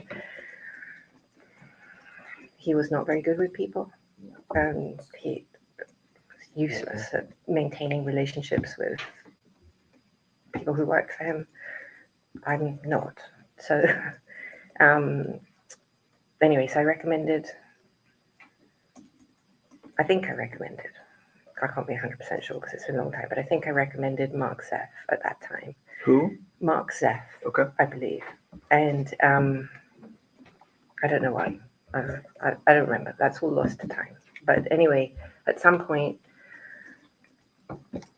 I think his mother had died now. I can't remember the timing of all of that either. Okay. But I ended up in Palm Beach, and he had asked me to come and look at the swatches. If you wonder what Mark Zeff is, it's not a person. It's an interior designer in New York. So it's an interior designer company, Mark Zeff. You can even like MARKZEFF. I mean, they even have an Instagram pretty much showing off their designs. Or whatever he was doing, because they had laid it all out over the house and various things. And I think he'd asked for my opinion. That's my memory of this. It may also be that Ted and I were going to Palm Beach because Ted had a golf match or something. There was a reason I was in Palm Beach. It wasn't solely, maybe that's not true either. I don't know. So okay. There's sometimes I went to Palm Beach because Ted was there. I don't know if that's part of that time or not. Or Ted went there and left me. I don't know. Something. Anyway, I was there. No, that's not either. No. Anyway, at some point in that time, I saw all the swatches. At some point in 2005, I think that was. And then I believe, I don't remember. I think I got a phone call, actually. I wasn't in Palm Beach. I think I got a phone call that there was a police at his house or something. There was a. And would you have gotten a phone call from him, or you think you just told by somebody that knew that it had happened, or don't you remember? Definitely not him. Okay. I think it would have been the houseman. So when that happens, whenever it was, that's kind of the first time you know that Mr. Epstein's being investigated for. I didn't even know I didn't even understand. Okay. I didn't have a context for that. It was like I didn't even know. I didn't know. I didn't. I'm not sure even what I thought. I was like, that's weird. After you find out about it, what happens with your relationship with him? I asked him what was going on, and he said, "Not to worry, nothing. Don't worry about it." And I was like, and then it all went quiet. He didn't say, he didn't share. I wasn't part of it at all. I was off with Ted, and I really just. But did he tell you? Well, why don't we come back to more specifics around that time period in a few minutes? I want to just finish this opening part. So that case goes on. Ultimately, it ends. What was your relationship like with him during that case when he goes? When he gets sentenced? He told me. He said, "Listen, I'm going to jail." I was like, oh, "Okay." And he goes, "I'd like you to stay on board to manage the properties, the animals, this and that, and just stay put, and I'll continue to pay you in case there's any emergency. I don't trust anyone." And I was like, "Okay." Well, when you said continue to pay you, he'd never stopped paying me. He never stopped paying. So even when your relationship changes, does the amount increase from the $25,000 or so a year in the beginning? Like, how much are you getting paid yearly? I think it ended at the time. Well, we had different payment structures, and I'm happy to explain how that works. But I think salary-wise, if I'm right, it ended at around $250,000 a year. Whoa! $250,000, $250,000. And when did it end? When was that it stopped? 2008 or 9. So 9. When did he come out of jail? Whenever he came out of jail. Okay. So, and over the years, it increased from what you said was you thought about 25,000 to 250,000. That's between like early 90s until 2009 or 10, whenever he stopped. Is that right? Yes. And how were you paid? W-2. W-2 from what company? Or do you? He just moved me around. I went to this company, that. I didn't care. And I didn't care, and I didn't think that I didn't understand any rhyme or reason. It doesn't feel like, whatever. Okay, so when he's going to go to jail, he says, "Can you stay around and manage everything?" Yeah. And do you do that? I do. Okay, and then we'll come back to that. I will not manage everything. No, I mean there are other people at this point. My specific role then was very, very diminished. Okay. I reviewed the bill structure that came from the constructions that was filming the island. Okay. And wherever else I was going, Paris at this point, because I speak French, I'm fluent in French. And also my relationship with the French decorator was critical to him. in the French component part of that aspect was really vital. And so you'd have had to find someone who was, well, actually, and the Spanish, trilingual. You would have had to find someone who was trilingual and that he trusted. Did you to not steal from him? Did you? So when he gets out of jail, between that time, 2009 or 10, and 2019, what's your relationship like with Mr. Epstein? Almost non-existent. Why? I had just moved on, and I just didn't want to have anything. I didn't want the drama. I didn't want to be associated with. So, do you recall when you say almost non-existent? Does that mean Doesn't mean some phone calls, some visits, some trips, or what does it mean? I don't think there were any trips. Oh, I don't think so. And where were you living during that time period, or was it Which time period? Between 2009, 10, and 2019? I was back in New York. So you had no. So you had phone calls with him on occasion? Yes. Well, I certainly did whenever there was any legal drama or any like serious press attention, I always called him to try and find out what was going on. Okay. Okay. And I did email him at that time for those types of details. I was like, what do I do? I was like. And then when he's charged in New York federally, how did you learn about that case? In the press. And had you, as far as you know, been contacted by law enforcement before his arrest? No. I wasn't in the indictment. No, I know that, but even as a witness or asking you if you would give documents or materials. I had never, up until when my lawyers said that, I don't even know, I had no knowledge of them being interested in me. Honestly, I want to say until he had died.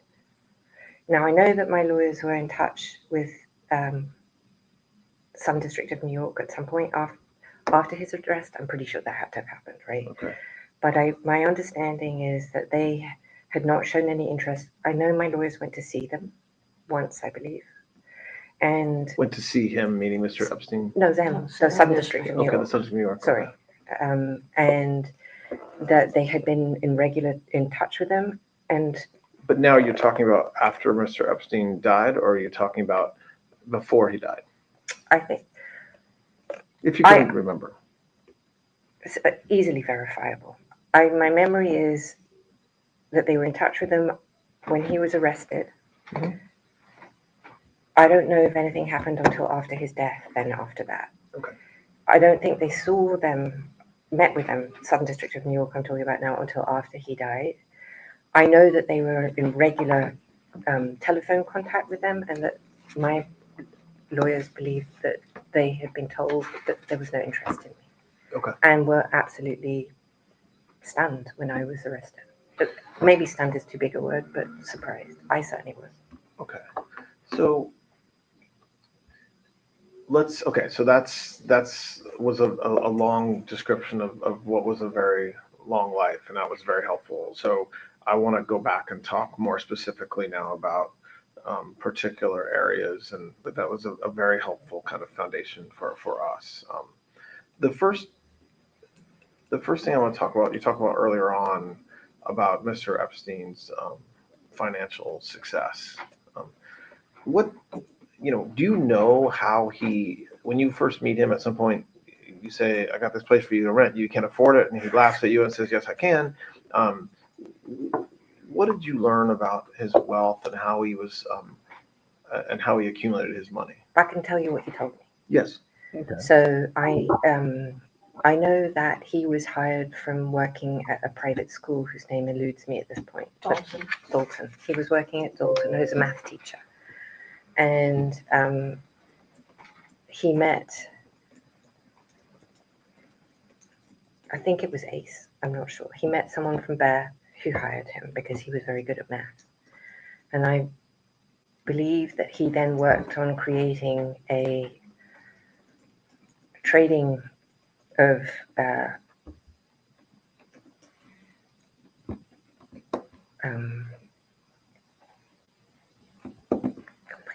Just describe it. It's okay. Go ahead.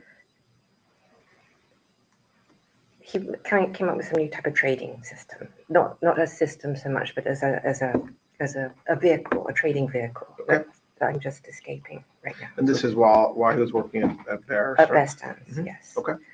And whilst And was this before you met him? yes, So this is what he told you yes, and what you learned. yes, this is what he told me himself. And so, and then eventually he starts a financial firm. Do you know that to be true or no?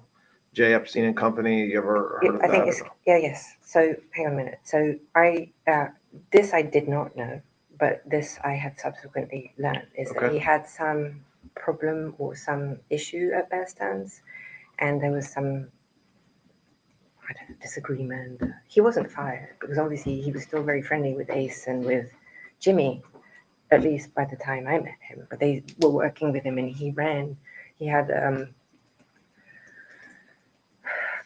money at Bear Stands. So his money, his client's money. Well, I'll come to that. But he he told me himself that he started a business where he looked for stolen money. So if somebody, let's see, trying to think of some intelligent way to say it, but I can't think of anything. I've been with not very. I'll give it to you. Money laundering. You have El Chapo. He was money laundering, okay? He was the El Chapo of money laundering. No drugs, just moving large, no drugs, no moving large sums of cocaine, but just moving large sums of money. He's money laundering.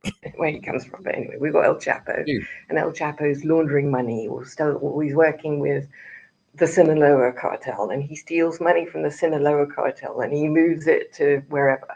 So he's got stolen money from the Sinaloa, goes to it. This didn't happen. I'm just just coming up with something in my head.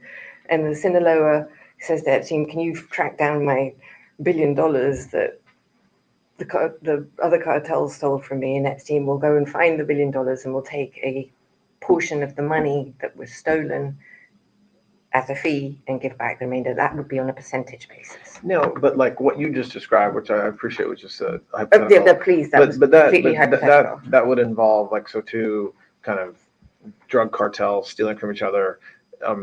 Practically speaking, he was more of a businessman. So here's how I think it started: is that he had a girlfriend. It was always good. You're always to the girls. I guess there was a girl whose name will come back to me. Maybe not whilst we're here. I don't know. Maybe there's a woman. There's always a woman, and she was the daughter of a billionaire, for instance, and that billionaire, whatever his name was, had some money stolen, and for some reason, this woman introduced Jeffrey, and Jeffrey, I think that's how that business started. That's what I remember. And is that something he told you about, or something that happened while you knew him? No, something he told me before I met him. And so when you meet him, and once you're part of his life in the early to mid 90s, what is he doing to make money that you see? Does he have clients? Does he have rich clients? Does he have famous clients? And how, and what, if he does have clients, what service is he providing them? He does have, well, obviously there's the one very famous client that everybody talks about, which is Les Wexner. And that was a very important client to him. And I think it's probably helpful to describe what I know to be true about what he managed for Les. And there's some bits that I'll be improvising. Yep. I want to just make you understand I was not part of Epstein's business world, except tangentially and obviously. So what I'm talking about is what I observed or what I overheard or what I saw within the business, but I wasn't responsible for any of the client's money or anything like that. So it's separate. Okay. Yeah, I understand. Okay. Go ahead. So with Les, for instance, it was really all encompassing. It could go from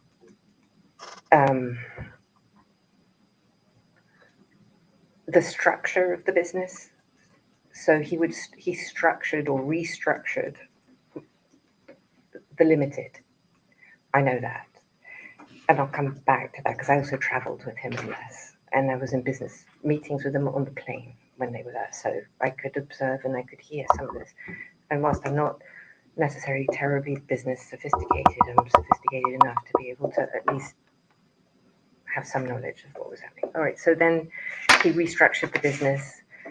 He restructured his entire personal finances and would also handle all of the investment strategy. I don't know if it was 100%. Mr. Wexner, you're saying? Sorry, yes. This is all Wexner I'm talking about now. So let's say you had $1 billion to invest. So you would, in people's normal investment portfolios, you'd have, some T-bonds and this and that. But Epstein's strategies would be much more sophisticated than that. And so just staying with Mr. Wexner, this, from what you heard or saw, is Mr. Epstein paid by him in percentages? Like, so there would be a deal and he would be paid, or did you understand it to be like a flat fee? Was he a business partner? Like, how did you understand him to be paid? I think it was more a la carte. So let's say this is a conversation actually Epstein told me. So illustrated for me, said if I saved someone $5 billion, he would take a flat percentage of that $5 billion. He wouldn't have $5 billion back. When you say you think that, is that because you heard him talking about that, or you? It'd be a combination of both. I certainly told me that, and I heard him talk to people like that. I couldn't. Sorry. No, go ahead. No. Did Mr. Wexner gift a property in New York to Mr. Epstein? So we're talking about 71st Street. So I don't know what the business deal was, because again, I'm not part of his business thing. But I think what happened would be that, let's say Les owed him, theoretically, for his services, 100 million or whatever it was. He could have traded that against the property. But do you know that happened, or are you kind of, do you remember whether there was conversations about that, or are you just thinking that could be one way that it happened? I'm not sure. And I'm not trying to be, I just don't remember if that's something I know, or if that's something that I remember, or if it's something that I subsequently know. I believe that to be what happened, but I don't want to tell you that I have. Does that make sense? Did Mr. Wexner and Mr. Epstein, are you aware of their falling out that they ultimately had? I think I wasn't there, and I don't know how it happened. I only know what Les has said in the press. So you only know about their falling out, or whatever you want to call it, from what you've kind of read, not from any firsthand knowledge. You weren't there. You weren't part of that. Correct. Do you know somebody named Stephen Hoffenberg? Only from the press. Okay. And so you don't know anything about whatever business relationship they may have had, Mr. Epstein? Never spoke about him, never mentioned it. I only learned about that, whatever that is. I don't even know what the truth is of that story, from the press. Well, David Hoffenberg is dead. He died in 2022. Stephen Hoffenberg was an American businessman, franchisor. He was the founder, CEO, president, and chairman of Towers Financial Corporation. So, yeah, Stephen Hoffenberg. Wait, wasn't this the guy that kind of got off on 9/11? How about Leon Black? Oh, I did meet Leon. I do know Leon. When do you remember, and again, I know we're talking about a very long time ago, but do you remember approximately when you met him?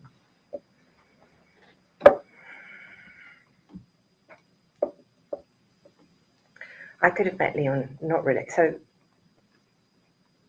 I might have met him, nothing to do, because Leon Black is very good friends with other friends of mine.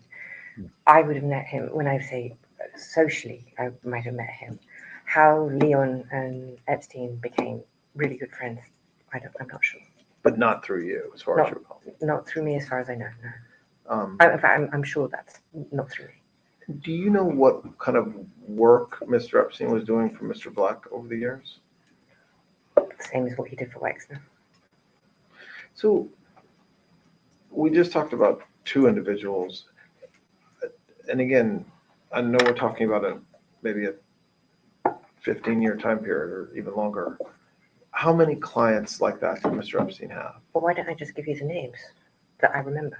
And Say it again? why won't I just give you the names? Yeah. Do you want the names? No, sure. Go ahead. Elizabeth Johnson, Johnson & Johnson. When did, as far as you know, when did the relationship between Ms. Johnson and Mr. Epstein start? 90s. 90. I don't know. Damn, she dating the Johnson? 96. So during 90s. the time period. Yes, we're talking 90s. We're talking The when I 90s. was there, when I was And around. how did the relationship start?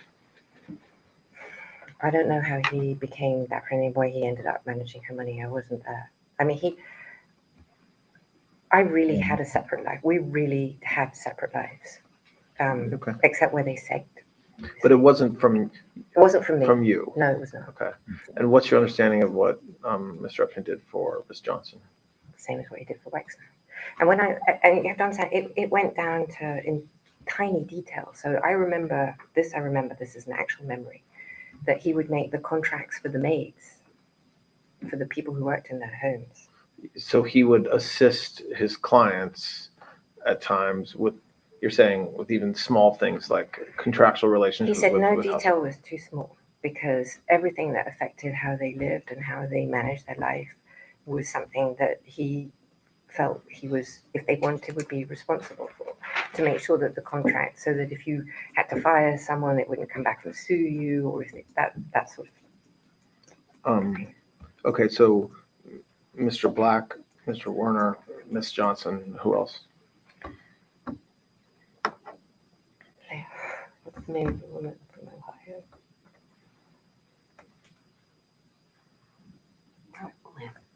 There's someone named Jess Staley. Yeah, I do know Jess. Who's that? He was at Morgan Stanley and at Barclays. What do you know whether he and Mr. Epstein had a relationship? Well, not a physical one. I didn't suggest it. No, I'm saying a relationship in the broadest sense of the word. Business, personal, Yes. Both. Okay. Yes, both. Okay. And do you know when they met?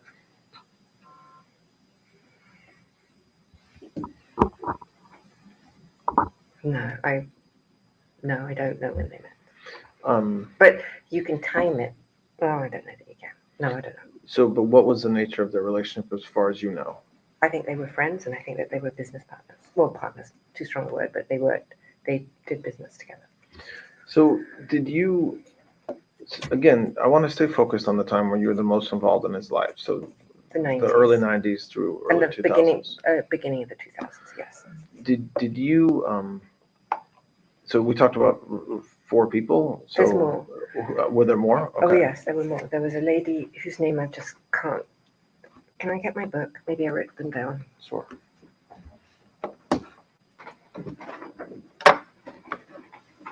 Oh, you got a book, but not a list. Okay. Where am I going?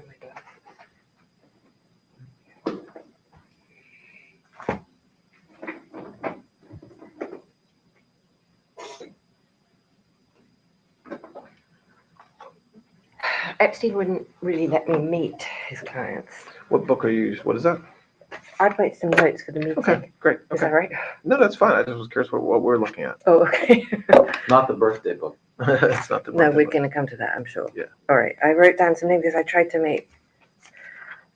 I just want you to understand my memory's not as good as it was, because when I was in Brooklyn, I was in the SHU for almost 2 years, and I was on suicide watch for almost 2 years, which meant that they woke me up every 15 minutes for the entire time.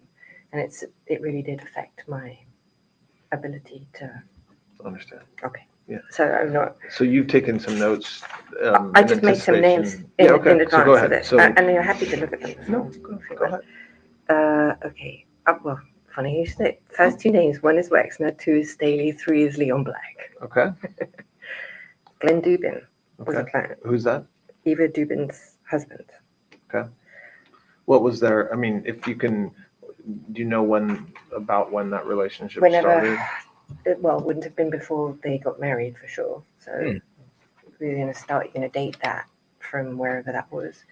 And then Epstein was heavily involved with Highbridge Capital and the Oh, and Glenn Russell Dubin is an American billionaire hedge fund manager and the principal of Dublin and Co. LP, a private investment company. He is the co-founder of Highbridge Capital Investment, which she's mentioning right now.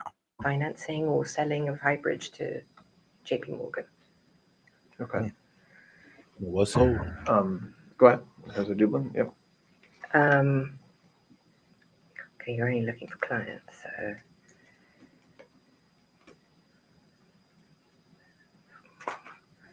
All right, there's a woman, there's a woman in Ohio. I just can't think of her name, but I tried to remember it yesterday and I can't. So this is a good thing, like, as you think of things, write it down. And if they have any other names, they'll ask you, but don't force it out. So you'll have time to think about this, especially today, this afternoon, overnight, because we'll probably meet tomorrow. But you can find them. I mean, if you basically find a billionaire, female. So there's a woman in Ohio who's wealthy. And well, you can identify her yourself because she had the largest Klein painting that was huge. So you can find her because it'll be in the museum. So that's her. And so that was one of Mr. Epstein's clients. She was one of Mr. Epstein's clients as well. Yes. Okay. Who else?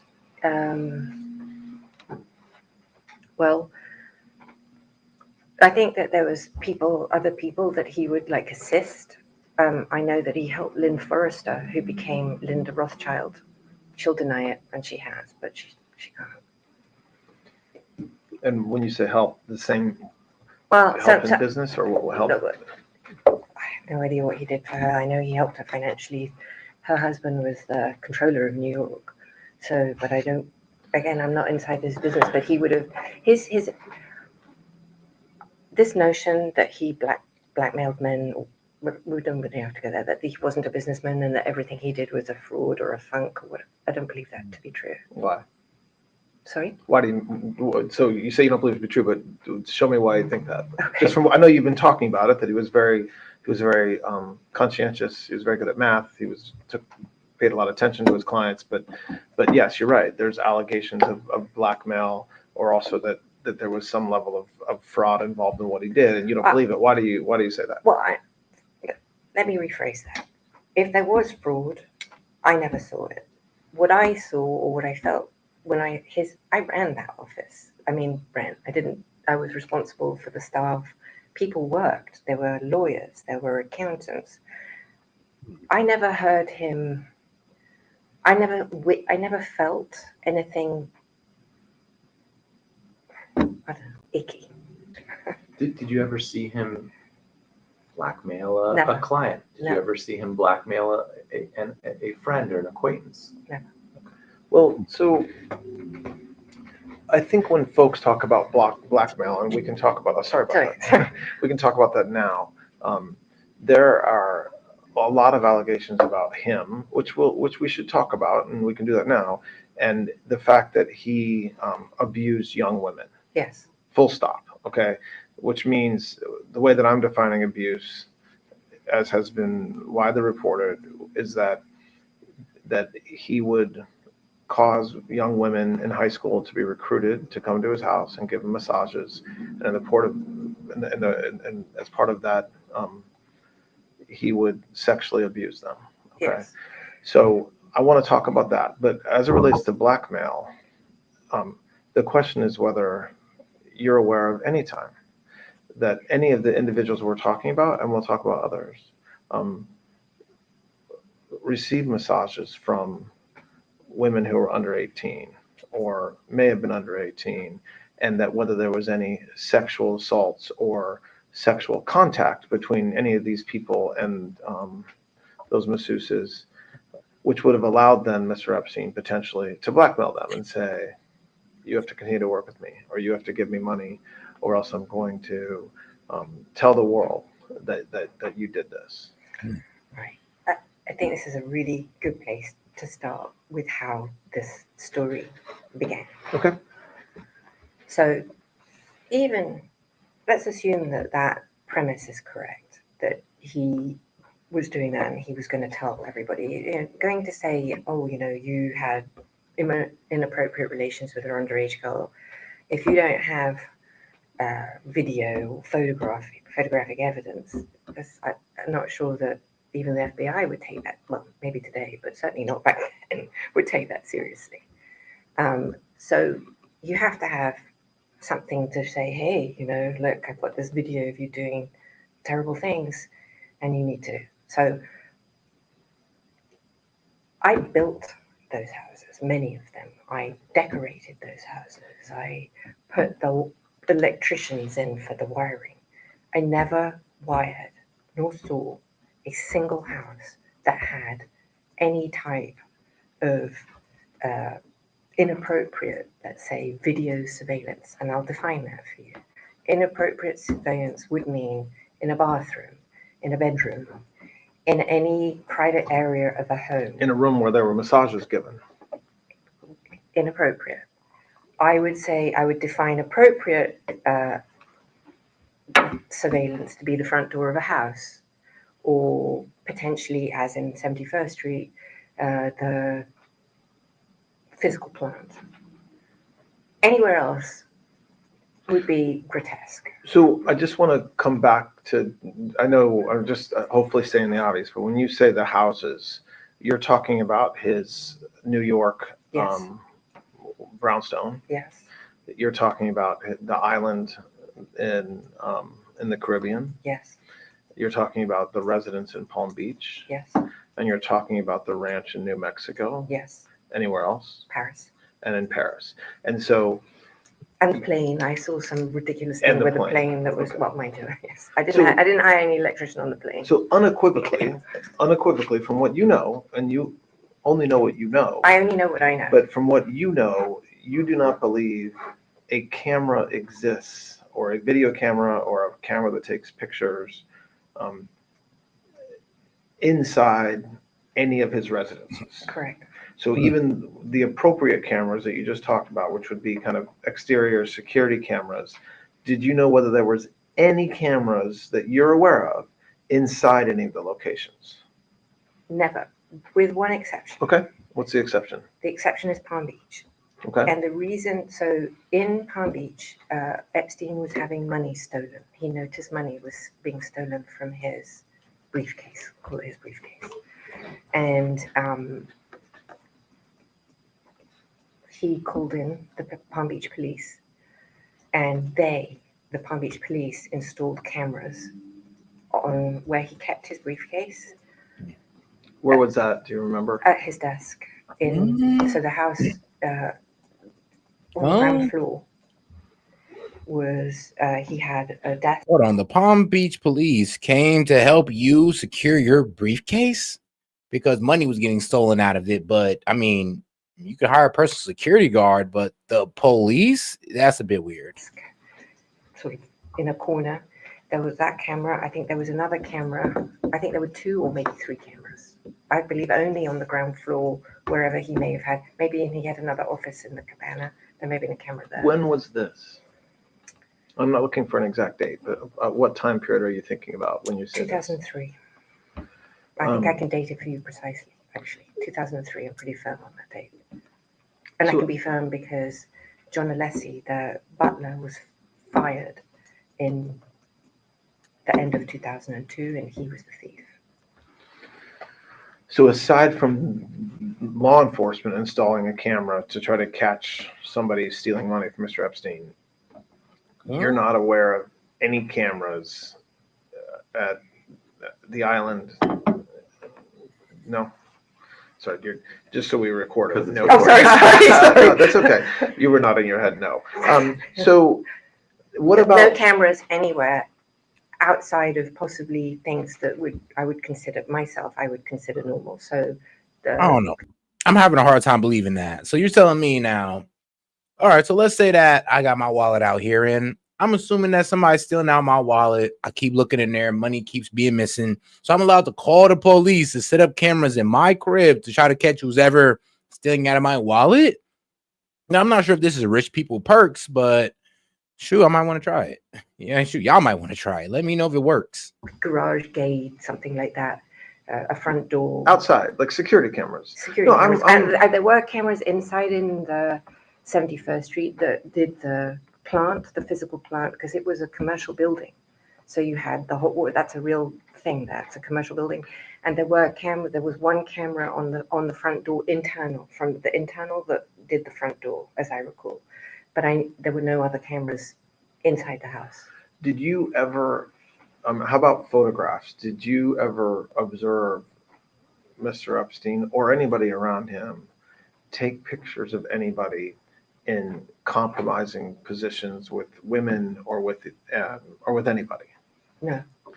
Did you ever hear, when you were present for conversations that Mr. Epstein was having or others were having, anybody accuse him of blackmailing them or of trying to extort them because of something Mr. Epstein knew? No. There have been, and you in the discovery you got in the New York case, okay? Yes. And in the civil cases that you've been part of associated with Mr. Epstein, have you ever been given or ever been told that video exists like what we're talking about, or photos were taken that were compromising? So in both of those, I received no pictures or anything from the civil case. But in the criminal case, I received videos of Epstein talking to women and stuff like that. I did get those. I also saw binders, photographs of women, indeterminate. I never saw anything. Well, I don't know how old some of these women were. There were definitely some of the victims from Palm Beach, the photographs of them in those photographs, were the victims that were photographed, were there any of the people you've talked about, like were there men with the victims, or were they just photographs of the victims? There was no men with these pictures. There was no client of his with those pictures. They would be standalone, for want of a better word, like modeling shots. If you were Pictures that Epstein had with the girls, but not Epstein with the clients and the girls. Correct. Did you, I understand you said you got those in the discovery. Did you know those pictures like that existed? So right now I'm talking about photographs of victims or photographs of women that Mr. Epstein had on his computer or wherever he had them. Did you know that those photos existed before you got them in discovery? some of them, absolutely, because they were in his house. Some of these pictures were on his, credenza or whatever. Some pictures I'd simply never seen before. I mean, I'd never seen some of them. Some of them I had, some of them I hadn't. I mean, did you? So you're right, and I accept that having video or photographs of somebody famous or powerful in a compromising position would be good blackmail. But so separate, putting aside what you've said about the fact that you don't know of any existence of those, did you observe over the years the folks we're talking about, or others, which we can talk about, getting massages from young women? So I think it's really helpful to understand a few things that has been missed in this whole Michigas. That's a technical term. I'll look it up later. Go ahead. I've thought about this obviously a lot, and I've given it some. So this is the benefit of what I saw and some benefit of what I now think. So just for clarity's sake, I just want to say for the record that I do believe that Epstein did a lot of, not all, but some of what he's accused of. And I'm not here to defend him in any respect whatsoever. I don't want to, and I don't think he requires nor deserves any type of protection or for me in any way to sugarcoat what he did or didn't do. So there's that. However, the man I met and the man he became, I believe that there is a progression. And I don't think that the man I met is the man that he became. I believe he became that man over a period of time. Now, we can discuss anything you want, and I'll tell you everything I know. But I think somebody who has an interest, however you define that, in underage people is obviously someone who is unwell. But I don't think that you wake up one day and you start doing what he's accused of. I think this is something that you develop or you progress to. I think. Because Glenn, before you get into all that, let's answer the top line question and then get into it. Okay, the top line question is, did you ever see any of these people with underage No, women? so the reason I'm saying that is not to avoid that question, but it's because by the time when you were talking in the 90s, I don't think he was there. That description, I think that what you're talking about is a later version. Yeah, and is that no, I understand that, and I do So want she's pretty much saying like, all right, money laundering, I can see him doing, but child trafficking, y'all guys pretty much lost me on, and that's what was, Ghislaine Maxwell was pretty much saying. It's like, okay, I can see him. I pretty much witnessed this man talk about money laundering, but trafficking children, that sounds like she's saying that now. That maybe came later. I want to talk. I'm not. So it's just I think you need to separate the periods of time. Sure. Because this one of the things that was definitely missing in my trial and definitely missing from the narrative is this notion, everything happened and he was always no, I don't believe that to be true. So that's fine, and I do want to talk about that. I'm not pushing that away. I'm just putting it aside for a moment.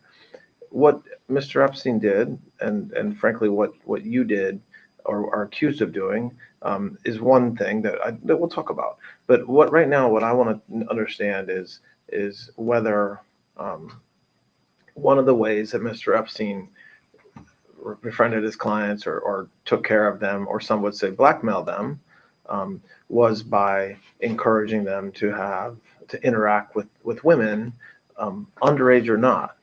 So I think in the 90s, he may have encouraged them, but these were people who were in their 20s or 30s. So he would have a masseuse, right? And he did, male and female, by the way, in the 90s. It's never been discussed, both in yoga and everything. There were men as well as women. And so if he would travel, and I can show them to you, I highlighted them on the flight record so you could see that there really were men that were also there. He would say, would you like to do yoga with Tito, or would you like a massage with this one? But they would be in their late 20s and professional masseuses. So I think there's a distinction. And I want to talk about actual individuals here, and I understand the distinction between somebody who's an adult and someone who's underage. But even with somebody who's an adult, did you know Mr. Epstein to encourage folks to do that, whether it's a client or somebody else?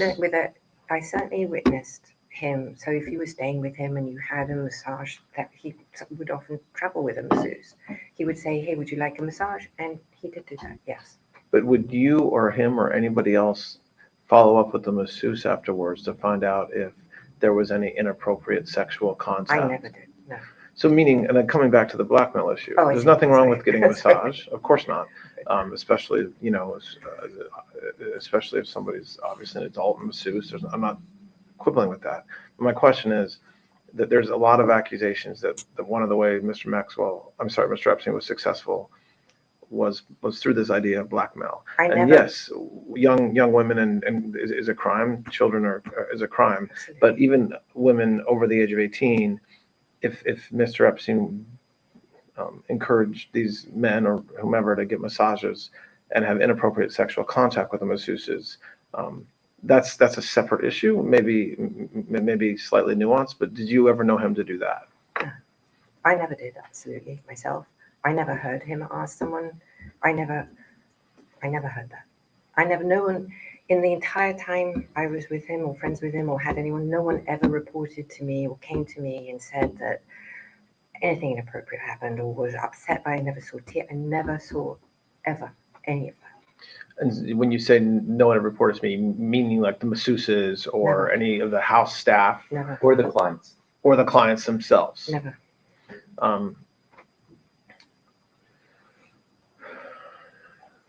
Okay. So let's, again, I want to stay, and coming back now to what you were talking about a moment ago with Mr. Epstein's kind of progression or getting worse. So just staying within the 90s, what role did you have, or what did you observe, which are two different issues, but both important, with respect to recruiting masseuses to come to either, I guess, Palm Beach, or to travel, or eventually New Mexico? What role did you have in that? He asked me to find masseuses for him. Say it again? He asked me if I could find him masseuses. Like, as part of, like you said, you were his general manager. So as part of all your duties, that was one of them. And I did do that. So the first person I believe that I introduced him to as a masseuse was somebody called. She was, I don't know, late 20s, professional masseuse. Was this something that happened early on in your relationship, or, and again, I know we're talking about the 90s, but are we talking about early 90s, or is this later on? So in terms of massage, I've had a lot of injuries. I do a lot of dangerous sports, and have had multiple serious accidents, and walk without any lameness because of physical therapy and massage. That to me is it's medicinal for me. So Epstein, whatever his massage situation, whatever, he loved massage. And if I met somebody who I thought was a good masseuse or masseur, I introduced them. And because I got them, and he asked me if I did, and I said yes. And I'm pretty sure that would have, well, I don't remember, 93, 92, early, from the beginning.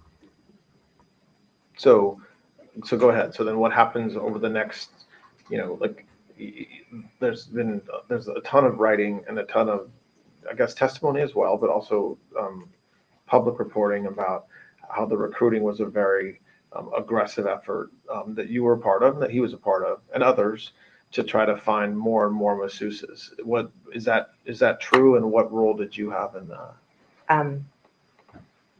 That is partially true. Okay. So it is true that I found masseuses, and he became more insistent. He like knew all the time. He got bored, so he would be bored with a masseuse, and he would say, "Find me a new masseuse." I am the entire opposite. If I find someone that I like, I stay with them. I'm like, I don't want new. He would drive for new, so that is true.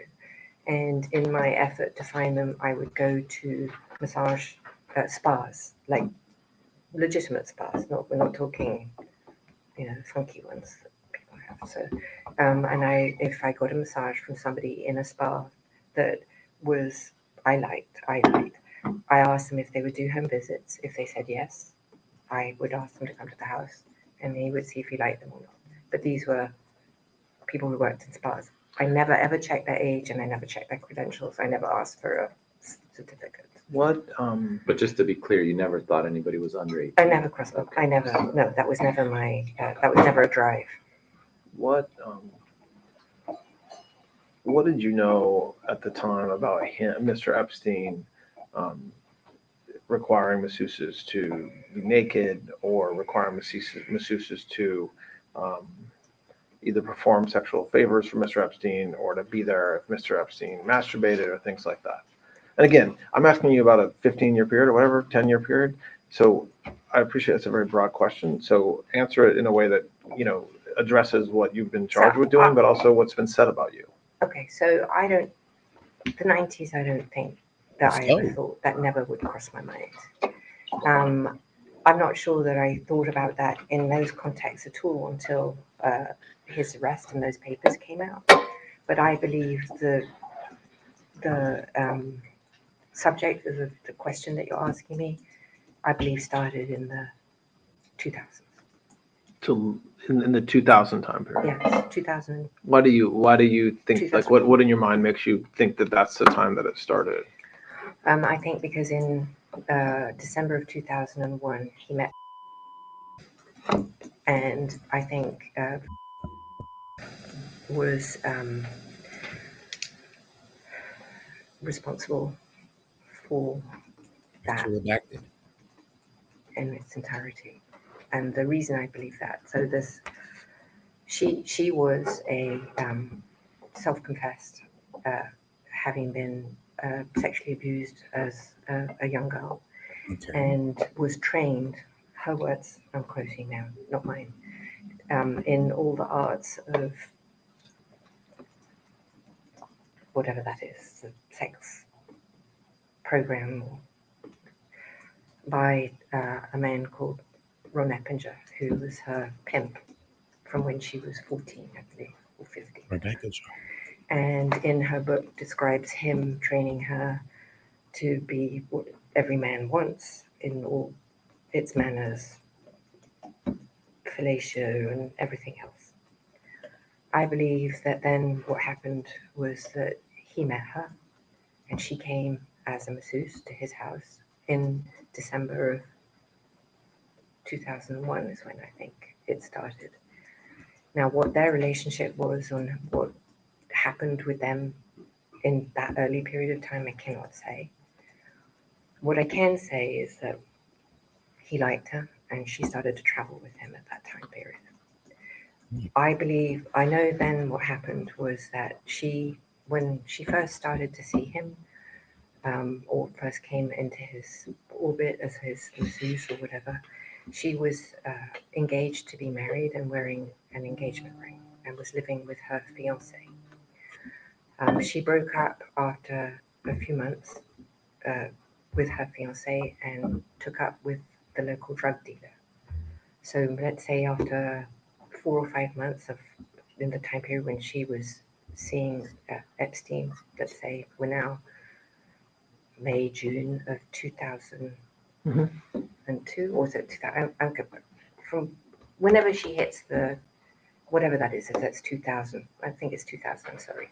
I think it's when she met him, December of 2000. So then you go through, I don't remember, you'll have to look. Okay. I'm not holding you to exact dates. No, I mean, I'm just trying to, I'm giving the, so then I think, so she takes up with the local drug dealer and she becomes druggy. Like, you know how druggies, well, maybe you don't. I live with a lot in Tallahassee. They become even more unreliable than normal. And at some point, she's now working somewhere else. He stops seeing her because he doesn't like people who do drugs. And I think that not seeing her lasted 5 or 6 months. And in that period of time, she got arrested for theft. And she had a warrant out for her arrest. Now this I've pieced together because this piece I didn't know. She then called Epstein to have help avoiding the warrant for her arrest. And he sent her to Thailand to get a massage therapy license. This is the bit that I guess. This is the bit that I extrapolated. In the period of time from when she came back to when she left, he asked her to replace herself as his masseuse or whatever she was doing. And she brought the first replacement for her that would have been one of the accusers in my case, I think, would have been and then everyone who came subsequent simultaneously, if she wasn't the first, I don't know. Every single person who came to his house came through and her boyfriend Tony and then whoever else underneath her. And that is how it started. So before her, Tony Figueroa is her boyfriend. Before her, so now going back into the 90s, you don't believe that Mr. Epstein was abusing masseuses? Underage. Or overage. I mean, I think, well, I'm using abuse in the broadest sense of the word because I'm assuming that you said that you have no idea over the years. You always assumed the masseuses were overage, right? Okay. So when I'm talking about abuse, I'm even talking about an adult masseuse who comes in to give a massage and is told to take off their clothes, told they're not going to get paid if they don't keep their clothes, basically suggested they had to watch him masturbate, like the things that have been publicly said about what he did. I'm not. For now, I'm not distinguishing adults or young or underage women for that. I'm saying I'm going to think that would have been a habit. okay. I'm going to say that the massage game was a habit. What does that mean? That means that I'm sure that he didn't suddenly start having relations with masseuses in 2002. Okay. I'm sure he must have had relations with masseuses, who knows when. But you're saying, as far as I use the word abuse, you're saying that as far as you sit here today, you would describe that more as consensual, meaning the masseuse did this willingly. I saw him with lots of masseuses. I never saw a single masseuse ever look unhappy or not come back or whatever. So based on my observation, I don't think that if you are being raped, as now he's like this prolific, I just can't imagine why you would return. It's not what you observed at the time. Not what I observed at the time, no. We're going to spend more time on this issue because I think it's important. But just going back to kind of the question that I started with in this area, which is that it ties into the blackmail issue. So we talked about people that were his clients, and you've mentioned President Clinton, and then early on. Oh, I never said he was a client. I did not say you said. I'm saying when you talk about his clients. Oh, okay, right. And then put his clients off to the side, and then you Okay. mentioned some other people. You mentioned President Clinton. You mentioned President Trump early on. Who were other famous / politicians? Who were other individuals in Mr. Epstein's life during that time period? So the early 90s. It was the 90s. Should we just? Yes. Okay, Congressman Macmillan. Say it again. Macmillan. Okay. Henry Rosovsky, who was the provost of Harvard. Hang on, today. Sure. You're looking at your notes. Yes. Go ahead. Go ahead. Joe Pagano, Jerry Goldsmith, Joe Roberts, Kenny Lipper, Dan Abramson. Don't know if in the 90s, Tom Pritzker, Ace, Jimmy Kane, Lou Ranieri. I mean, there were. What about the royal family? No, he didn't know them in the 90s. What about what about Prince Andrew? Didn't know him in the 90s. When? Oh, well, is that right? I wasn't there. I do not know. Sure about that? So I don't want you to worry about exact dates. You're not positive about that, but you don't have a specific recollection of that being in the 90s. No. Okay. I can date it for you, I think. But I can't give you. That's okay. That's fine. So with respect to and we'll take a break in a minute to get some food. But just with respect to with respect to the individuals you just talked about. So again, focus on the 90s. And so the people that I'm talking about right now, and we might add some names later. So we're talking about the clients that he worked with, which you've mentioned several of, and I know that wasn't exhaustive, but you mentioned several of them. And then the kind of what I called famous friends, but the prominent individuals that were in his life in the 90s. Does any stick out in your mind as having received massages? All of them. Henry Rosovsky received a massage. And why does that stick out in your memory? Because I saw him in a bathrobe at 71st Street, and he had received a massage. He told me. And do you know whether there was any whether the masseuse was naked during that massage? I wouldn't have any idea. Do you know whether I doubt it. He was like in his 80s. Say it again? I doubt it. He was like in his 80s. Okay, so but do you know? Shit. His age. Minsky. So Henry Rosovsky, he died back in November 11th, 2022. Henry Rosovsky was an American economist and academic advisor who served as a dean of the Faculty of Arts and Science of Harvard. Following a career as an economist historian, we're not going to get too far into his little details there, but yeah. Born in 1927, died in 2022. Say that again? Lewinsky was another. Harvard guy. Do you know whether, for example, President Clinton ever received a massage? I don't believe he did. And what makes you say you don't believe he did? Well, because I don't. So that's a good question. The time that Epstein and President Clinton spent together, the only times I believe, well, obviously they traveled. There was that, they went on the plane 26 times or whatever. That would be one journey. So they spent time on the plane together, and I don't believe there was ever a massage on the plane. So that would have been the only time that I think that President Clinton could have even received a massage, and he didn't, because I was there. And you mentioned that early, in the very beginning of the conversation, you mentioned President Trump in the early 90s. Yes. What did you observe as far as President Trump and his relationship with you or Mr. Epstein? Well, I just want to say for my relationship with President Trump, relationship's a big word, but I just want to say that I met him, or I believe I may have, because of my father in the 90s. Yep. Okay. So my father liked him very much, and he really liked his wife as well, because they were both Czechoslovakian. And as far as I'm concerned, President Trump was always very cordial and very kind to me.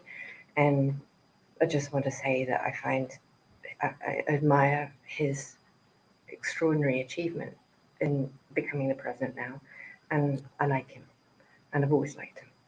So that is the sum and substance of my entire relationship with him. What about? I liked him, and I always liked him, and you glazed him at the end. I mean, man, talk about making an interview a little bit more unbelievable. Like, well, you ain't have to glaze the man at the end. Look, I'm a Trump supporter, and I'm saying you shouldn't be glazing this man at the end. Like that don't look good. About Mr. Epstein's relationship with him? I don't know how they met, and I don't know how they became friends. I certainly saw them together, and I remember the few times I observed them together that they were friendly. I mean, was that in social settings or was that in private settings? I believe I only ever saw them in social settings. I don't recall any private settings. Have you ever been to Mar-a-Lago in Palm Beach? I have. And what time period are you thinking about when you say yes? Well, I don't remember when the president purchased Mar-a-Lago, so from whenever it turned into a club, I went there, and I was loved going there. Did you go there alone or with Mr. Epstein? Mostly alone. Only times I went there was for an event, maybe once or twice. And do you know whether Mr. Epstein ever went there? I believe he did, but again, we really were. He didn't take me with him all the time, so he would go and. Oh right, I never. Well, he did from time to time, but he would go alone. I think he would maybe go himself to the spa. I certainly did. Did you ever observe President Trump receive a massage? Never. Did you ever observe? You said that you were. I mean, have you seen there's photographs, public photographs of Mr. Epstein and President Trump together? Yes. And there's photographs of, I think you're in some of the photographs as well. Those all appear to be social settings. Yes. That's my memory. If there were social settings, I don't know Epstein's, if he had, whatever the nature of the president's friendship, if you will, or however you want to define that with Epstein, I was never witness. I think they were friendly, like people are in social settings. I don't think they were close friends, or I certainly never witnessed the president in any of, I don't recall ever seeing him in his house, for instance. I actually never saw the president in any type of massage setting. I never witnessed the president in any inappropriate setting in any way. The president was never inappropriate with anybody. In the times that I was with him, he was a gentleman in all respects. When's the last time you think you saw in person President Trump? It's been a long time. Probably not. Sometime in the beginning, mid 2000s maybe, and it would only have been a social setting, as far as I recall. And did you ever hear Mr. Epstein or anybody say that President Trump had done anything inappropriate with masseuses or with anybody in your world? Absolutely never. And In any context. Do you know whether masseuses from Mar-a-Lago spa ended up giving massages to private massages to Mr. Epstein? I'm not asking for what you may have read, but from at the time, from your personal knowledge, do you know whether that's true? I don't recall. Is it possible? Yes. But I don't remember that. So I don't recall that, but it's possible. Do you have recollection of you ever recruiting a masseuse from Mar-a-Lago spa to go give a private massage to Mr. Epstein? I've never recruited a masseuse from Mar-a-Lago for that, as far as I remember. I can't ever recollect doing that. Okay, so what I think we should do now, it's about 12:15. We'll take a break, and we will come back in a little bit. Okay.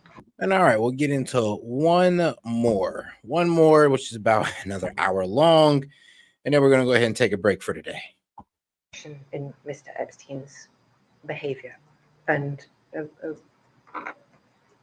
a modification, if you will, where in the past, in the early 90s, I don't remember traveling so much with other people, or there'd be a masseuse or a yoga person, but now he started to travel with always a masseuse, whereas in the past it wasn't always a masseuse or always an instructor. There was now starting to be always an individual or a friend or whatever. There's always maybe the word would be entourage. But these were always people in their 20s, late 20s, early 30s, as my memory sees it, as I observed that time. And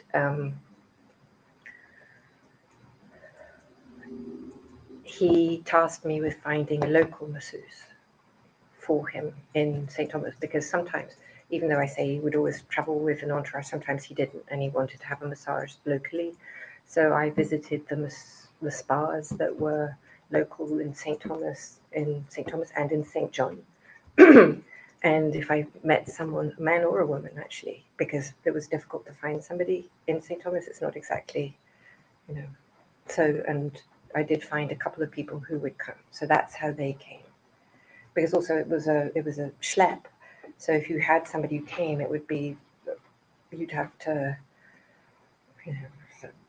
boat ride and several hours. It wasn't just it's not like arriving with your massage table and stuff. So there was that. So I did do that. So did, over the years, males also give massages to Mr. Epstein? Yes. I did say, I don't think, at the beginning, definitely. And I would say towards sort of, again, late 90s, I don't remember any men. They were at the beginning, I think, in that, towards the late 90s, I can't think of any men, I only think of women. Did you, you talk about entourage flying, right now we're talking about to the island. Did you observe any sexual, I was going to say misconduct, but any sex at all whatsoever on the plane? Never on the plane, no. Was there a part of the plane that was closed off from others where Mr. Epstein could go and get a massage? Or yeah. Okay, so that's a good question. So there were two planes. So you had there was a Gulfstream, and that's open plan. So anything, there was a sofa that turned into a bed, and he did sleep on that. And then, but in the Boeing, which he flew on a lot, there was his area could be closed off with a door. And behind that door, there was a bedroom and an office. So if that door was shut, you wouldn't see it. But but you never observed Mr. Epstein engaging in sex or getting a massage with somebody where the masseuse was not clothed on the plane? I can't say that. I might have. Okay. I definitely might have, either both in the Gulfstream or in the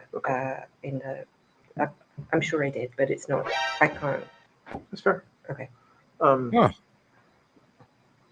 I'm absolutely sure I did. I must have, because he was so obsessed with someone rubbing his feet, or just when you ask me about massages, I just want to be clear. I generally what I think of that is somebody on a massage table, but other people might think of it as something different. You could have someone rubbing his feet or his shoulder. I saw that all the time. That I did, but that's separate from being on a massage table. How, again, I know we're talking about a decade-long period, but during the period we're talking about, in a 7-day week, how often would Mr. Epstein get a massage? In the 90s, when we're talking, he would get one every day. I think as that time progressed, he would get one maybe twice a day. I do want to say that there was maybe a reason that things altered or morphed or progressed. It is maybe part of the reason also that he and I, our relationship, or however somebody wants to call it, altered. And he started doing testosterone, and that altered his character. And I believe that started in the late 90s. And I believe that the FBI has his medical records, and you may see that on his medical records. So you believe that he started taking testosterone in the 90s, and when you say that altered his behavior, you're saying it made him get more massages, or that was just one part of what changed about him? Well, he became more aggressive. Nice. And I think that he may be, now I'm just imagining that the testosterone altered his desires or something. Does that? And so when, given what you've said the past couple hours about his kind of progression or change, let's focus on that time period. So more towards the late 90s, yeah, okay. So 96, 97, 98. When you've said that he changed, did you know flat out that he was having sex or otherwise some sort of sexual conduct with masseuses regularly? Flat out, no. I denied that. I couldn't imagine that he would. But I think looking back now that I did not. But I started to suspect that he was not faithful. It seems ludicrous, but that's what I thought. But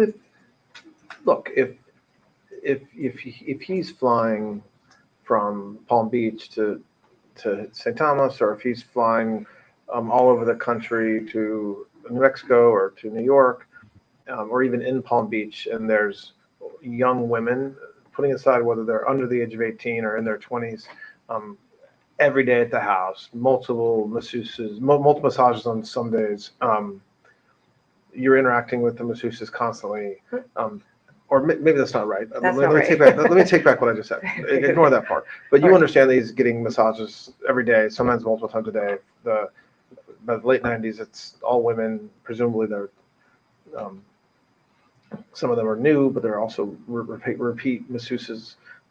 What did you? I mean, you had to know at that point that there was something going on beyond just he really needed to get massaged. Very fair question. There's two things. The first is the person that he saw the most at that period of time was in her 40s. And she was with him all the time. And I'm like, married as well. Yeah. And I'm square. And it never occurred, well, I don't believe it occurred to me at the time that with this woman, he would be having relations. And he was with her. That was the person he had the most massages, yoga, and that with at that time, in the 90s period.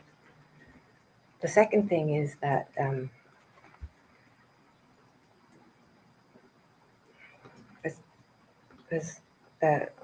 he told me he had difficulty having an erection. And I believed him. When you said he said that, you mean he regularly told you that? Like he When I first, because when I didn't have sex with him after the first time, and it took, so I asked him, was it me? And he told me it was him. And I'd never, up until this moment in my life, I'm not stupid, I'm very bright. I've had an excellent education. I traveled all over the world. I had had boyfriends, but I had never met or understood that somebody could be so, would lie to me about, it never occurred to me. I didn't have a frame of context within my life experience where somebody would be so manipulative and devious with me. And plus I just didn't have, and I was happy not to have sex because I have a condition that doesn't lend itself to that. Does when you learned, so fast forward just for a moment to the 2007-09 time period, and he's arrested and charged, and there's all kinds of press around his purported contact. At that point, did you accept that that was true? Meaning, did it make sense at that point when you were reading about women who claimed that they had been abused, even underage? And at that point, did you think to yourself, well, geez, that makes sense now that I think about it, or no? First of all, I only read what was in the newspapers. I didn't have any other thing. And I'm embarrassed to say I didn't believe it. Okay. Right. I mean, you didn't believe that the accusations were true at the time. Yeah. Okay, fair. So let's. And sorry, I need to say, even if they were true, I believe that he was duped and he didn't know that they were whatever was in the papers at that time, whether they said that they were 17 or whatever. It didn't register because along with all of those, well, not in 2006, but later when the more salacious and other allegations came out, I knew were utterly false, which then just reinforced my belief that the rest was not true. Let me ask you a question about the age of the masseuses over the years.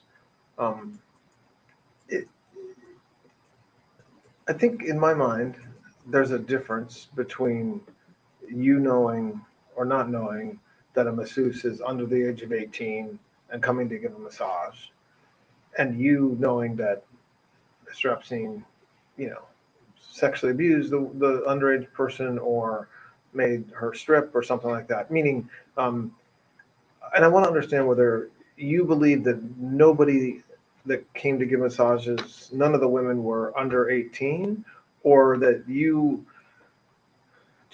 didn't focus on their age, but you were more focused on whether. All right, guys, if you want me to play the next interview, if somebody can go ahead and, support the stream, $20, we'll go ahead and play the next interview. If not, we'll just close out on this one. We're only 12 minutes in on an hour. Any underage woman was abused by him. I think it's better to answer this question with corroborating evidence and then go back and explain so that I frame your understanding of what I'm saying.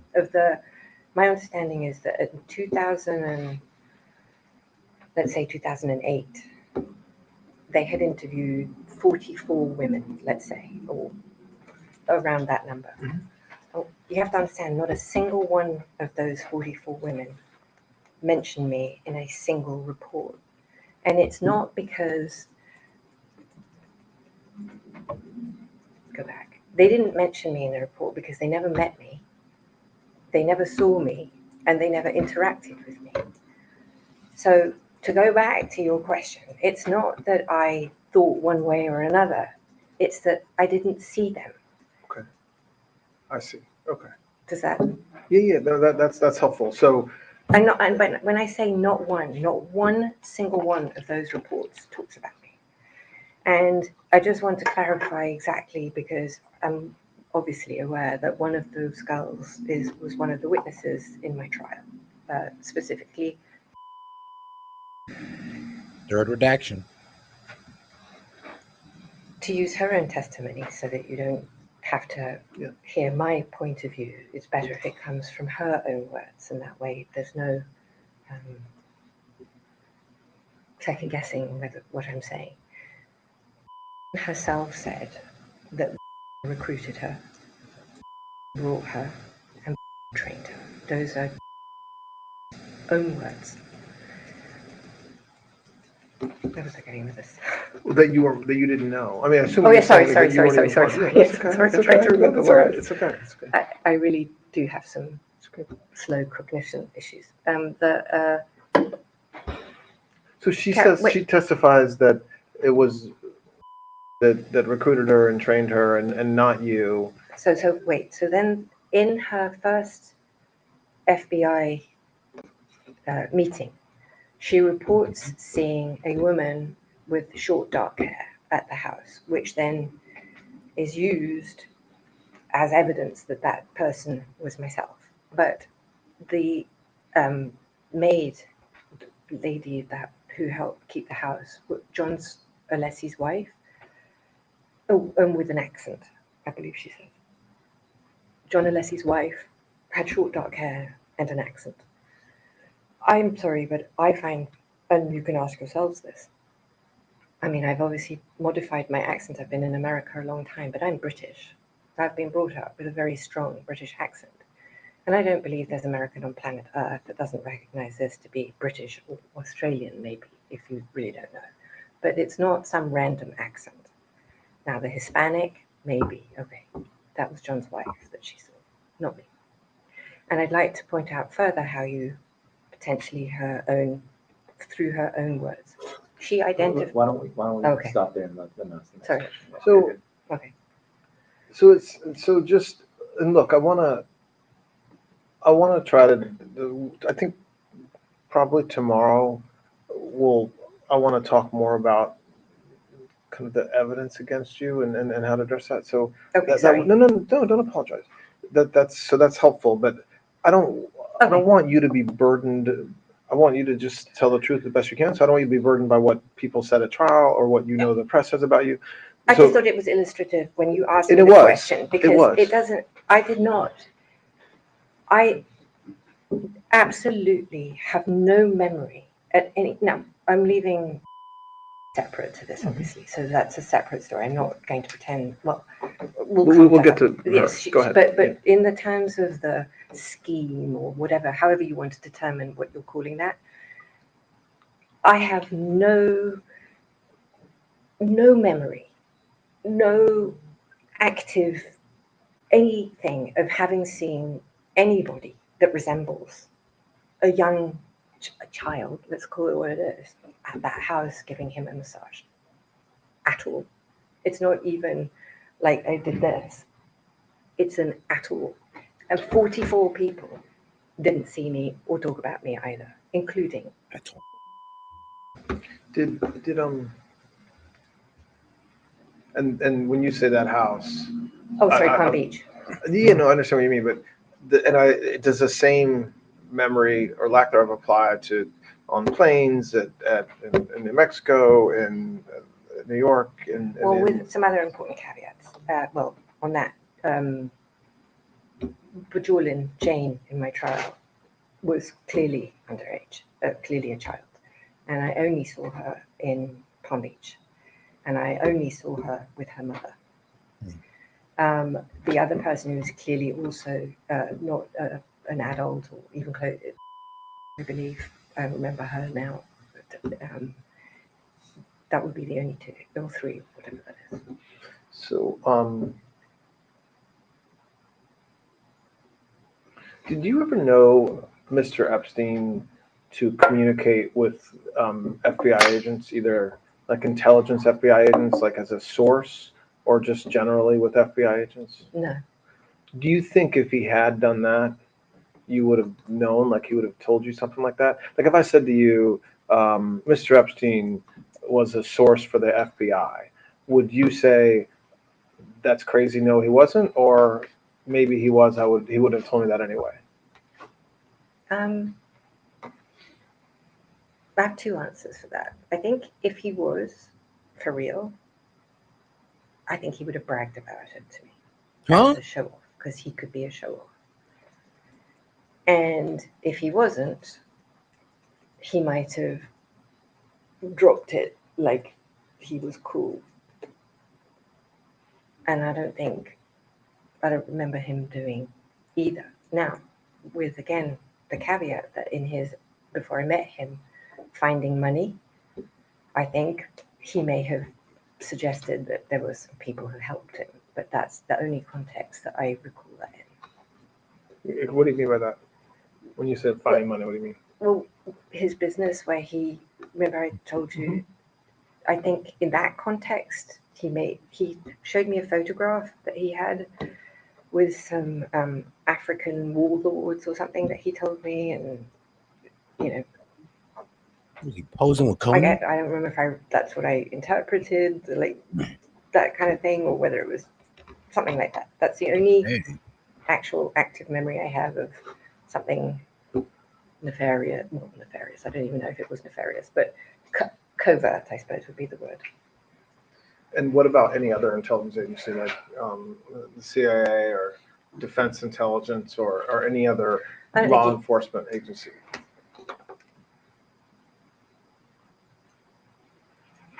Okay. I don't think so. I think that I don't remember anything like that. I just don't think he had the wherewithal, and I think that whole aspect of that is, can I use a bad word?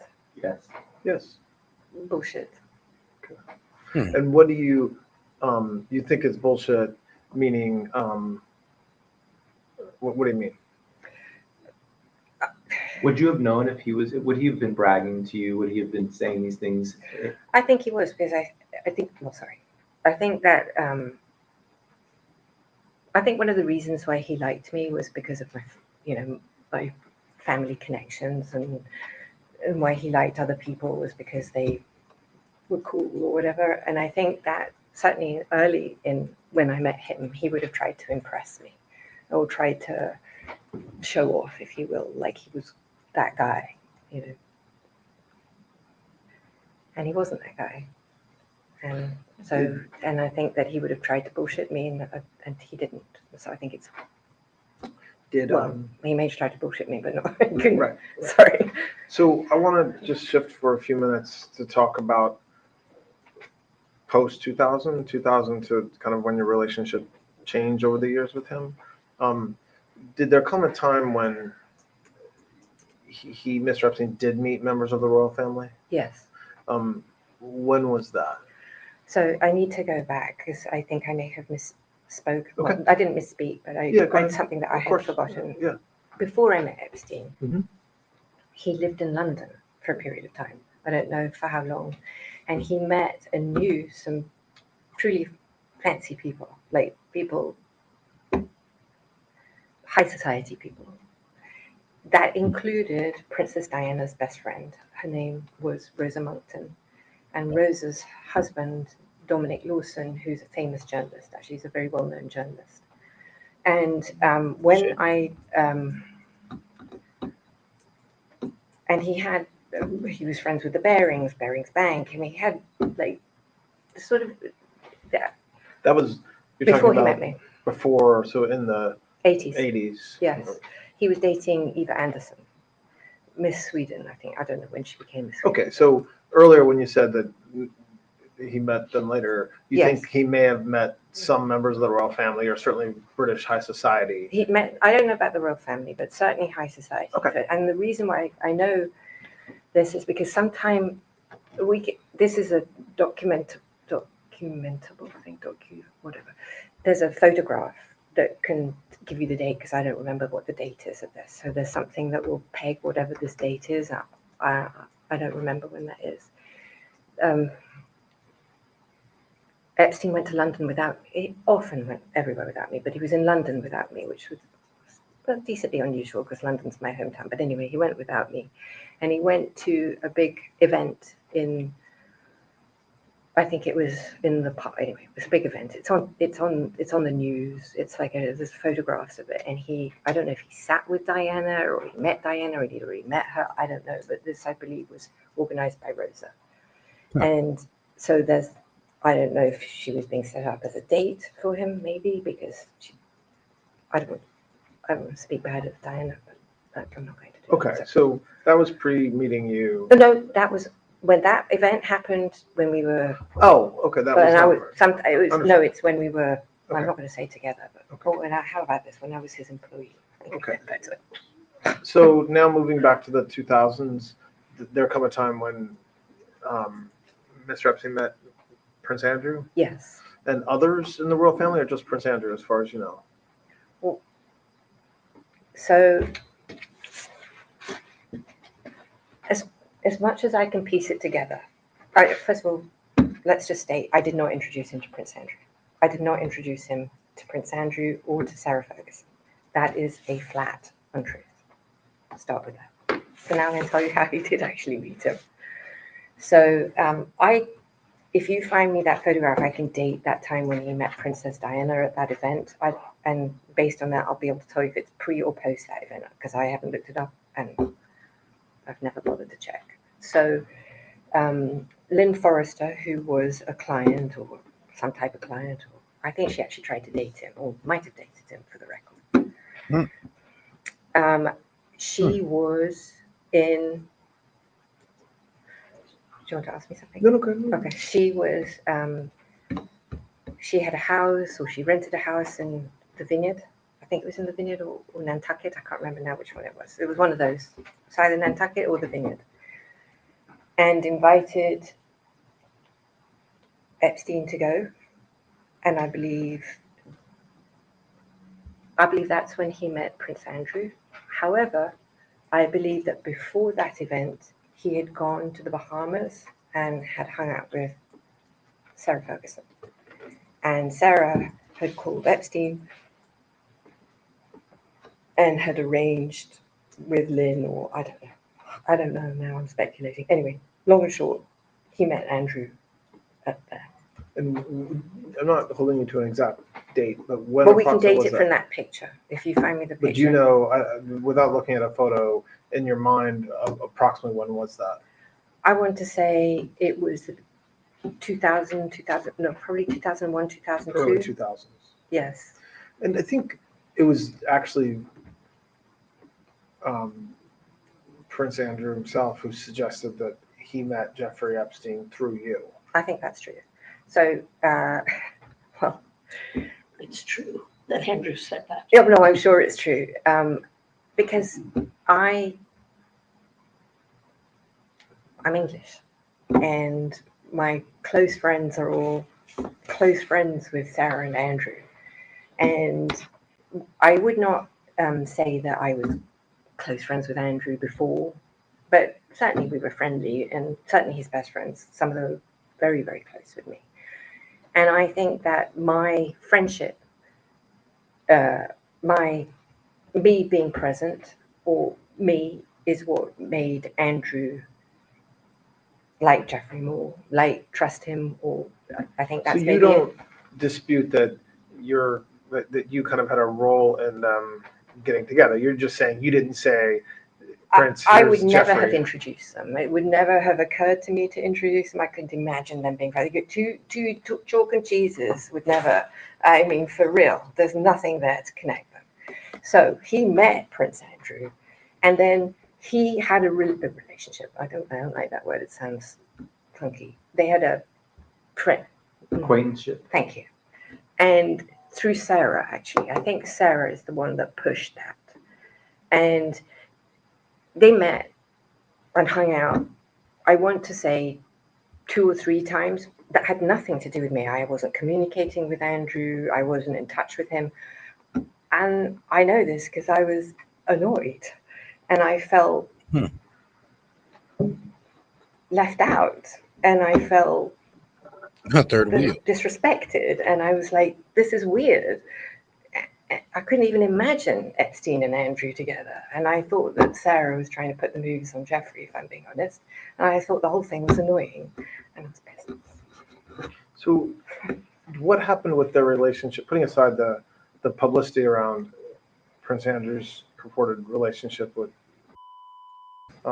what happened as far as you know with Prince Andrew and Mr. Epstein's relationship from the times you just described? Okay, so after that, at some point, Epstein told me that Andrew was coming to New York and I needed to organize the whole thing. Right? That's classic, by the way, classic Epstein. Of course, if someone, I'm like, all right, fine, whatever. And because he wanted to make sure that Andrew was taken care of and that he was comfortable, he had whatever he needed, and yada, yada, yada. And I'm like, well, am I going to meet him or are you just going to have me do all the job? And he said, well, you know, you can come and say hello. Right, wow, that's so nice of you, for real. Because you have to understand, like, I don't know if I told you this before, but I did not have the keys to his house. I was not allowed to go to his house unless I was summoned or told. I was not allowed to answer his phones. We can go there. But anyway, so this, we can tell, was a bit of a sore point, perhaps. Anyway, so Andrew came, and of course, the minute we got together, I was like, yay, hi. And then it was so nice because the difference of being in England with Prince Andrew versus being in New York without all the bullshit was insane. And our friendship just like lit up like this. Because first of all, he knew that I'm safe. I mean, safe as in I'm not, you know, Nigel Dempster or taking a pic. Not in a million years would I do something so gross. And we honestly got on like a house on fire. I really liked him a lot. And it was so nice. And we just became really, really good friends. Much more so than when we were in London, if I'm honest. And then with respect to and Prince Andrew, what do you know about that relationship? Would you like to ask that again? Relationship's a big word. Like I said, I don't like the word. Let's just start there. Okay. So I have read, I just want to like piece together. Well, but don't say, before you say what you read, because that's one of the problems is that we're all kind of, all right. We're all informed by like all the publicity and information around what everybody else has said. But what do you think? Or what did you see? Well, what did you hear? What's an even bigger word than bullshit? Okay. Why? Well, go ahead. But finish that thought. Why do you think that? I'm going to tell you right now. I'm so happy to tell you. I'm like excited. I'm beyond excited. Erroneous. Okay, so there's a mixture of what I've actually seen and know from the evidence and versus what I've put together. Impossible for me at I mean, no, trust me. If you want to know a bigger, better word than saying bullshit, erroneous. this point to separate everything, but I'll tell you what I know versus what I saw and what I physically have in here. But it's helpful for you to know. So the allegation, I have to go with the allegation. The allegation was that at my house in London in March, whatever that was, 2001, I believe. We went to London especially so that we could have a relationship with Prince Andrew, and she was paid a vast amount of money for that purpose. Okay, and that she then got in my bathroom in my house in London and had sexual relations with him, and then went into my guest room and had full-blown sex, and then left my house. Oh, he left and she felt used and disgusting. And a photograph was taken of them just before all these events took place in my study. That is what is the story. Oh, and then after that, she met him several other times, but we'll come to that. This is where it will allegedly start. And they went to Tramp. Oh, right. We went to a nightclub that night. Oh, we went to dinner, right? We went to dinner and then to Tramp. Okay, so the first thing about that weekend, that specific weekend, was that it's my mum's 80th birthday and I was in the country. And I have some corroborating evidence for that and a lot of testimonial that you can check. So that takes care of the reason why one of the reasons why her story doesn't hold water. The second reason why, so by the way, when I say that, my mum turned 80th that actual weekend, was her birthday, on March the 11th. And the reason why I went to London, and I presume, but I don't remember, is why when we were, so the whole trip started because of Alberto Pinto, who is the decorator for the island and for New York as well. And he had wanted Epstein to go to see a house in Marrakesh, if I remember rightly, and went via the Alhambra. It was also for New Mexico. So there's architectural pieces that complain, and that was the basis of that trip. And I suspect now that that trip was planned all around the fact that I had to be was going to be in London no matter what for my mum's 80th birthday at my brother's house in the country, which is approximately an hour outside of London, an hour and a half outside of London, and my brother's home. And we all congregated on the Saturday for her birthday celebration on the Sunday, and then we left. So that's that. The second reason why, probably maybe even the more important reason than my mum's birthday, that I think it's absolute rubbish, is that Prince Andrew, the idea of him doing anything of that nature in my house that's the size of this room is so mind-blowingly not conceivable to me as the man, or what I just can't, I can't even. No. Is there any way that it could have happened? No. Okay. Describe the physical plan. Oh, the physical. So Come on my now, house be is honest. tiny. I think it's 900 square feet in total. Well, maybe that. Is that right? Maybe 9. It is on 3 floors, however. So you're talking about it's a jewel. It used to be a stable for a horse. It was the stables for the big houses. It was the little poor man's home behind the rich man's home. It's a jewel. Was a gorgeous little place, but it is the size of a nut. If you make a noise, let's say you did a little burp or something, you'd hear it. It just,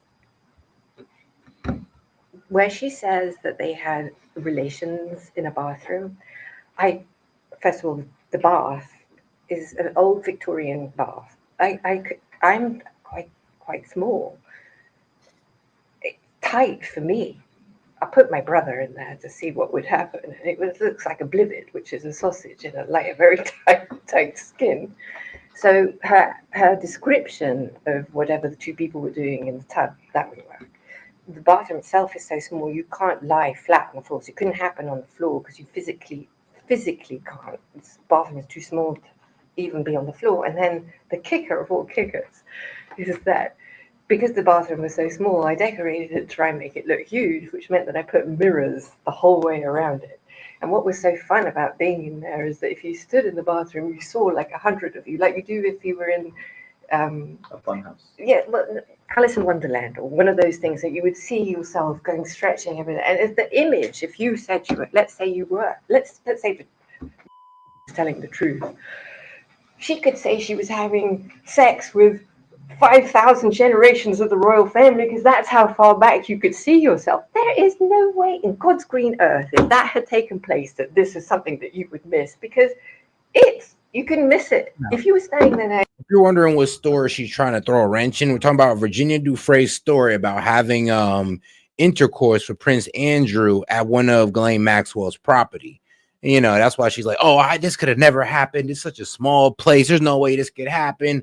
I'm like, somebody need to tell Ghislaine. I'm like, Ghislaine, crazier things. Like, yes, sexual assault has been hidden in smaller areas.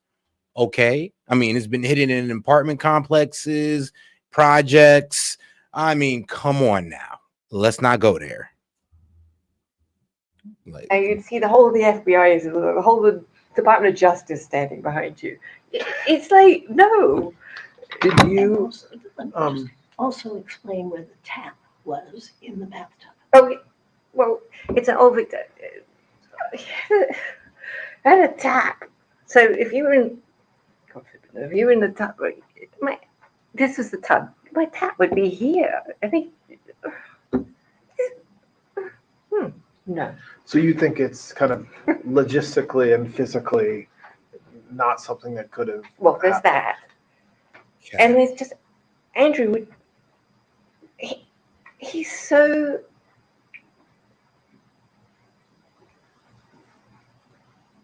English. He's so, he's had a tie on. Do you think there's any way it could have happened or no? Absolutely, Okay, so no way, no how, absolutely not. Wait, I haven't finished. So, on her. No, no. Oh, sorry. No, go ahead. Go ahead. It is me. Go ahead. Go. Finish, please. Go ahead. Go ahead. Sorry. Can I finish? Okay. When all this nonsense took place, where this whole story with the picture and the this and the that and this bullshit, I believe that this whole thing was manufactured, and I can point you to some potentially corroborating evidence of this. So when she gave the photograph to the FBI in Australia. Just to be clear, the photograph you're talking about the famous one Yeah, where, I have an image of it where, here. where If you want Prince to look at Andrew's it. holding and you're in the background. The fake. Hey. Just to be clear. So on the back of that, and this is in the discovery, by the way. I don't know if it's in, I don't know which discovery I saw it in now, but this is it. She wrote. All right, so Ghislaine Maxwell's older brother also alluded to the same thing on Piers Morgan. Now, he didn't say exactly, but he was like, I don't know, you might want to look at that photo a little bit more. Does that look real to you? And, you know, Piers was like, so what are you trying to say? He's like, oh, nothing. And Ghislaine's just straight up saying it. It's like, oh, the photo's fake. I'm like, what? Like, girl, you better have something to back that up. She wrote in the back that it was a picture that was taken in January of 2000 or 2001, I don't remember. Okay. So now, in her handwriting that she's giving the FBI this picture, suddenly now it's March. So how do you go from her writing it's January to March? It's because that's the only one that fit with the flight logs that when she could be in London and this took place. The second thing is that, I'm so excited to tell you this. There is a journalist. I know you guys quite well. The fake news is at work here. So there's a journalist called Sharon Churcher. There is a lawyer called Brad Edwards. These two, and there is a Southern District of Florida prosecutor called Villafana.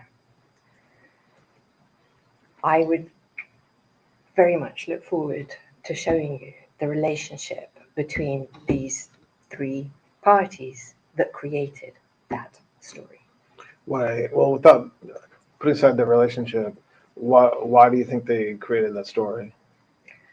I believe that story was created for the purposes of, well, there are multiple. The first one is financial. Mm-hmm. The second one is for the purposes of the CVRA case. The third one was for the serialization both of her book and in the papers for the story to attack the royal family. And just as a... So I think when you were just asked about the photo, you said you actually thought the photo was fake. Do you think it was just misstated, or do you think it's literally a fake photo? I believe it's literally a fake photo. Really? Why do you think that? Yeah, please. Well, first of all, I don't remember it.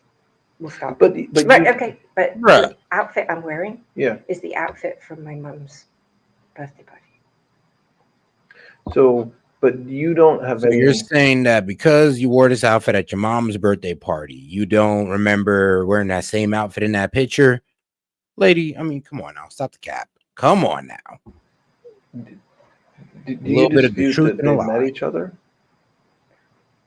Do you know whether they've met each other? I do not know that they met. Okay, so you not only you think the photograph is fake, but you also are not even positive they actually ever met each other. I am not. So you don't have a specific recollection of kind of being at an event or a party or your apartment or your flat in London with Prince Andrew and. Absolutely. She doesn't know one way or the other. Understand that, I want you to No, no, know I that know. the reason why I'm not hesitant. I don't have any memory of that. So that's not the issue. The issue is, could Andrew have come to the house to see me or see Epstein and say hi and she had been there? Yes. I can't say that didn't happen. But what I can absolutely categorically say is that I never at any time set Andrew up to have relations with her or any other human being ever. And I can categorically state that her characterization of whatever may or may not have happened could physically would just know.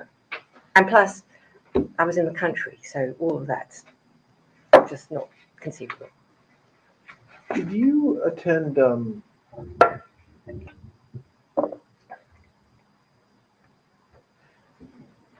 Did you attend social parties over? And again, I really now am focused on 2000 plus, so not the early years, where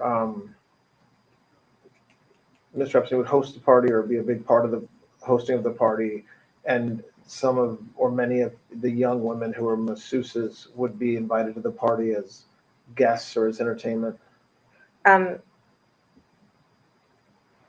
I certainly went to his house when he would have people who would be there that were, I call them, the way I would think of it and I would characterize it were his entourage. That's how I thought about it.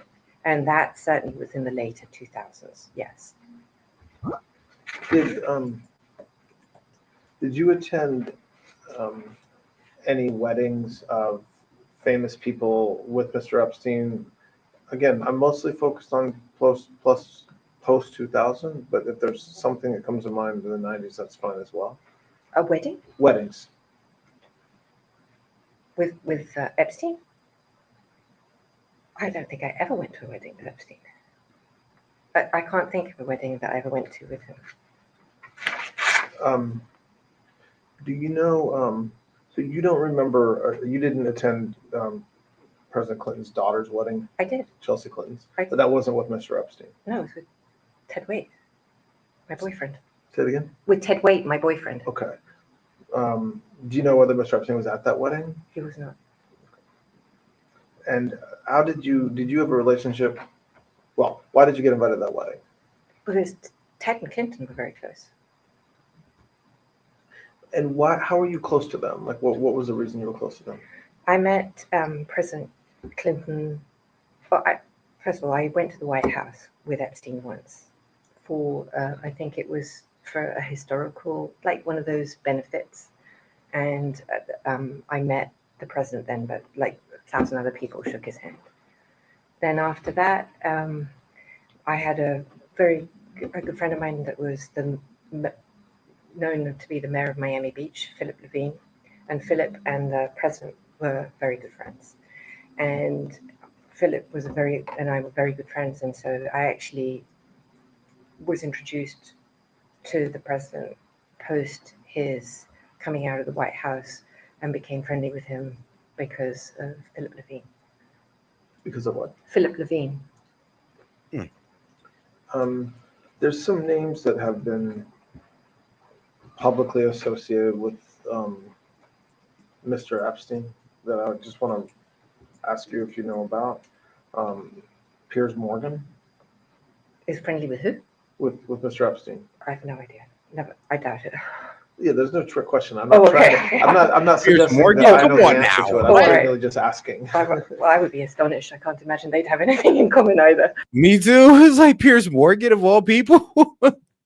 Hey, now Pierce is gonna be offended. He gonna be like, "So what y'all asking about me for? Like what?" I'll be offended. Like what? I'm the main guy trying to get down to it. You asking that? All right. Hey, yo, Piers Morgan. If you're offended, I feel you, my friend. I feel you. How about friends with Piers Morgan? I've met him. I met him at an event in Manhattan. I can't remember what. More recently, so probably in 2012, 30 something in that, and we had a very nice conversation. So I remember that. I remember thinking, I don't remember if I'd ever met him before, but I remember thinking how nice he was and how I was surprised. So I liked him. What can I tell you? So that's the only memory I have of that. I'm not sure if that's correct, but that's what I think. Okay. I don't have a correct or incorrect. No, I just don't know. I just want to try and. No, but I want you to believe me, because I mean this. There is so much information in the public sphere about you and Mr. Epstein and others around, and some of it is definitely true, and some of it is definitely false. Okay, all right. So when I ask a question, if I think that you're not being honest or that you're missing something, I'm not. This isn't got you. I'll say that to you. Did you ever meet JFK Jr.? I'm sorry? Did you ever meet JFK Jr.? Okay. Yes. When was that? I met him at. So apparently this might just be round one, and when we get to day two of of the interview, it might be a bit more aggressive. Andrew Cuomo's wedding? No. Kerry's wedding. Kerry's wedding. Who did Kerry marry? Andrew Cuomo. Yes. Sorry. Okay. Andrew Cuomo's wedding. And when would that have been approximately? Damn, you had Andrew Cuomo's wedding too? So before 1989. Something like that. But would that have been before you Or met maybe. Mr. Epstein? Yes. 1999. Did you have any sort of professional or social relationship with John F. Kennedy Jr.? I fancied him. You what? I thought he was very attractive. Oh, you fancied him. Sorry. Aside from finding him attractive and fancying him, did you have any sort of social relationship with him? I mean, we knew each other, and I thought he was wonderful and fun, and I enjoyed meeting him. But we went out. I wanted to say we had a dinner or two, but I was very excited. But that was it. Oh wow! And then Alan Dershowitz. What's the question with Alan? Shout out RK Jr. Do you know what the Do you know Mr. Dershowitz? Yes. Do you know whether he knew Mr. Epstein? Do you know the nature of their relationship? I definitely do know Alan. I'm just trying to remember if I knew him. I'm trying to remember how I met him, and I met him separate from Epstein. I don't remember, so that I have no recollection. I remember. I know that he was Epstein's lawyer. I don't know if they had any relationship prior to that. I don't remember. Oh, I do actually. So, I think they met at the same Martha's Vineyard through Lynn Forrester. Now, I think that's what happened. I think that's it. And why do you think that? Because it just popped in my head. Okay. And did you you said that Mr. Dershowitz was Mr. Epstein's attorney. Do you know whether they also socialized? So my personal memory of when I have two distinct memories with Alan. One is with him and his wife at the island, and I perhaps you remember that. And I remember, I think going to his house in Boston. If he had a house in Boston, those are the only two times I remember. Did you ever observe Mr. Dershowitz doing anything inappropriate with young women around Mr. Epstein? Never. Did you ever hear did anybody ever tell you that he had done anything inappropriate? Absolutely not. Do you know one way or the other whether Mr. Dershowitz ever got a massage at the island or any of the locations that he was at with Mr. Epstein? I don't remember anything about him ever getting a massage. I don't ever have any recollection. I don't believe I ever even saw him in a bathrobe. I have no knowledge of that. Okay. I'm jumping around a little bit. You mentioned, I think, briefly, but the Terra Maher project? Yes. What is that? I founded Terra Maher the idea of Terra Maher came, I think, in 2010. So okay. I want to just explain Terra Maher a little bit. So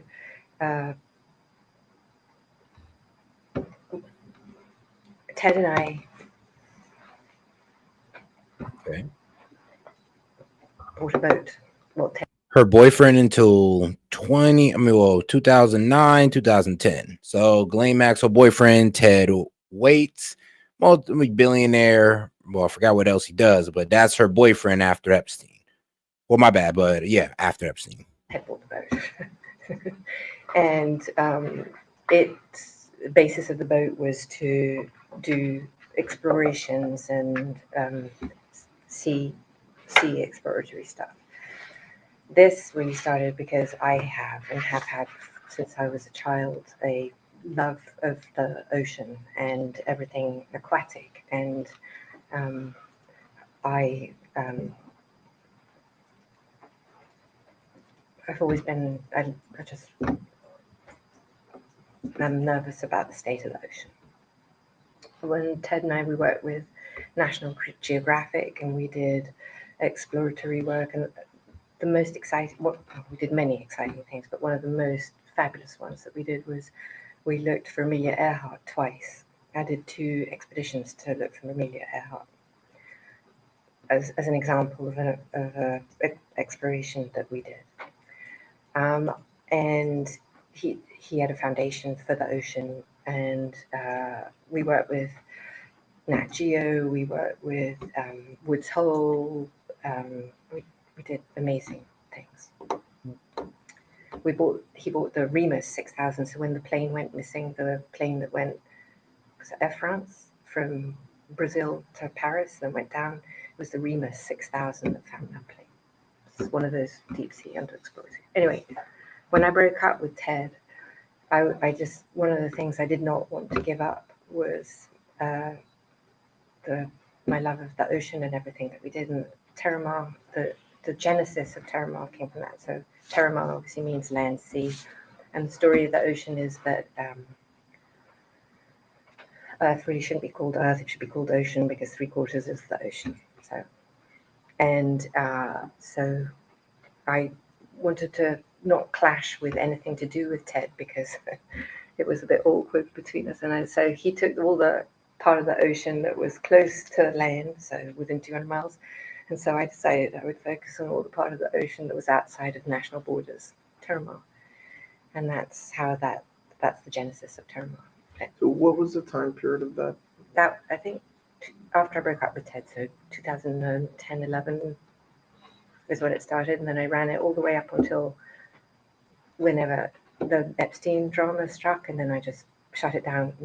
I shut it down because I didn't want what was happening to hurt the Smithsonian or Nat Geo or I just couldn't let everything be hurt by what was happening to me. Do you know Jean-Luc Brunel? Yes. How do you know him? I met him, so when I told you I was working for the European. Abercrombie and Fitch guy was alleged to be molesting little boys, or well, not little boys, but his male models. He was pretty much like the Epstein, but the little boy version. Ew. And yeah, so he got caught up. He was in jail, and he also unalived himself as well. I mean, so they say. For my dad, and I was in so charge. Back in like early 90s. Yeah, and I was running a magazine. Thank One God of the they're things gone. in the magazine is fashion, and so I was going to some fashion shows, and I was looking for fashion sponsorship. And in fact, when I came to America, one of the first sponsors that I got for it was Ron Perlman at Revlon, who was great.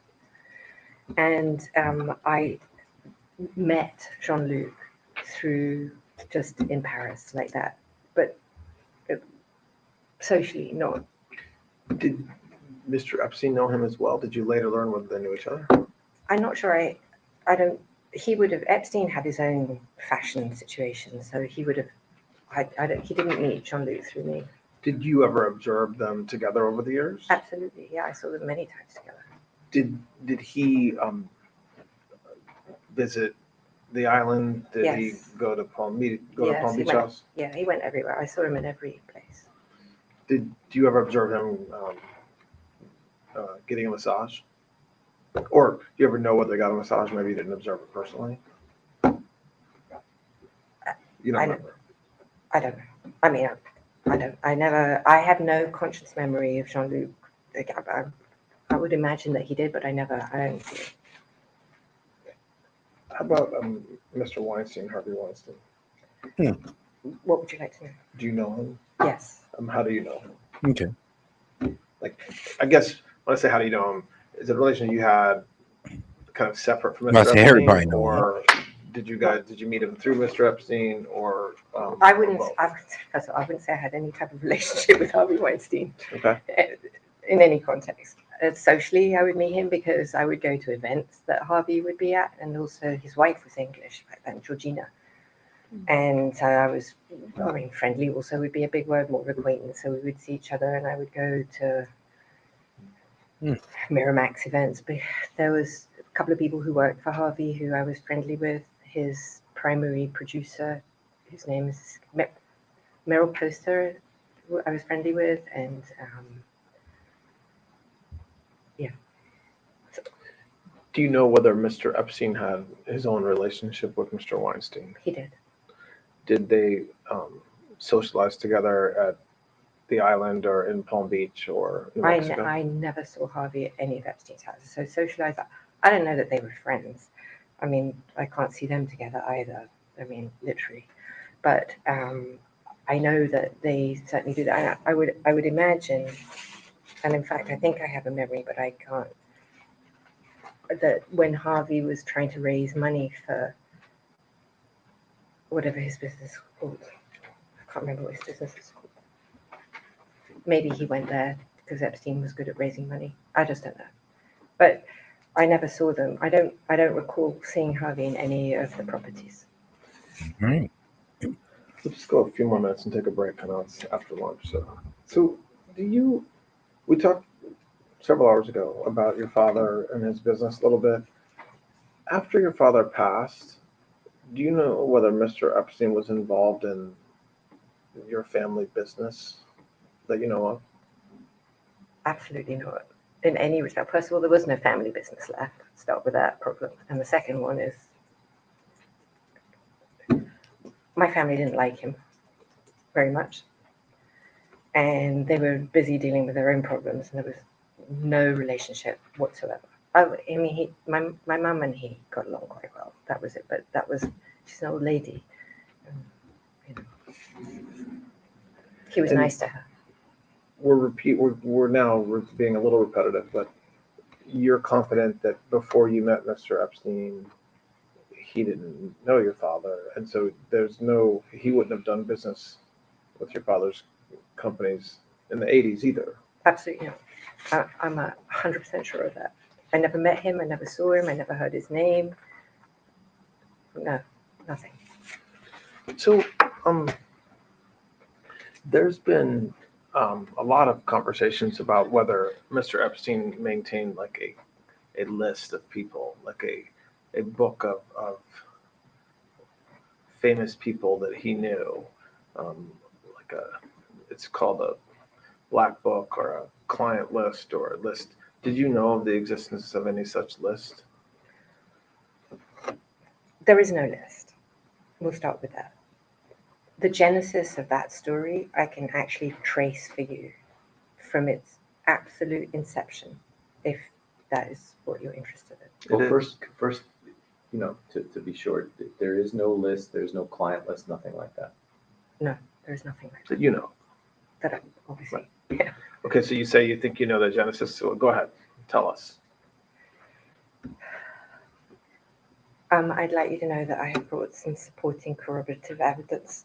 Well, tell me what it is too, and then we'll get the corroboration. Okay. Yeah, go ahead. Is this? Do you want to take a break here? Because this is a long. It's a long story. Yeah, let's take a break. Yeah. Yeah, it is a 36-minute story that she told these guys. Now, like I said, if you guys want me to play it, if somebody could send in, send in about $10, I'll go ahead and I'll play the next one. But if not, I'll go ahead and close it out on this note right now. But all right, give y'all a little bit of time. In the meantime, might as well just go ahead and close out for a little bit. And boom. All right, guys. We're gonna go ahead and close it out on this note. If you guys can go ahead and do me a favor and double tap that screen and like the video. And sorry, it started off a bit slow. And the first one, yeah, that sound was a bit trash, but hey, I'm happily that the other interviews were done a whole lot better. So we're gonna go ahead and end that on this note. I'm gonna go ahead and catch you guys tomorrow. All right, man. This is Set with Set Media. Appreciate the support, guys. Peace. And don't worry, we'll pick it right off. We'll pick it right off where we left off tomorrow. Guys, today modern AI is quite advanced, except two problems. It is censored and it takes your information. Well, it's hard to find a tech company that don't.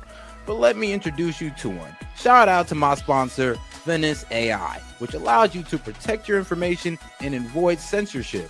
Now ask yourself, why should a team of programmers at these leading AI apps be the ones to decide what is okay for you to ask and think? Also, would you be comfortable if the presidential administration could govern what AI tells you? Man, I know I wouldn't. But also, while you think about that, did you know that?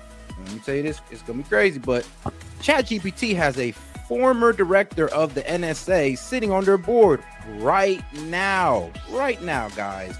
And shout out to that man, Edward Snowden. He called this a willful, calculated betrayal of the rights of every person on Earth. And we all know how Alexa is. Alexa listens to us and recommends products based on our conversations. I mean, talk about a violation of privacy. But guys, these are just a few reasons I decided to team up with Vance AI and get you a better options or solutions to your AI needs. Now, guys, you can go ahead and check these guys out with my promo code. So shout out to Vance AI. Now, if you want to use AI without fear of handing over your most intimate thoughts to a corporation or government, you can get 20% off a pro plan using my link, Vance AI SET, and use the code SET. Man, so shout out, guys. So make sure you guys use the code. Put it one more time for you guys right there. Once again, guys, if you guys want to go ahead and have unleashed AI, uncensored AI, go ahead and tap in with my guys at Vance AI, guys. Hey, this is Set and appreciate the support. And shout out to the sponsor.